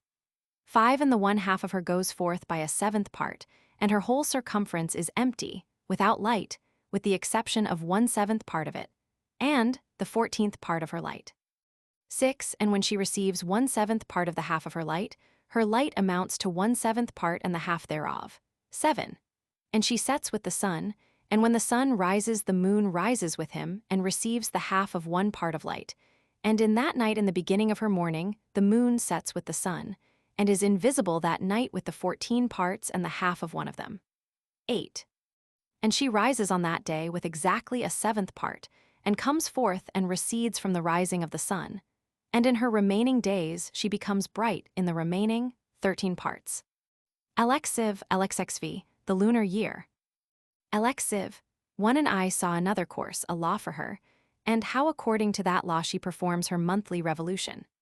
2. And all these Uriel, the holy angel who is the leader of them all, showed to me, and their positions, and I wrote down their positions as he showed them to me, and I wrote down their months as they were, and the appearance of their lights till 15 days were accomplished. 3. In single 7th parts she accomplishes all her light in the east, and in single 7th parts accomplishes all her darkness in the west. 4. And in certain months she alters her settings, and in certain months she pursues her own peculiar course. 5. In 2 months the moon sets with the sun in those 2 middle portals, the 3rd and the 4th. 6. She goes forth for 7 days, and turns about and returns again through the portal where the sun rises, and accomplishes all her light. And she recedes from the sun, and in 8 days enters the 6th portal from which the sun goes forth. 7. And when the sun goes forth from the 4th portal, she goes forth 7 days, until she goes forth from the 5th and turns back again in 7 days into the 4th portal, and accomplishes all her light. And she recedes and enters into the 1st portal in 8 days. 8. And she returns again in 7 days into the 4th portal from which the sun goes forth. 9. Thus I saw their position, how the moons rose and the sun set in those days. 10. And if 5 years are added together, the sun has an overplus of 30 days, and all the days which accrue to it for one of those 5 years, when they are full, amount to 364 days. 11. And the overplus of the sun and of the stars amounts to 6 days. In 5 years 6 days every year come to 30 days, and the moon falls behind the sun, and stars to the number of 30 days. 12. And equals the sun equals, and the stars bring in all the years exactly, so that they do not advance or delay their position by a single day unto eternity, but equals complete equals the years with perfect justice in 364 days. 13. In 3 years there are 1092 days, and in 5 years 1820 days, so that in 8 years there are 2912 days. 14. For the moon alone the days amount in 3 years to 1062 days, and in 5 years she falls 50 days behind. E to the sum of 1770, there is to be added 1062 days. 15. And in 5 years there are 1770 days, so that for the moon the days in 8 years amount to 2832 days. 16. For in 8 years she falls behind to the amount of 80 days. All the days she falls behind in 8 years are 80. 17. And the year is accurately completed in conformity with their world stations and the stations of the sun, which rise from the portals through which it, the sun, rises and sets 30 days. LXXV. 1. And the leaders of the heads of the thousands, who are placed over the whole creation and over all the stars, have also to do with the 4 intercalary days, being inseparable from their office, according to the reckoning of the year, and these render service on the 4 days which are not reckoned in the reckoning of the year. 2. And owing to them men go wrong therein, for those luminaries truly render service on the world stations, 1 in the first portal, 1 in the third portal of the heaven, 1 in the fourth portal, and 1 in the sixth portal, and the exactness of the year is accomplished through its separate 364 stations. 3. For the signs and the times and the years and the days the angel Uriel showed to me, whom the Lord of glory hath set forever over all the luminaries of the heaven, in the heaven and in the world, that they should rule on the face of the heaven and be seen on the earth, and be leaders for the day and the night, i.e. the sun, moon, and stars, and all the ministering creatures which make their revolution in all the chariots of the heaven. 4. In like manner 12 doors Uriel showed me, open in the circumference of the sun's chariot in the heaven, through which the rays of the sun break forth, and from them is warmth diffused over the earth, when they are opened at their appointed seasons. 5. And for the winds and the spirit of the dew when they are opened, standing open in the heavens at the ends. 6. As for the 12 portals in the heaven at the ends of the earth, out of which go forth the sun, moon, and stars, and all the works of heaven in the east and in the west. 7. There are many windows open to the left and right of them, and one window at its appointed season produces warmth, corresponding, as these do, to those doors from which the stars come forth according as he has commanded them, and wherein they set corresponding to their number. 8. And I saw chariots in the heaven, running in the world, above those portals in which revolve the stars that never set. 9 and 1 is larger than all the rest, and it is that makes its course through the entire world. LXXVI, the 12 winds and their portals. LXXVI.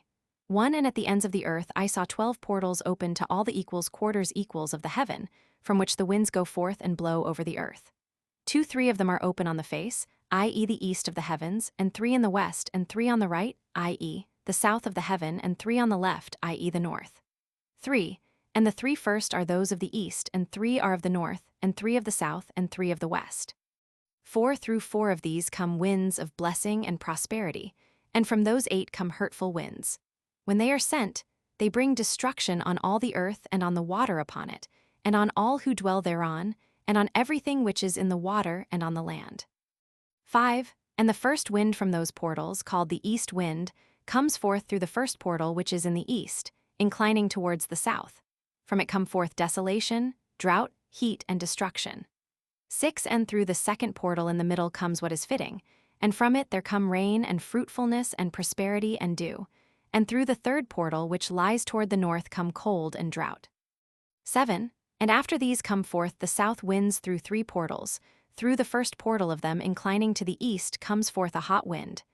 8. And through the middle portal next to it there come forth fragrant smells, and dew and rain, and prosperity and health. 9. And through the third portal lying to the west come forth dew and rain, locusts and desolation. 10. And after these the north winds. From the 7th portal in the east come dew and rain, locusts and desolation. 11. And from the middle portal come in a direct direction health and rain and dew and prosperity, and through the third portal in the west come cloud and hoarfrost, and snow and rain, and dew and locusts. 12. And after these are the west winds. Through the first portal adjoining the north come forth dew and hoarfrost, and cold and snow and frost. 13. And from the middle portal come forth dew and rain, and prosperity and blessing. And through the last portal which adjoins the south come forth drought and desolation, and burning and destruction. 14. And the 12 portals of the 4 equals quarters equals of the heaven are therewith completed. And all their laws and all their plagues and all their benefactions have I shown to thee, my son Methuselah. LXXV, the 4 quarters of the world, the 7 mountains, the 7 rivers and sea. LXXV, 1 and the first equals quarter equals is called the east, because it is the first, and the second, the south, because the most high equals will descend equals there, yea, there in quite a special sense will he who is blessed for ever equals descend equals. 2. And the west equals quarter equals is named the diminished, because there all the luminaries of the heaven wane and go down. 3 and the fourth equals quarter equals, named the north, is divided into 3 parts.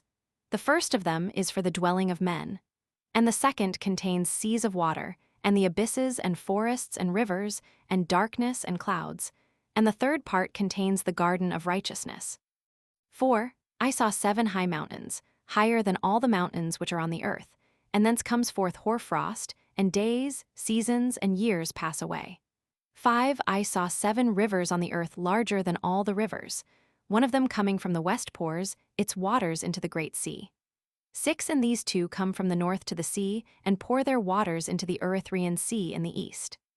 7 and the remaining 4 come forth on the side of the north to their own sea, 2 of them to the Erythraean Sea, and 2 into the great sea, and discharge themselves there. 8. 7 great islands I saw in the sea and in the mainland, 2 in the mainland, and 5 in the great sea. LXXVI, the sun and moon, the waxing and waning of the moon. LXXVI, 1 in the names of the sun are the following, the first Orjares and the second Tomas. 2 and the moon has 4 names, the first name is Asanya, the second Ebla, the third Benacer, and the fourth Iri, 3. These are the 2 great luminaries. Their circumference is like the circumference of the heaven, and the size of the circumference of both is alike. 4 in the circumference of the sun, there are 7 portions of light which are added to it more than to the moon, and in definite measures it is transferred till the 7th portion of the sun is exhausted. 5 and they set and enter the portals of the west, and make their revolution by the north, and come forth through the eastern portals on the face of the heaven. 6 and when the moon rises 1/14th part appears in the heaven, the light becomes full in her. On the 14th day she accomplishes her light. 7 and 15 parts of light are transferred to her till the 15th day, when her light is accomplished, according to the sign of the year, and she becomes 15 parts, and the moon grows by the addition of 14th parts. 8. And in her waning, the moon decreases on the first day to 14 parts of her light, on the second to 13 parts of light, on the third to 12, on the fourth to 11, on the fifth to 10, on the sixth to 9, on the 7th to 8, on the 8th to 7, on the 9th to 6, on the 10th to 5, on the 11th to 4, on the 12th to 3, on the 13th to 2, on the 14th to the half of a 7th, and all her remaining light disappears wholly on the 15th. 9. And in certain months the month has 29 days and once 28. 10. And Uriel showed me another law, when light is transferred to the moon, and on which side it is transferred to her by the sun. 11. During all the period during which the moon is growing in her light, she is transferring it to herself when opposite to the sun during 14 days her light is accomplished in the heaven, and when she is illumined throughout, her light is accomplished in the heaven. 12. And on the first day she is called the new moon, for on that day the light rises upon her. 13. She becomes full moon exactly on the day when the sun sets in the west, and from the east she rises at night, and the moon shines the whole night through till the sun rises over against her, and the moon is seen over against the sun. 14. On the side whence the light of the moon comes forth, there again she wanes till all the light vanishes and all the days of the month are at an end, and her circumference is empty, void of light. 15. And 3 months she makes of 30 days, and at her time she makes 3 months of 29 days each, in which she accomplishes her waning in the first period of time, and in the first portal for 177 days. 16. And in the time of her going out she appears for 3 months of 30 days each, and for 3 months she appears of 29 each. 17. At night she appears like a man for 20 days each time, and by day she appears like the heaven, and there is nothing else in her save her light. LX6 LXXX, 1 recapitulation of several of the laws. LX6, 1 And now, my son, I have shown thee everything, and the law of all the stars of the heaven is completed. 2 And he showed me all the laws of these for every day, and for every season of bearing rule, and for every year, and for its going forth, and for the order prescribed to it every month and every week. 3 And the waning of the moon which takes place in the 6th portal. For in this 6th portal her light is accomplished, and after that there is the beginning of the waning. 4 And the waning which takes place in the 1st portal in its season, till 177 days are accomplished, reckoned according to weeks, 25 weeks and 2 days. 5 She falls behind the sun and the order of the stars exactly 5 days in the course of one period, and when this place which thou seest has been traversed. 6 Such is the picture and sketch of every luminary which Uriel the archangel, who is their leader, showed unto me. LXXX, 1 And in those days the angel Uriel answered and said to me, Behold, I have shown thee everything, Enoch, and I have revealed everything to thee that thou shouldest see this sun and this moon, and the leaders of the stars of the heaven and all those who turn them, their tasks and times and departures. LXXX, 2:8 Perversion of nature and the heavenly bodies owing to the sin of men, and in the days of the sinners the years shall be shortened, and their seed shall be tardy on their lands and fields, and all things on the earth shall alter, and shall not appear in their time, and the rain shall be kept back, and the heaven shall withhold it. And in those times the fruits of the earth shall be backward, and shall not grow in their time, and the fruits of the trees shall be withheld in their time. And the moon shall alter her order, and not appear at her time. And in those days the equals sun equals shall be seen, and he shall journey in the equals evening equals on the extremity of the great chariot in the west, and shall shine more brightly than accords with the order of light. And many chiefs of the stars shall transgress the order prescribed, and these shall alter their orbits and tasks, and not appear at the seasons prescribed to them. And the whole order of the stars shall be concealed from the sinners, and the thoughts of those on the earth shall err concerning them, yea, they shall err and take them to be gods. And evil shall be multiplied upon them, and punishment shall come upon them so as to destroy all. LXXXI, the heavenly tablets and the mission of Enoch. LXXXI, 1 And he said unto me, Observe, Enoch, these heavenly tablets, and read what is written thereon, and mark every individual fact. 2 And I observed the heavenly tablets, and read everything which was written thereon, and understood everything, and read the book of all the deeds of mankind, and of all the children of flesh that shall be upon the earth to the remotest generations. 3 And forthwith I bless the great Lord, the King of glory forever, in that he has made all the works of the world. And I extolled the Lord because of his patience, and blessed him because of the children of men. 4 And after that I said, Blessed is the man who dies in righteousness and goodness, concerning whom there is no book of unrighteousness writ, and against whom no day of judgment shall be found.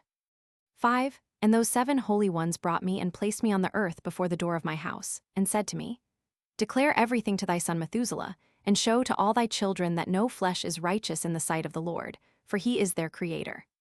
6 1 year we will leave thee with thy son, till thou givest thy last commands, that thou mayest teach thy children and record it for them, and testify to all thy children, and in the 2nd year they shall take thee from their midst. Let thy heart be strong, for the good shall announce righteousness to the good. The righteous with the righteous shall rejoice, and shall offer congratulation to one another. But the sinners shall die with the sinners, and the apostate go down with the apostate. And those who practice righteousness shall die on account of the deeds of men, and be taken away on account of the doings of the godless. 10 And in those days they ceased to speak to me, and I came to my people, blessing the Lord of the world. LXXI, charge given to Enoch, the 4 intercalary days, the stars which lead the seasons and the months. LXXI, 1 And now, my son Methuselah, all these things I am recounting to thee and writing down for thee, and I have revealed to thee everything, and given thee books concerning all these. So preserve, my son Methuselah, the books from thy father's hand, and see that thou deliver them to the generations of the world. I have given wisdom to thee and to thy children, that they may give it to their children for generations, this wisdom, namely, that passeth their thought.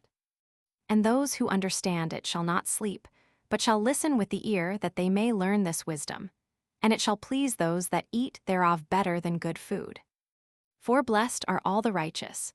Blessed are all those who walk in the way of righteousness, and sin not as the sinners in the reckoning of all their days in which the sun traverses the heaven, entering into and departing from the portals for 30 days with the heads of thousands of the order of the stars, together with the 4 which are intercalated which divide the 4 portions of the year, which lead them and enter with them 4 days.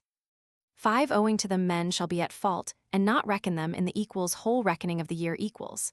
Yea, men shall be at fault, and not recognize them accurately. 6 for they belong to the reckoning of the year and are truly recorded, thereon, forever, 1 in the first portal and 1 in the third, and 1 in the fourth and 1 in the sixth, and the year is completed in 364 days. 7 and the account thereof is accurate, and the recorded reckoning thereof exact. For the luminaries, and months and festivals and years and days, has Uriel shown and revealed to me, equals to whom equals the Lord of the whole creation of the world has equals subjected equals the host of heaven. 8 and he has power over night and day in the heaven to cause the light to give light to men, sun, moon, and stars, and all the powers of the heaven which revolve in their circular chariots. 9 and these are the orders of the stars, which set in their places, and in their seasons and festivals and months. 10 and these are the names of those who lead them, who watch equals that they equals enter at their times, in their orders, in their seasons, in their months, in their periods of dominion, and in their positions. 11 their 4 leaders who divide the 4 parts of the year enter first, and after them the 12 leaders of the orders who divide the months, and for the 360 days there are heads over thousands who divide the days, and for the 4 intercalary days there are the leaders which sunder the 4 parts of the year. 12 and these heads over thousands are intercalated between leader and leader, each behind a station, but their leaders make the division. 13 and these are the names of the leaders who divide the 4 parts of the year which are ordained: Milkiel, Helamerlerk, and Merlergel, and Narerl. 14 and the names of those who lead them: Adnarerl, and Ijasuserl, and Elamererl. These 3 follow the leaders of the orders, and there is one that follows the 3 leaders of the orders, which follow those leaders of stations that divide the 4 parts of the year. 15 in the beginning of the year Melchegel rises first and rules, who is named Tammany, and sun and all the days of his dominion whilst he bears rule are 91 days. 16 and these are the signs of the days which are to be seen on earth in the days of his dominion: sweat and heat and calms, and all the trees bear fruit, and leaves are produced on all the trees, and the harvest of wheat, and the rose flowers, and all the flowers which come forth in the field, but the trees of the winter season become withered. 17 and these are the names of the leaders which are under them: Berkaerl, Zerlibserl, and another who is added ahead of 1,000, called Hilujaseph, and the days of the dominion of this leader are at an end. 18 the next leader after him is Herlamerlerk, whom one names the shining sun, and all the days of his light are 91 days.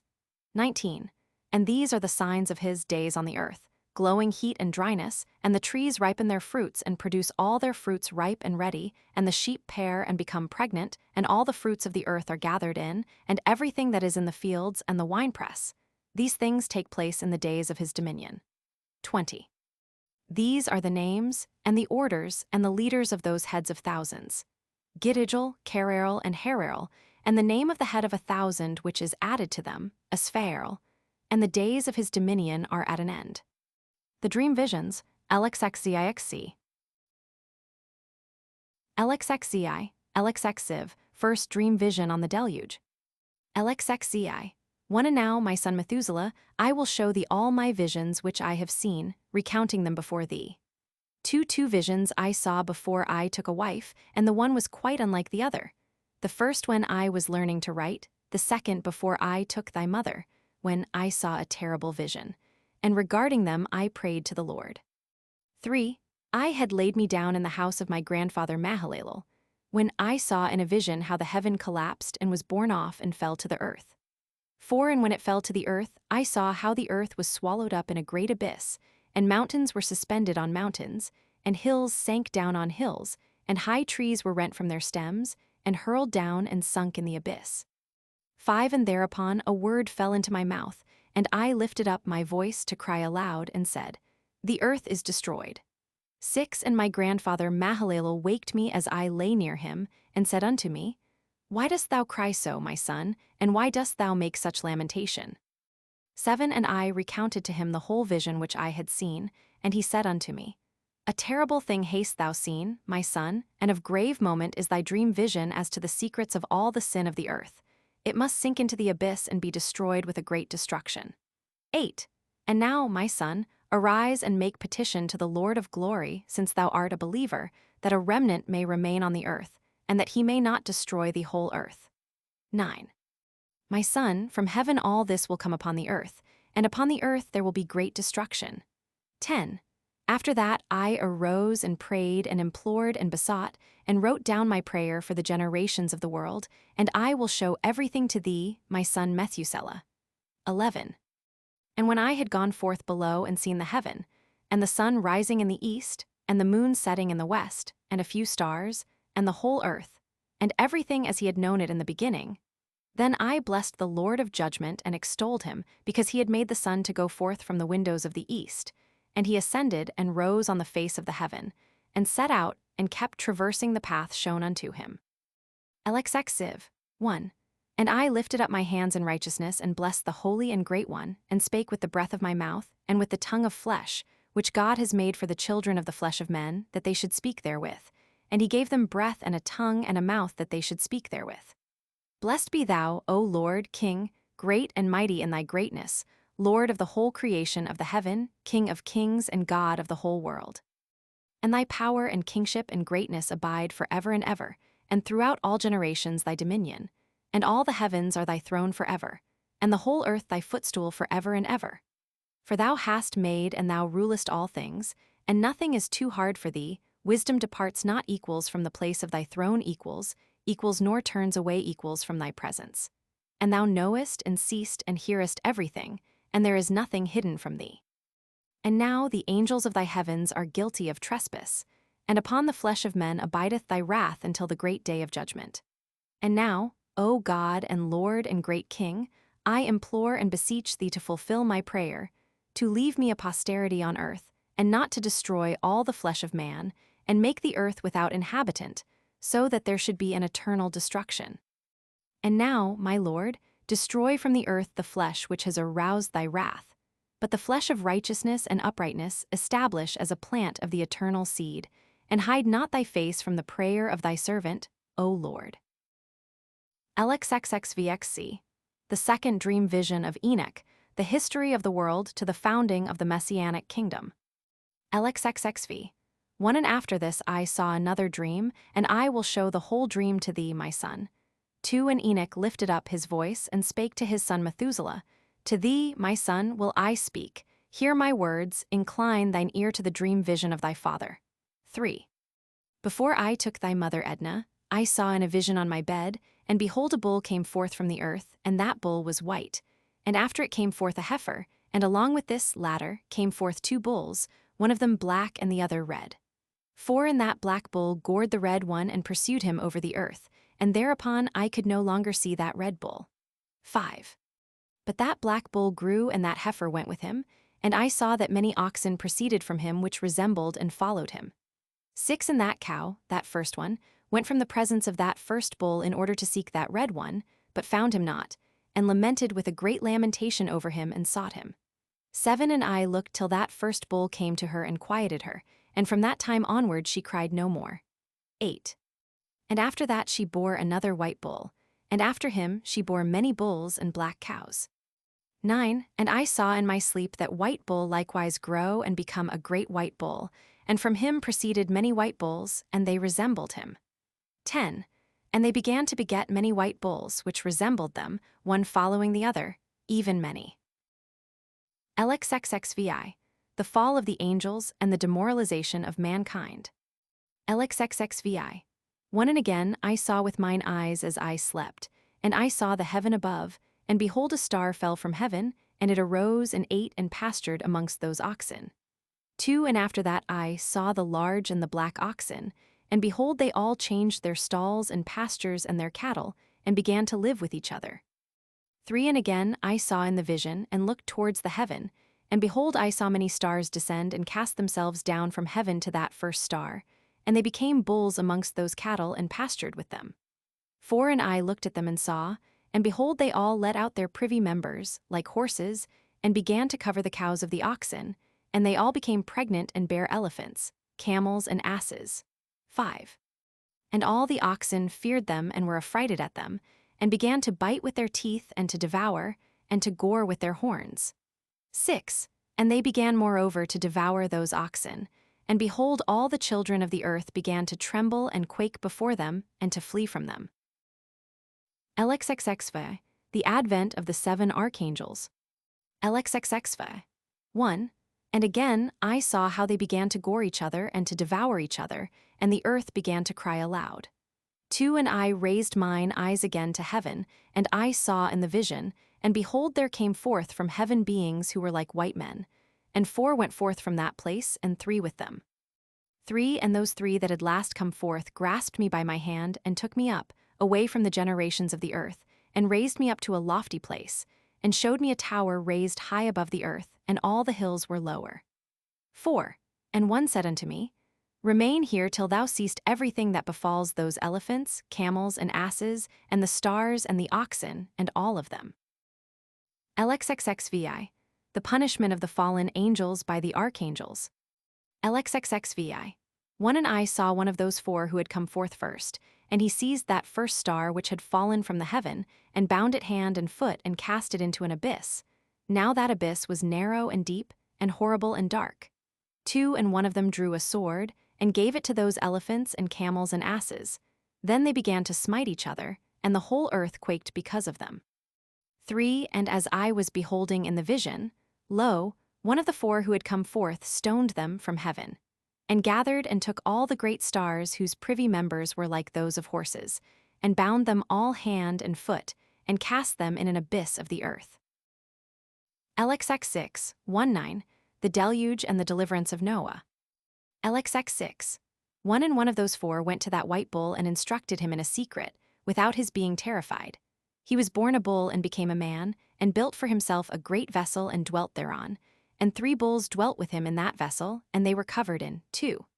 And again I raised mine eyes towards heaven and saw a lofty roof, with 7 water torrents thereon, and those torrents flowed with much water into an enclosure.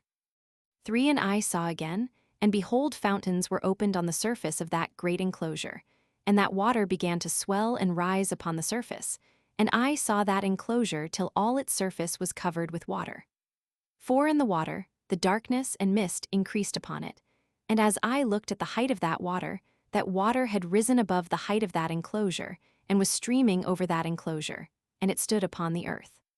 5 And all the cattle of that enclosure were gathered together, until I saw how they sank and were swallowed up and perished in that water. 6 But that vessel floated on the water, while all the oxen and elephants and camels and asses sank to the bottom with all the animals, so that I could no longer see them, and they were not able to escape, but perished and sank into the depths. 7 And again I saw in the vision till those water torrents were removed from that high roof, and the chasms of the earth were leveled up, and other abysses were opened. 8 Then the water began to run down into these, till the earth became visible, but that vessel settled on the earth, and the darkness retired, and light appeared. 9 But that white bull which had become a man came out of that vessel, and the 3 bulls with him, and one of those 3 was white like that bull, and one of them was red as blood, and one black, and that white bull departed from them. LXX6, 1027, from the death of Noah to the Exodus. 10 And they began to bring forth beasts of the field and birds, so that there arose different genera: lions, tigers, wolves, dogs, hyenas, wild boars, foxes, squirrels, swine, falcons, vultures, kites, eagles, and ravens, and among them was born a white bull. 11 And they began to bite one another. But that white bull which was born amongst them begat a wild ass and a white bull with it, and the wild asses multiplied. 12 But that bull which was born from him begat a black wild boar and a white sheep, and the former begat many boars, but that sheep begat 12 sheep. 13 And when those 12 sheep had grown, they gave up one of them to the asses, and those asses again gave up that sheep to the wolves, and that sheep grew up among the wolves. 14 And the Lord brought the 11 sheep to live with it and to pasture with it among the wolves, and they multiplied and became many flocks of sheep. 15.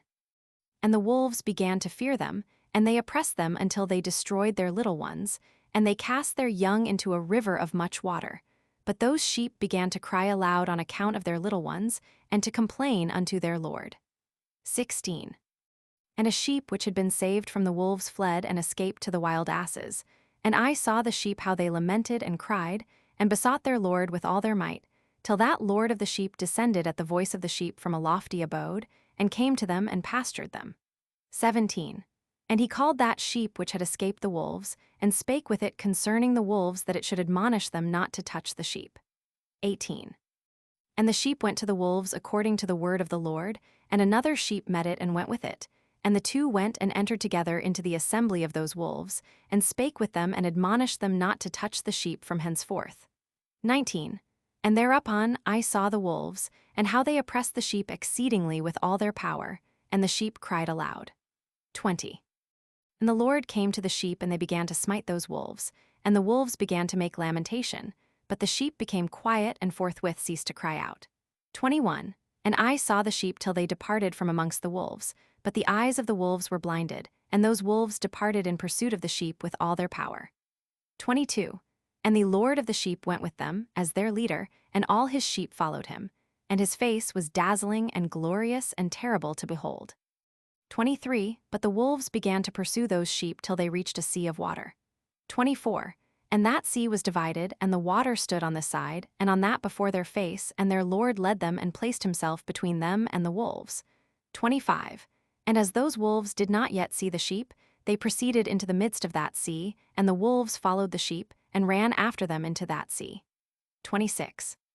And when they saw the Lord of the sheep, they turned to flee before his face, but that sea gathered itself together, and became as it had been created, and the water swelled and rose till it covered those wolves.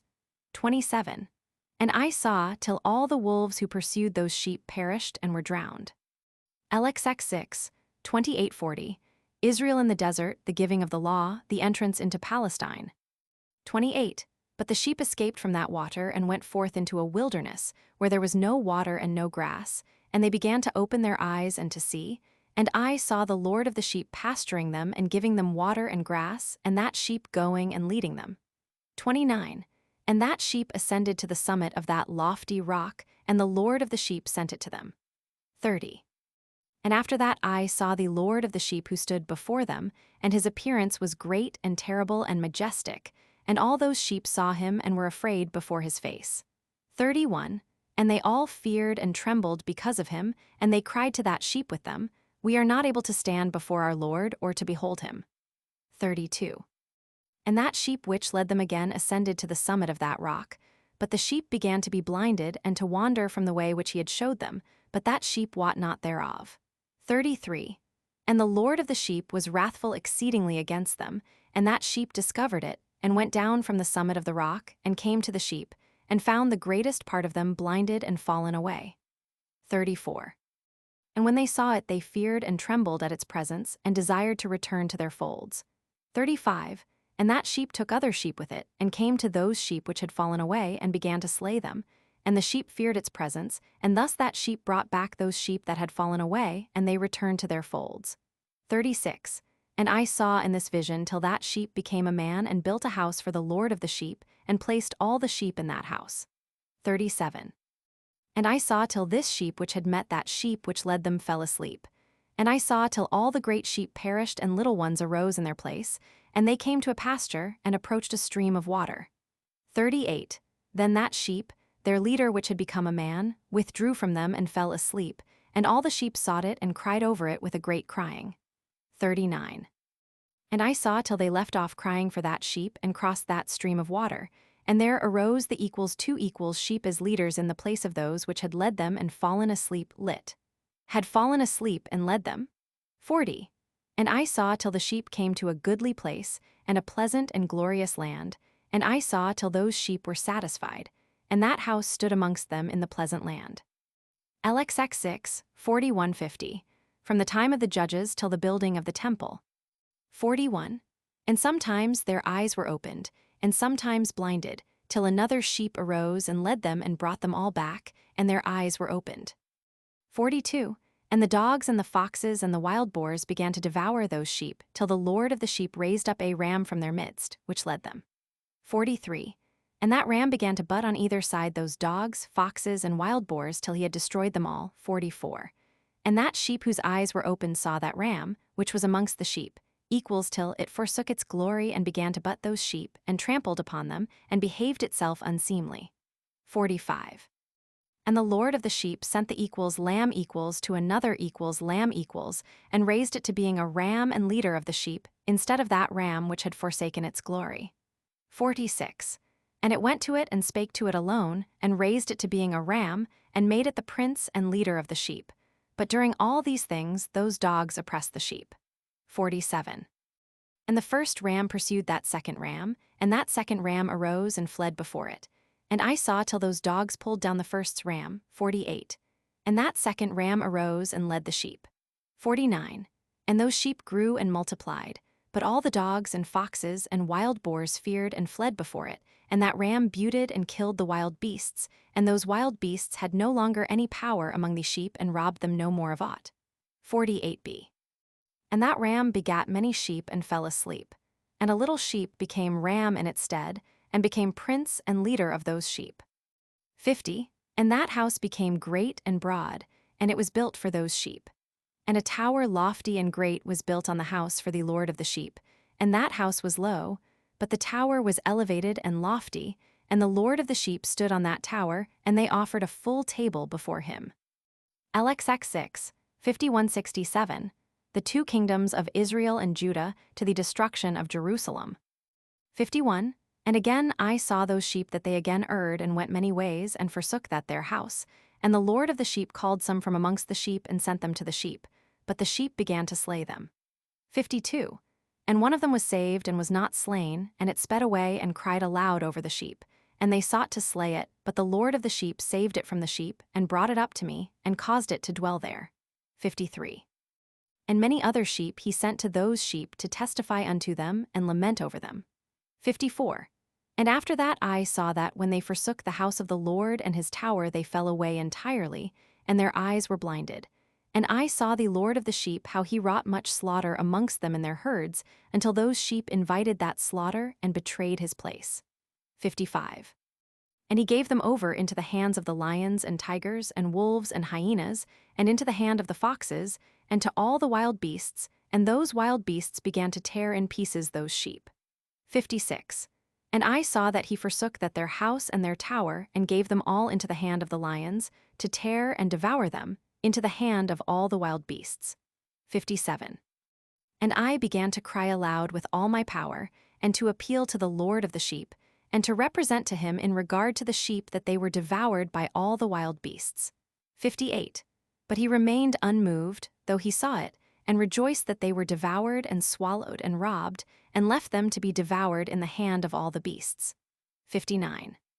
And he called 70 shepherds, and cast those sheep to them that they might pasture them, and he spake to the shepherds and their companions, Let each individual of you pasture the sheep henceforward, and everything that I shall command you that do ye. 60. And I will deliver them over unto you duly numbered, and tell you which of them are to be destroyed, and them destroy ye. And he gave over unto them those sheep. 61. And he called another and spake unto him, Observe and mark everything that the shepherds will do to those sheep, for they will destroy more of them than I have commanded them. 62. And every excess and the destruction which will be wrought through the shepherds, record, namely, how many they destroy according to my command, and how many according to their own caprice. Record against every individual shepherd all the destruction he effects. 63. And read out before me by number how many they destroy, and how many they deliver over for destruction, that I may have this as a testimony against them, and know every deed of the shepherds, that I may equals comprehend equals and see what they do, whether or not they abide by my command which I have commanded them. 64. But they shall not know it, and thou shalt not declare it to them, nor admonish them, but only record against each individual all the destruction which the shepherds effect each in his time, and lay it all before me. 65. And I saw till those shepherds pastured in their season, and they began to slay and to destroy more than they were bidden, and they delivered those sheep into the hand of the lions. 66. And the lions and tigers ate and devoured the greater part of those sheep, and the wild boars ate along with them, and they burnt that tower and demolished that house. 67. And I became exceedingly sorrowful over that tower, because that house of the sheep was demolished, and afterwards I was unable to see if those sheep entered that house. LXX 6, 6871. First period of the angelic rulers, from the destruction of Jerusalem to the return from the captivity. 68. And the shepherds and their associates delivered over those sheep to all the wild beasts, to devour them, and each one of them received in his time a definite number. It was written by the other in a book how many each one of them destroyed of them. 69. And each one slew and destroyed many more than was prescribed, and I began to weep and lament on account of those sheep. 70. And thus in the vision I saw that one who wrote how he wrote down every one that was destroyed by those shepherds, day by day, and carried up and laid down and showed actually the whole book to the Lord of the sheep. Even everything that they had done, and all that each one of them had made away with, and all that they had given over to destruction. 71. And the book was read before the Lord of the sheep, and he took the book from his hand and read it and sealed it and laid it down. LXX 6, 7277. Second period, from the time of Cyrus to that of Alexander the Great. 72. And forthwith I saw how the shepherds pastured for 12 hours, and behold 3 of those sheep turned back and came and entered and began to build up all that had fallen down of that house. But the wild boars tried to hinder them, but they were not able. 73. And they began again to build as before, and they reared up that tower, and it was named the High Tower, and they began again to place a table before the tower, but all the bread on it was polluted and not pure. 74. And as touching all this the eyes of those sheep were blinded so that they saw not, and the eyes of their shepherds likewise, and they delivered them in large numbers to their shepherds for destruction, and they trampled the sheep with their feet and devoured them. 75. And the Lord of the sheep remained unmoved till all the sheep were dispersed over the field and mingled with them, i.e. the beasts, and they, i.e. the shepherds, did not save them out of the hand of the beasts. 76. And this one who wrote the book carried it up, and showed it and read it before the Lord of the sheep, and implored him on their account, and besought him on their account as he showed him all the doings of the shepherds, and gave testimony before him against all the shepherds. 77. And he took the actual book, and laid it down beside him, and departed. XC 15. Third period, from Alexander the Great to the Greco-Syrian domination.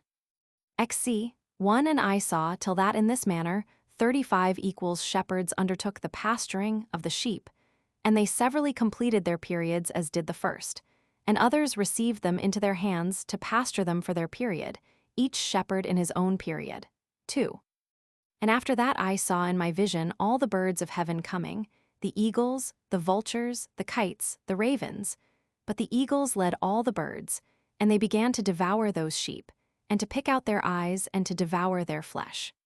3. And the sheep cried out because their flesh was being devoured by the birds, and as for me I looked and lamented in my sleep over that shepherd who pastured the sheep. 4. And I saw, until those sheep were devoured by the dogs and eagles and kites, and they left neither flesh nor skin nor sinew remaining on them, till only their bones stood there. And their bones too fell to the earth, and the sheep became few. 5. And I saw, until that 23 had undertaken the pasturing, and completed in their several periods 58 times. XC 612. Fourth period, from the Greco-Syrian domination to the Maccabean revolt. 6. But behold, lambs were born by those white sheep, and they began to open their eyes and to see, and to cry to the sheep. 7. Yea, they cried to them, but they did not hearken to what they said to them, but were exceedingly deaf, and their eyes were very exceedingly blinded. 8. And I saw in the vision how the ravens flew upon those lambs, and took one of those lambs, and dashed the sheep in pieces and devoured them. 9. And I saw till horns grew upon those lambs, and the ravens cast down their horns, and I saw till there sprouted a great horn of one of those sheep, and their eyes were opened. 10. And it looked at them, and their eyes opened, and it cried to the sheep, and the rams saw it and all ran to it. 11. And notwithstanding all this, those eagles and vultures and ravens and kites still kept tearing the sheep and swooping down upon them and devouring them. Still the sheep remained silent, but the rams lamented and cried out. 12. And those ravens fought and battled with it and sought to lay low its horn, but they had no power over it. XC 13:19. The last assault of the Gentiles on the Jews, where VV -15 and 16:18 are doublets. And I saw till the shepherds and eagles and those vultures and kites came, and they cried to the ravens that they should break the horn of that ram, and they battled and fought with it, and it battled with them and cried that its help might come. All the eagles and vultures and ravens and kites were gathered together, and there came with them all the sheep of the field, yea, they all came together, and helped each other to break that horn of the ram. 19. And I saw till a great sword was given to the sheep, and the sheep proceeded against all the beasts of the field to slay them, and all the beasts and the birds of the heaven fled before their face. And I saw till that man, who wrote down the names of the shepherds, carried up into the presence of the Lord of the sheep, came and helped it and showed it everything. He had come down for the help of that ram. And I saw till the Lord of the sheep came unto them in wrath, and all who saw him fled, and they all fell into his shadow from before his face. And I saw that man, who wrote the book according to the command of the Lord, till he opened that book concerning the destruction which those 12 last shepherds had wrought, and showed that they had destroyed much more than their predecessors before the Lord of the sheep. And I saw till the Lord of the sheep came unto them and took in his hand the staff of his wrath, and smote the earth, and the earth clave asunder. And all the beasts and all the birds of the heaven fell from among those sheep, and were swallowed up in the earth, and it covered them. XC 20:27. Judgment of the fallen angels, the shepherds, and the apostates. 20. And I saw till a throne was erected in the pleasant land, and the Lord of the sheep sat himself thereon, and equals the other equals took the sealed books and opened those books before the Lord of the sheep. 21. And the Lord called those men the 7 first white ones, and commanded that they should bring before him, beginning with the first star which led the way, equals all the equals stars whose privy members were like those of horses, and they brought them all before him. 22. And he said to that man who wrote before him, being one of those 7 white ones, and said unto him, Take those 70 shepherds to whom I delivered the sheep, and who taking them on their own authority slew more than I commanded them. 23. And behold, they were all bound, I saw, and they all stood before him. 24. And the judgment was held first over the stars, and they were judged and found guilty, and went to the place of condemnation, and they were cast into an abyss, full of fire and flaming, and full of pillars of fire. 25. And those 70 shepherds were judged and found guilty, and they were cast into that fiery abyss. 26. And I saw at that time how a like abyss was opened in the midst of the earth, full of fire, and they brought those blinded sheep, and they were all judged and found guilty and cast into this fiery abyss, and they burned. Now this abyss was to the right of that house. 27. And I saw those sheep burning and their bones burning. XC 28:38. The New Jerusalem, the conversion of the surviving Gentiles, the resurrection of the righteous, the Messiah. 28. And I stood up to see till they folded up that old house, and carried off all the pillars, and all the beams and ornaments of the house were at the same time folded up with it, and they carried it off and laid it in a place in the south of the land. 29. And I saw till the Lord of the sheep brought a new house greater and loftier than that first, and set it up in the place of the first which had been folded up. All its pillars were new, and its ornaments were new and larger than those of the first, the old one which he had taken away, and all the sheep were within it. 30. And I saw all the sheep which had been left, and all the beasts on the earth, and all the birds of the heaven, falling down and doing homage to those sheep, and making petition to, and obeying them in every equals thing equals. 31. And thereafter those 3 who were clothed in white and had seized me by my hand, and the hand of that ram also seizing hold of me, they took me up and set me down in the midst of those sheep before the judgment took place. 32. And those sheep were all white, and their wool was abundant and clean. 33. And all that had been destroyed and dispersed, and all the beasts of the field, and all the birds of the heaven, assembled in that house, and the Lord of the sheep rejoiced with great joy because they were all good and had returned to his house. 34. And I saw till they laid down that sword, which had been given to the sheep, and they brought it back into the house, and it was sealed before the presence of the Lord, and all the sheep were invited into that house, but it held them not. 35. And the eyes of them all were opened, and they saw the good, and there was not one among them that did not see. 36. And I saw that that house was large and broad and very full. 37. And I saw that a white bull was born, with large horns, and all the beasts of the field and all the birds of the air feared him and made petition to him all the time. 38. And I saw till all their generations were transformed, and they all became white bulls. And the first among them became a equals lamb equals, and that equals lamb equals became a great animal and had great black horns on its head. And the Lord of the sheep rejoiced over equals at equals, and over all the oxen. 39. And I slept in their midst, and I awoke and saw everything. 40. This is the vision which I saw while I slept, and I awoke and blessed the Lord of righteousness and gave him glory. 41. Then I wept with a great weeping, and my tears stayed not till I could no longer endure it. When I saw, they flowed on account of what I had seen, for everything shall come and be fulfilled, and all the deeds of men in their order were shown to me. 42. On that night I remembered the first dream, and because of it I wept and was troubled, because I had seen that vision. The concluding section of the book, XACV. XCI 110, 1819, Enoch's Book of Admonition for his children. XI 1. The book written by Enoch. Enoch indeed wrote this complete doctrine of wisdom, which is praised of all men and a judge of all the earth, for all my children who shall dwell on the earth, and for the future generations who shall observe uprightness and peace. Let not your spirit be troubled on account of the times, for the Holy and Great One has appointed days for all things. And the righteous one shall arise from sleep, and walk in the paths of righteousness, and all his path and conversation shall be in eternal goodness and grace.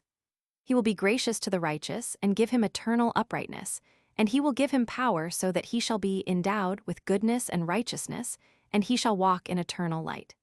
And sin shall perish in darkness forever, and shall no more be seen from that day forevermore. XCI 111, 1819, Enoch's admonition to his children. XCI 1. And now, my son Methuselah, call to me all thy brothers, and gather together to me all the sons of thy mother, for the word calls me, and the Spirit is poured out upon me, that I may show you everything that shall befall you forever. 2. And thereupon Methuselah went and summoned to him all his brothers, and assembled his relatives. 3. And he spake unto all the children of righteousness, and said, Hear, ye sons of Enoch, all the words of your father, and hearken aright to the voice of my mouth. For I exhort you and say unto you, Beloved, love uprightness and walk therein, and draw not nigh to uprightness with a double heart, and associate not with those of a double heart, but walk in righteousness, my sons, and it shall guide you on good paths, and righteousness shall be your companion. For I know that violence must equals increase on the earth, and a great chastisement be executed on the earth, and all unrighteousness come to an end. Yea, it shall be cut off from its roots, and its whole structure be destroyed.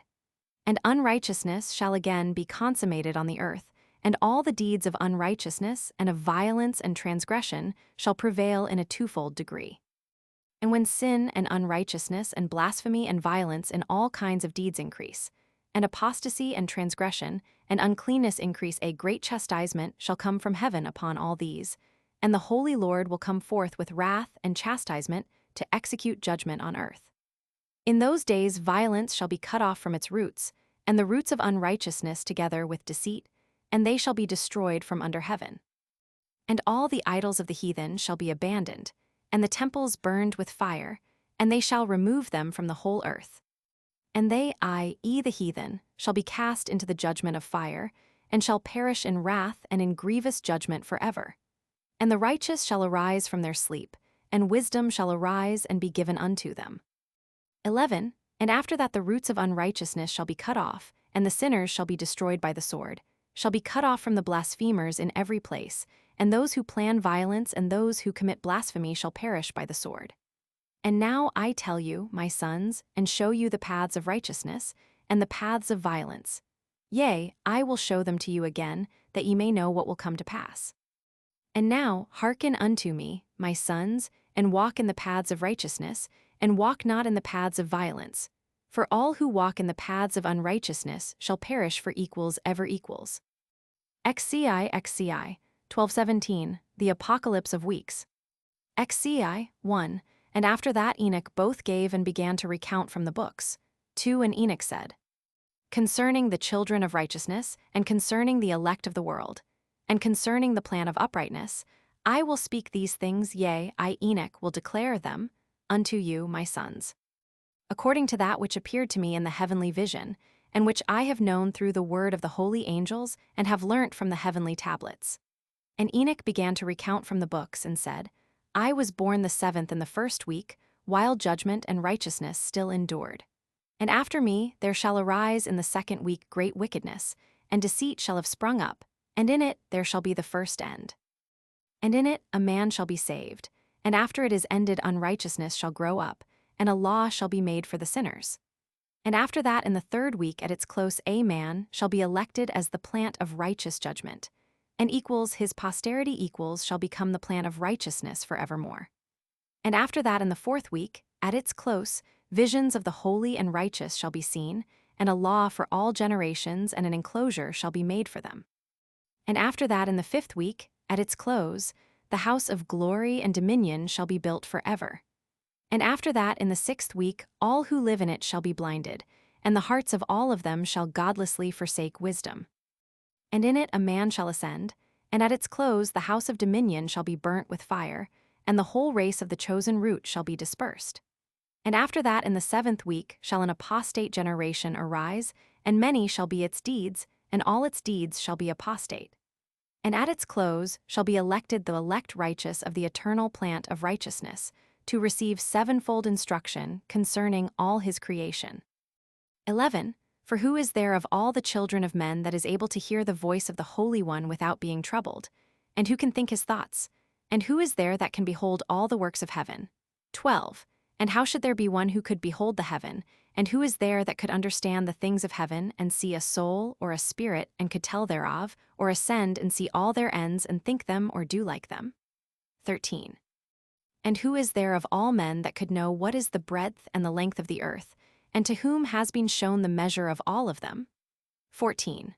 Or is there any one who could discern the length of the heaven, and how great is its height, and upon what it is founded, and how great is the number of the stars, and where all the luminaries rest? XCI 12:17.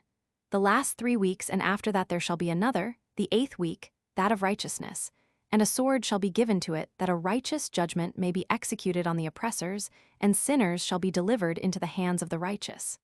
And at its close they shall acquire houses through their righteousness, and a house shall be built for the great King in glory forevermore. And all mankind shall look to the path of uprightness. And after that in the 9th week, the righteous judgment shall be revealed to the whole world. And all the works of the godless shall vanish from all the earth. And the world shall be written down for destruction. And after this, in the 10th week, in the 7th part, there shall be the great eternal judgment, in which he will execute vengeance amongst the angels. And the first heaven shall depart and pass away, and a new heaven shall appear, and all the powers of the heavens shall give 7-fold light. And after that there will be many weeks without number forever, and all shall be in goodness and righteousness, and sin shall no more be mentioned forever. Exciv 1:5, Admonitions to the righteous. Exciv 1. And now I say unto you, my sons, love righteousness and walk therein, for the paths of righteousness are worthy of acceptation, but the paths of unrighteousness shall suddenly be destroyed and vanish. And to certain men of a generation shall the paths of violence and of death be revealed, and they shall hold themselves afar from them, and shall not follow them. And now I say unto you the righteous, walk not in the paths of wickedness, nor on the paths of death, and draw not nigh to them, lest ye be destroyed.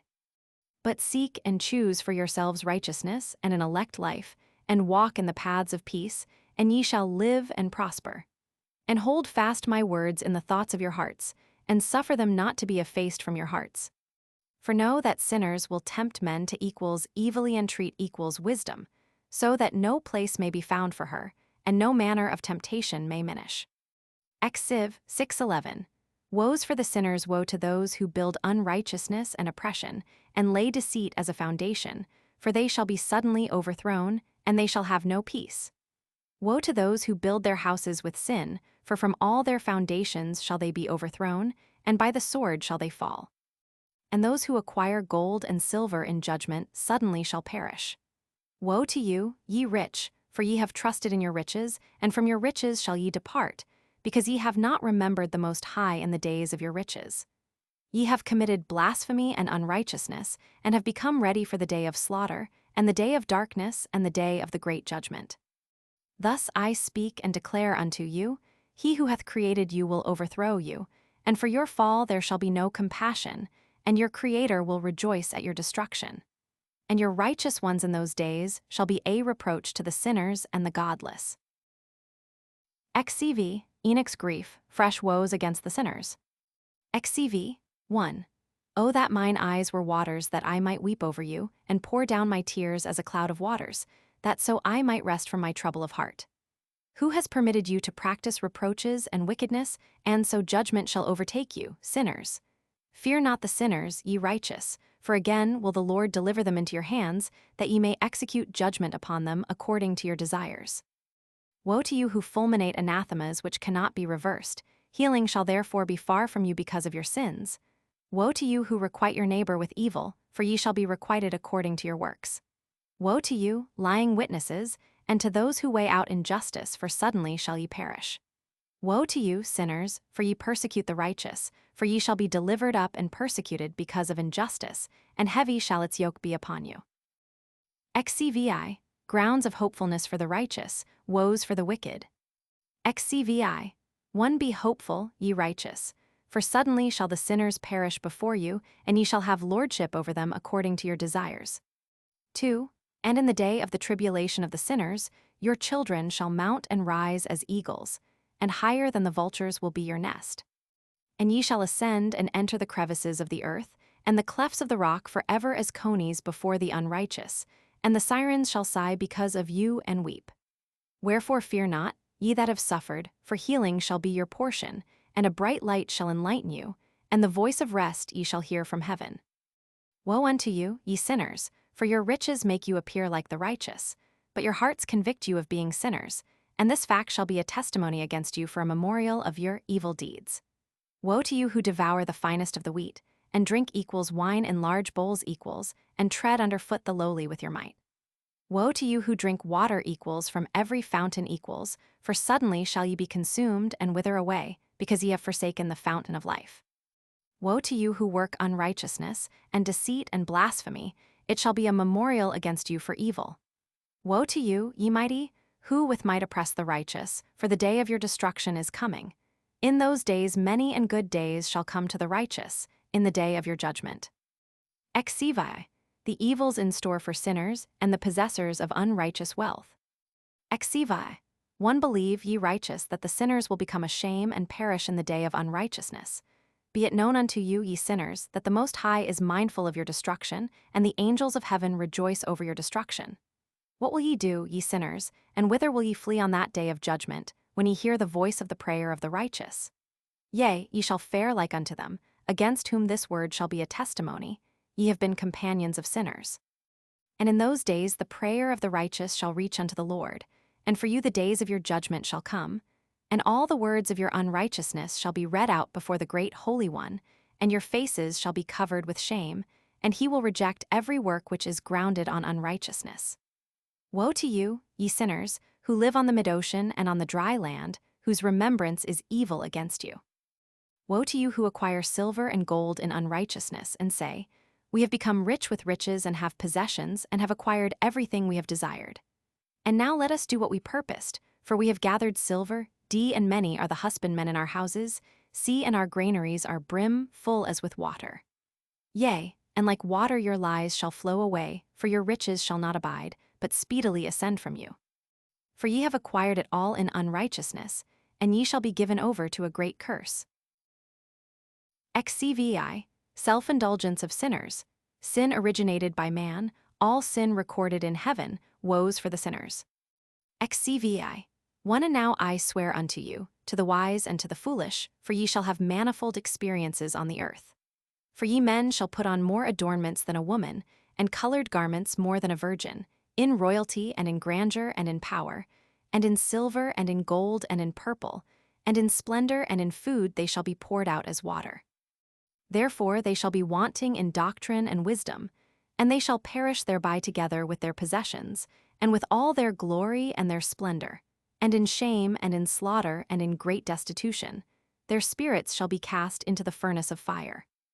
I have sworn unto you, ye sinners, as a mountain has not become a slave, and a hill does not become the handmaid of a woman, even so sin has not been sent upon the earth, but man of himself has created it, and under a great curse shall they fall who commit it.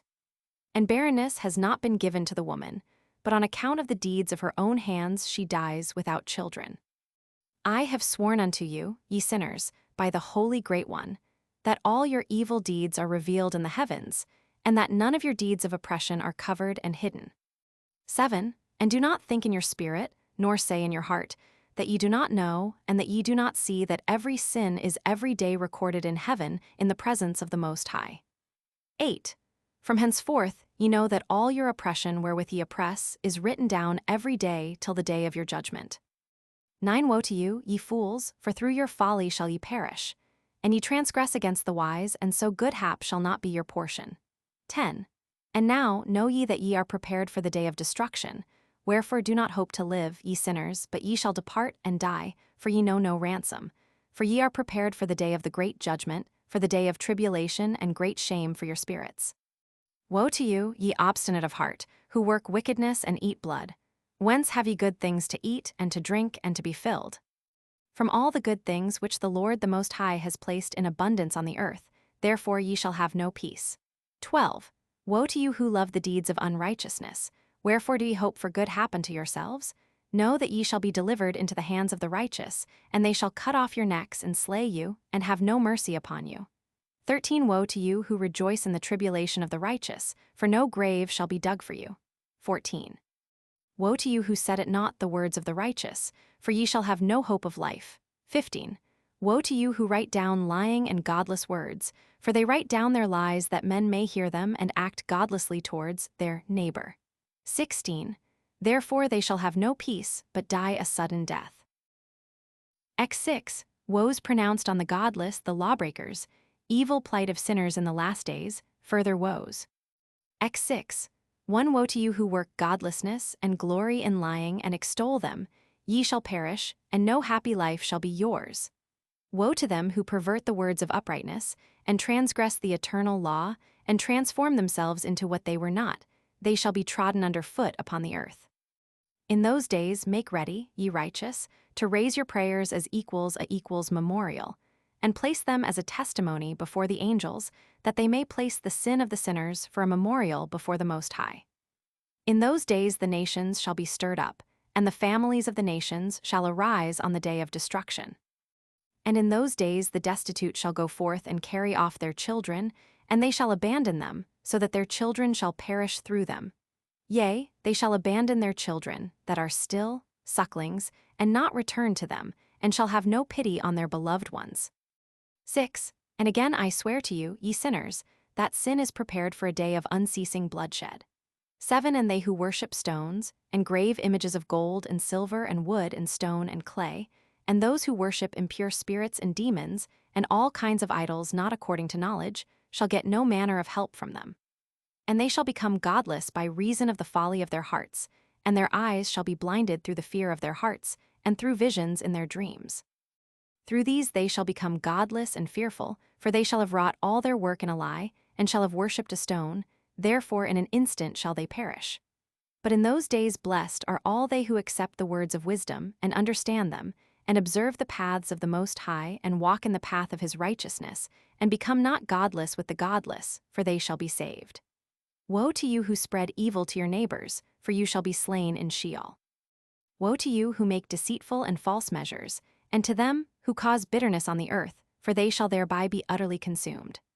Woe to you who build your houses through the grievous toil of others, and all their building materials are the bricks and stones of sin, I tell you ye shall have no peace. Woe to them who reject the measure and eternal heritage of their fathers, and whose souls follow after idols, for they shall have no rest. Woe to them who work unrighteousness and help oppression, and slay their neighbors until the day of the great judgment. For he shall cast down your glory, and bring affliction on your hearts, and shall arouse equals his fierce indignation equals, and destroy you all with the sword, and all the holy and righteous shall remember your sins. See the sinners destroy each other, judgment of the fallen angels, the safety of the righteous, further woes for the sinners. See 1. And in those days in one place the fathers together with their sons shall be smitten, and brothers one with another shall fall in death, till the streams flow with their blood. For a man shall not withhold his hand from slaying his sons and his sons' sons, and the sinner shall not withhold his hand from his honored brother. From dawn till sunset they shall slay one another. And the horse shall walk up to the breast in the blood of sinners, and the chariot shall be submerged to its height. In those days the angels shall descend into the secret places, and gather together into one place all those who brought down sin, and the Most High will arise on that day of judgment, to execute great judgment among sinners. And over all the righteous and holy he will appoint guardians from amongst the holy angels, to guard them as the apple of an eye until he makes an end of all wickedness and all sin, and though the righteous sleep a long sleep, they have naught to fear. And then the children of the earth shall see the wise equals in security equals, and shall understand all the words of this book, and recognize that their riches shall not be able to save them in the overthrow of their sins. Woe to you, sinners, on the day of strong anguish, equals ye who equals afflict the righteous and burn them with fire, ye shall be requited according to your works. Woe to you, ye obstinate of heart, who watch in order to devise wickedness, therefore shall fear come upon you, and there shall be none to help you. Woe to you, ye sinners, on account of the words of your mouth, and on account of the deeds of your hands which your godlessness has wrought, in blazing flames burning worse than fire shall ye burn. 10. And now know ye that from the angels he will inquire as to your deeds in heaven, from the sun and from the moon, and from the stars in reference to your sins, because upon the earth ye execute judgment on the righteous. 11. And he will summon to testify against you every cloud and mist and dew and rain, for they shall all be withheld because of you from descending upon you, and they shall be mindful of your sins. 12. And now give presents to the rain that it be not withheld from descending upon you, nor yet the dew, when it has received gold and silver from you that it may descend. 13. When the hoarfrost and snow with their chilliness, and all the snowstorms with all their plagues fall upon you, in those days ye shall not be able to stand before them. CI, exhortation to the fear of God. All nature fears him, but not the sinners. CI, 1. Observe the heaven, ye children of heaven, and every work of the Most High, and fear ye him and work no evil in his presence.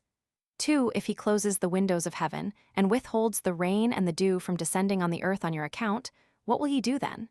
3. And if he sends his anger upon you because of your deeds, ye cannot petition him, for ye spake proud and insolent words against his righteousness, therefore ye shall have no peace. 4. And see ye not the equals, sailors equals of the ships, how their ships are tossed to and fro by the waves, and are shaken by the winds, and are in sore trouble.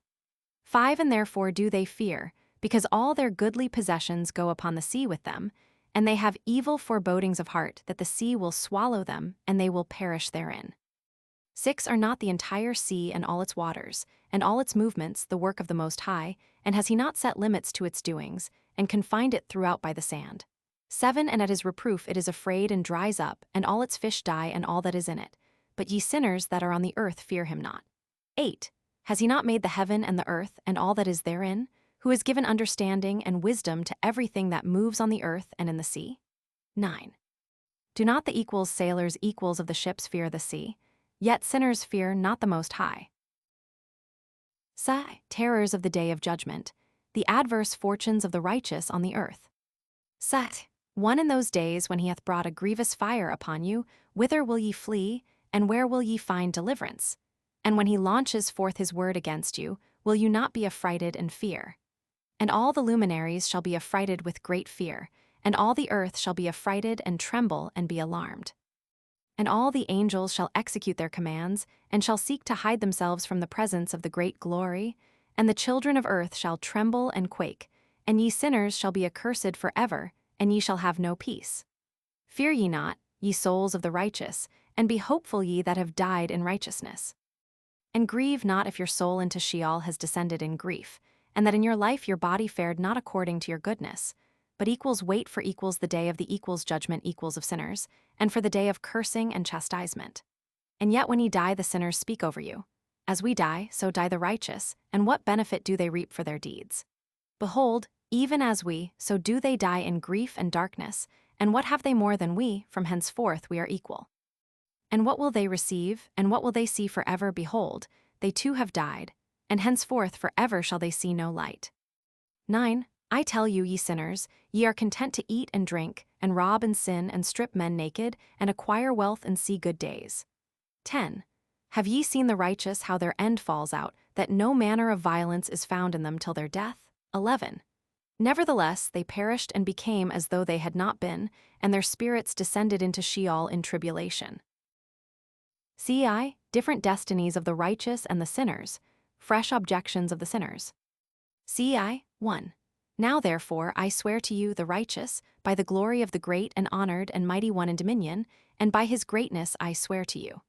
I know a mystery and have read the heavenly tablets, and have seen the holy books, and have found written therein and inscribed regarding them, that all goodness and joy and glory are prepared for them, and written down for the spirits of those who have died in righteousness. And that manifold good shall be given to you in recompense for your labors, and that your lot is abundantly beyond the lot of the living. And the spirits of you who have died in righteousness shall live and rejoice, and their spirits shall not perish, nor their memorial from before the face of the Great One unto all the generations of the world. Wherefore no longer fear their contumely. Woe to you, ye sinners, when ye have died, if ye die in the wealth of your sins, and those who are like you say regarding you. Blessed are the sinners, they have seen all their days, and now they have died in prosperity and in wealth, and have not seen tribulation or murder in their life, and they have died in honor, and judgment has not been executed on them during their life. Know ye that their souls will be made to descend into Sheol, and they shall be wretched in their great tribulation. And into darkness and chains, and a burning flame where there is grievous judgment shall your spirits enter, and the great judgment shall be for all the generations of the world. Woe to you, for ye shall have no peace. Say not in regard to the righteous and good who are in life. In our troubled days we have toiled laboriously and experienced every trouble, and met with much evil and been consumed, and have become few and our spirit small. And we have been destroyed and have not found any to help us even with a word. We have been tortured, and hoped not to see life from day to day. We hoped to be the head and have become the tail. We have toiled laboriously and had no satisfaction in our toil, and we have become the food of the sinners and the unrighteous, and they have laid their yoke heavily upon us. They have had dominion over us that hated us and smote us, and to those that hated us we have bowed our necks, but they pitied us not. We desired to get away from them that we might escape and be at rest, but found no place whereunt we should flee and be safe from them. And we complained to the rulers in our tribulation, and cried out against those who devoured us, but they did not attend to our cries, and would not hearken to our voice. 15. And they helped those who robbed us and devoured us, and those who made us few. And they concealed their oppression, and they did not remove from us the yoke of those that devoured us and dispersed us and murdered us, and they concealed their murder, and remembered not that they had lifted up their hands against us. Civ. Assurances given to the righteous, admonitions to sinners, and the falsifiers of the words of uprightness. Civ. 1. I swear unto you, that in heaven the angels remember you for good before the glory of the Great One, and your names are written before the glory of the Great One. 2. Be hopeful, for aforetime ye were put to shame through ill and affliction, but now ye shall shine as the lights of heaven, ye shall shine and ye shall be seen, and the portals of heaven shall be opened to you. 3. And in your cry, cry for judgment, and it shall appear to you, for all your tribulation shall be visited on the rulers, and on all who helped those who plundered you. 4. Be hopeful, and cast not away your hope, for ye shall have great joy as the angels of heaven. 5. What shall ye be obliged to do? Ye shall not have to hide on the day of the great judgment, and ye shall not be found as sinners, and the eternal judgment shall be far from you for all the generations of the world.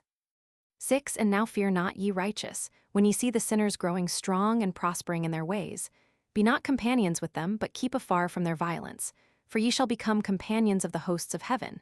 7. And, although ye sinners say, all our sins shall not be searched out and written down, nevertheless they shall write down all your sins every day.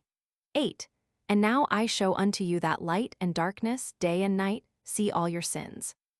9. Be not godless in your hearts, and lie not and alter not the words of uprightness, nor charge with lying the words of the Holy Great One, nor take account of your idols. For all your lying and all your godlessness issue not in righteousness, but in great sin. 10. And now I know this mystery, that sinners will alter and pervert the words of righteousness in many ways, and will speak wicked words and lie and practice great deceits and write books concerning their words. 11. But when they write down truthfully all my words in their languages, and do not change or minish aught from my words, but write them all down truthfully, all that I first testified concerning them. 12. Then I know another mystery, that books shall be given to the righteous, and the wise to become a cause of joy and uprightness and much wisdom. 13. And to them shall the books be given, and they shall believe in them and rejoice over them. And then shall all the righteous who have learnt therefrom all the paths of uprightness be recompensed. CV. God and the Messiah to dwell with man. CV. 1. In those days the Lord bade them to summon and testify to the children of earth concerning their wisdom. Show it unto them, for ye are their guides and a recompense over the whole earth. 2. For I and my Son will be united with them for ever in the paths of uprightness in their lives, and ye shall have peace. Rejoice, ye children of uprightness. Amen. Fragment of the Book of Noah, CVI. CVI 1. And after some days my son Methuselah took a wife for his son Lamech, and she became pregnant by him and bore a son. 2. And his body was white as snow and red as the blooming of a rose, and the hair of his head and his long locks were white as wool, and his eyes beautiful. And when he opened his eyes, he lighted up the whole house like the sun, and the whole house was very bright. 3. And thereupon he arose in the hands of the midwife, opened his mouth, and conversed with the Lord of righteousness. 4. And his father Lamech was afraid of him and fled, and came to his father Methuselah. 5. And he said unto him, I have begotten a strange son, diverse from and unlike man, and resembling the sons of the God of heaven. And his nature is different, and he is not like us, and his eyes are as the rays of the sun, and his countenance is glorious. 6. And it seems to me that he is not sprung from me but from the angels, and I fear that in his days a wonder may be wrought on the earth. 7. And now, my father, I am here to petition thee and implore thee that thou mayest go to Enoch our father and learn from him the truth, for his dwelling place is amongst the angels. 8. And when Methuselah heard the words of his son, he came to me to the ends of the earth, for he had heard that I was there, and he cried aloud, and I heard his voice, and I came to him. And I said unto him, Behold, here am I, my son, wherefore hast thou come to me? 9. And he answered and said, Because of a great cause of anxiety have I come to thee, and because of a disturbing vision have I approached. 10. And now, my father, hear me. Unto Lamech my son there hath been born a son, the like of whom there is none, and his nature is not like man's nature, and the color of his body is whiter than snow and redder than the bloom of a rose, and the hair of his head is whiter than white wool, and his eyes are like the rays of the sun, and he opened his eyes, and thereupon lighted up the whole house. 11. And he arose in the hands of the midwife, and opened his mouth, and blessed the Lord of heaven. 12. And his father Lamech became afraid and fled to me, and did not believe that he was sprung from him, but that he was in the likeness of the angels of heaven. And behold, I have come to thee that thou mayest make known to me the truth. 13. And I, Enoch, answered and said unto him, The Lord will do a new thing on the earth, and this I have already seen in a vision, and make known to thee that in the generation of my father Jard some of the angels of heaven transgressed the word of the Lord. 14.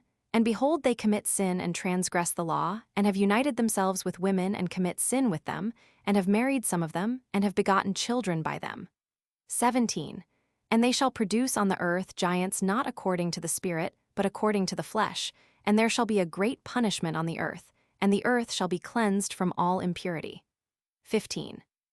Yea, there shall come a great destruction over the whole earth, and there shall be a deluge and a great destruction for 1 year. 16. And this son who has been born unto you shall be left on the earth, and his 3 children shall be saved with him. When all mankind that are on the earth shall die, he and his sons shall be saved. 18. And now make known to thy son Lamech that he who has been born is in truth his son, and call his name Noah, for he shall be left to you, and he and his sons shall be saved from the destruction, which shall come upon the earth on account of all the sin and all the unrighteousness, which shall be consummated on the earth in his days. 19. And after that there shall be still more unrighteousness than that which was first consummated on the earth. For I know the mysteries of the holy ones. For he, the Lord, has showed me and informed me, and I have read them in the heavenly tablets. Sivi 1 And I saw written on them that generation upon generation shall transgress, till a generation of righteousness arises, and transgression is destroyed, and sin passes away from the earth, and all manner of good comes upon it. 2 And now, my son, go and make known to thy son Lamech that this son, which has been born, is in truth his son, and that this is no lie. 3 And when Methuselah had heard the words of his father Enoch, for he had shown to him everything in secret, he returned and showed them to him, and called the name of that son Noah, for he will comfort the earth after all the destruction. CVI, an appendix to the book of Enoch. CVI, 1 Another book which Enoch wrote for his son Methuselah, and for those who will come after him, and keep the law in the last days. 2 Ye who have done good shall wait for those days, till an end is made of those who work evil, and an end of the might of the transgressors.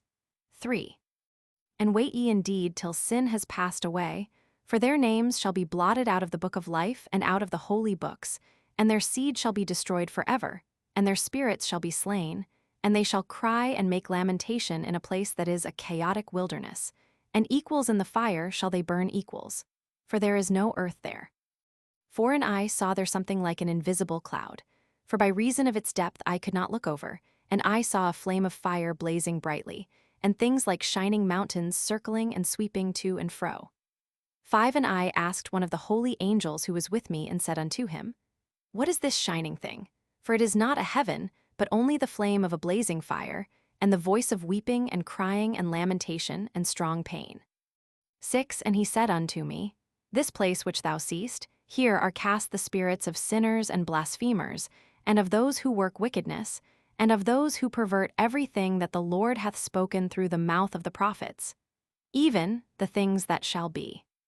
7 For some of them are written and inscribed above in the heaven, in order that the angels may read them, and know that which shall befall the sinners, and the spirits of the humble, and of those who have afflicted their bodies, and been recompensed by God, and of those who have been put to shame by wicked men. 8 Who love God, and loved neither gold, nor silver, nor any of the good things which are in the world, but gave over their bodies to torture. 9 Who, since they came into being, longed not after earthly food, but regarded everything as a passing breath, and lived accordingly, and the Lord tried them much, and their spirits were found pure so that they should bless his name. 10 And all the blessings destined for them I have recounted in the books. And he hath assigned them their recompense, because they have been found to be such as loved heaven more than their life in the world, and though they were trodden under foot of wicked men, and experienced abuse and reviling from them, and were put to shame, yet they blessed me. 11 And now I will summon the spirits of the good who belong to the generation of light, and I will transform those who were born in darkness, who in the flesh were not recompensed with such honor as their faithfulness deserved. 12 And I will bring forth in shining light those who have loved my holy name, and I will seat each on the throne of his honor. 13 And they shall be resplendent for times without number, for righteousness is the judgment of God, for to the faithful he will give faithfulness in the habitation of upright paths. 14 And they shall see those who were born in darkness led into darkness, while the righteous shall be resplendent. 15 And the sinners shall cry aloud, and see them resplendent, and they indeed shall go where days and seasons are prescribed for them. Printed in Great Britain by Richard Clay and Company, Limited, Bungay, Suffolk.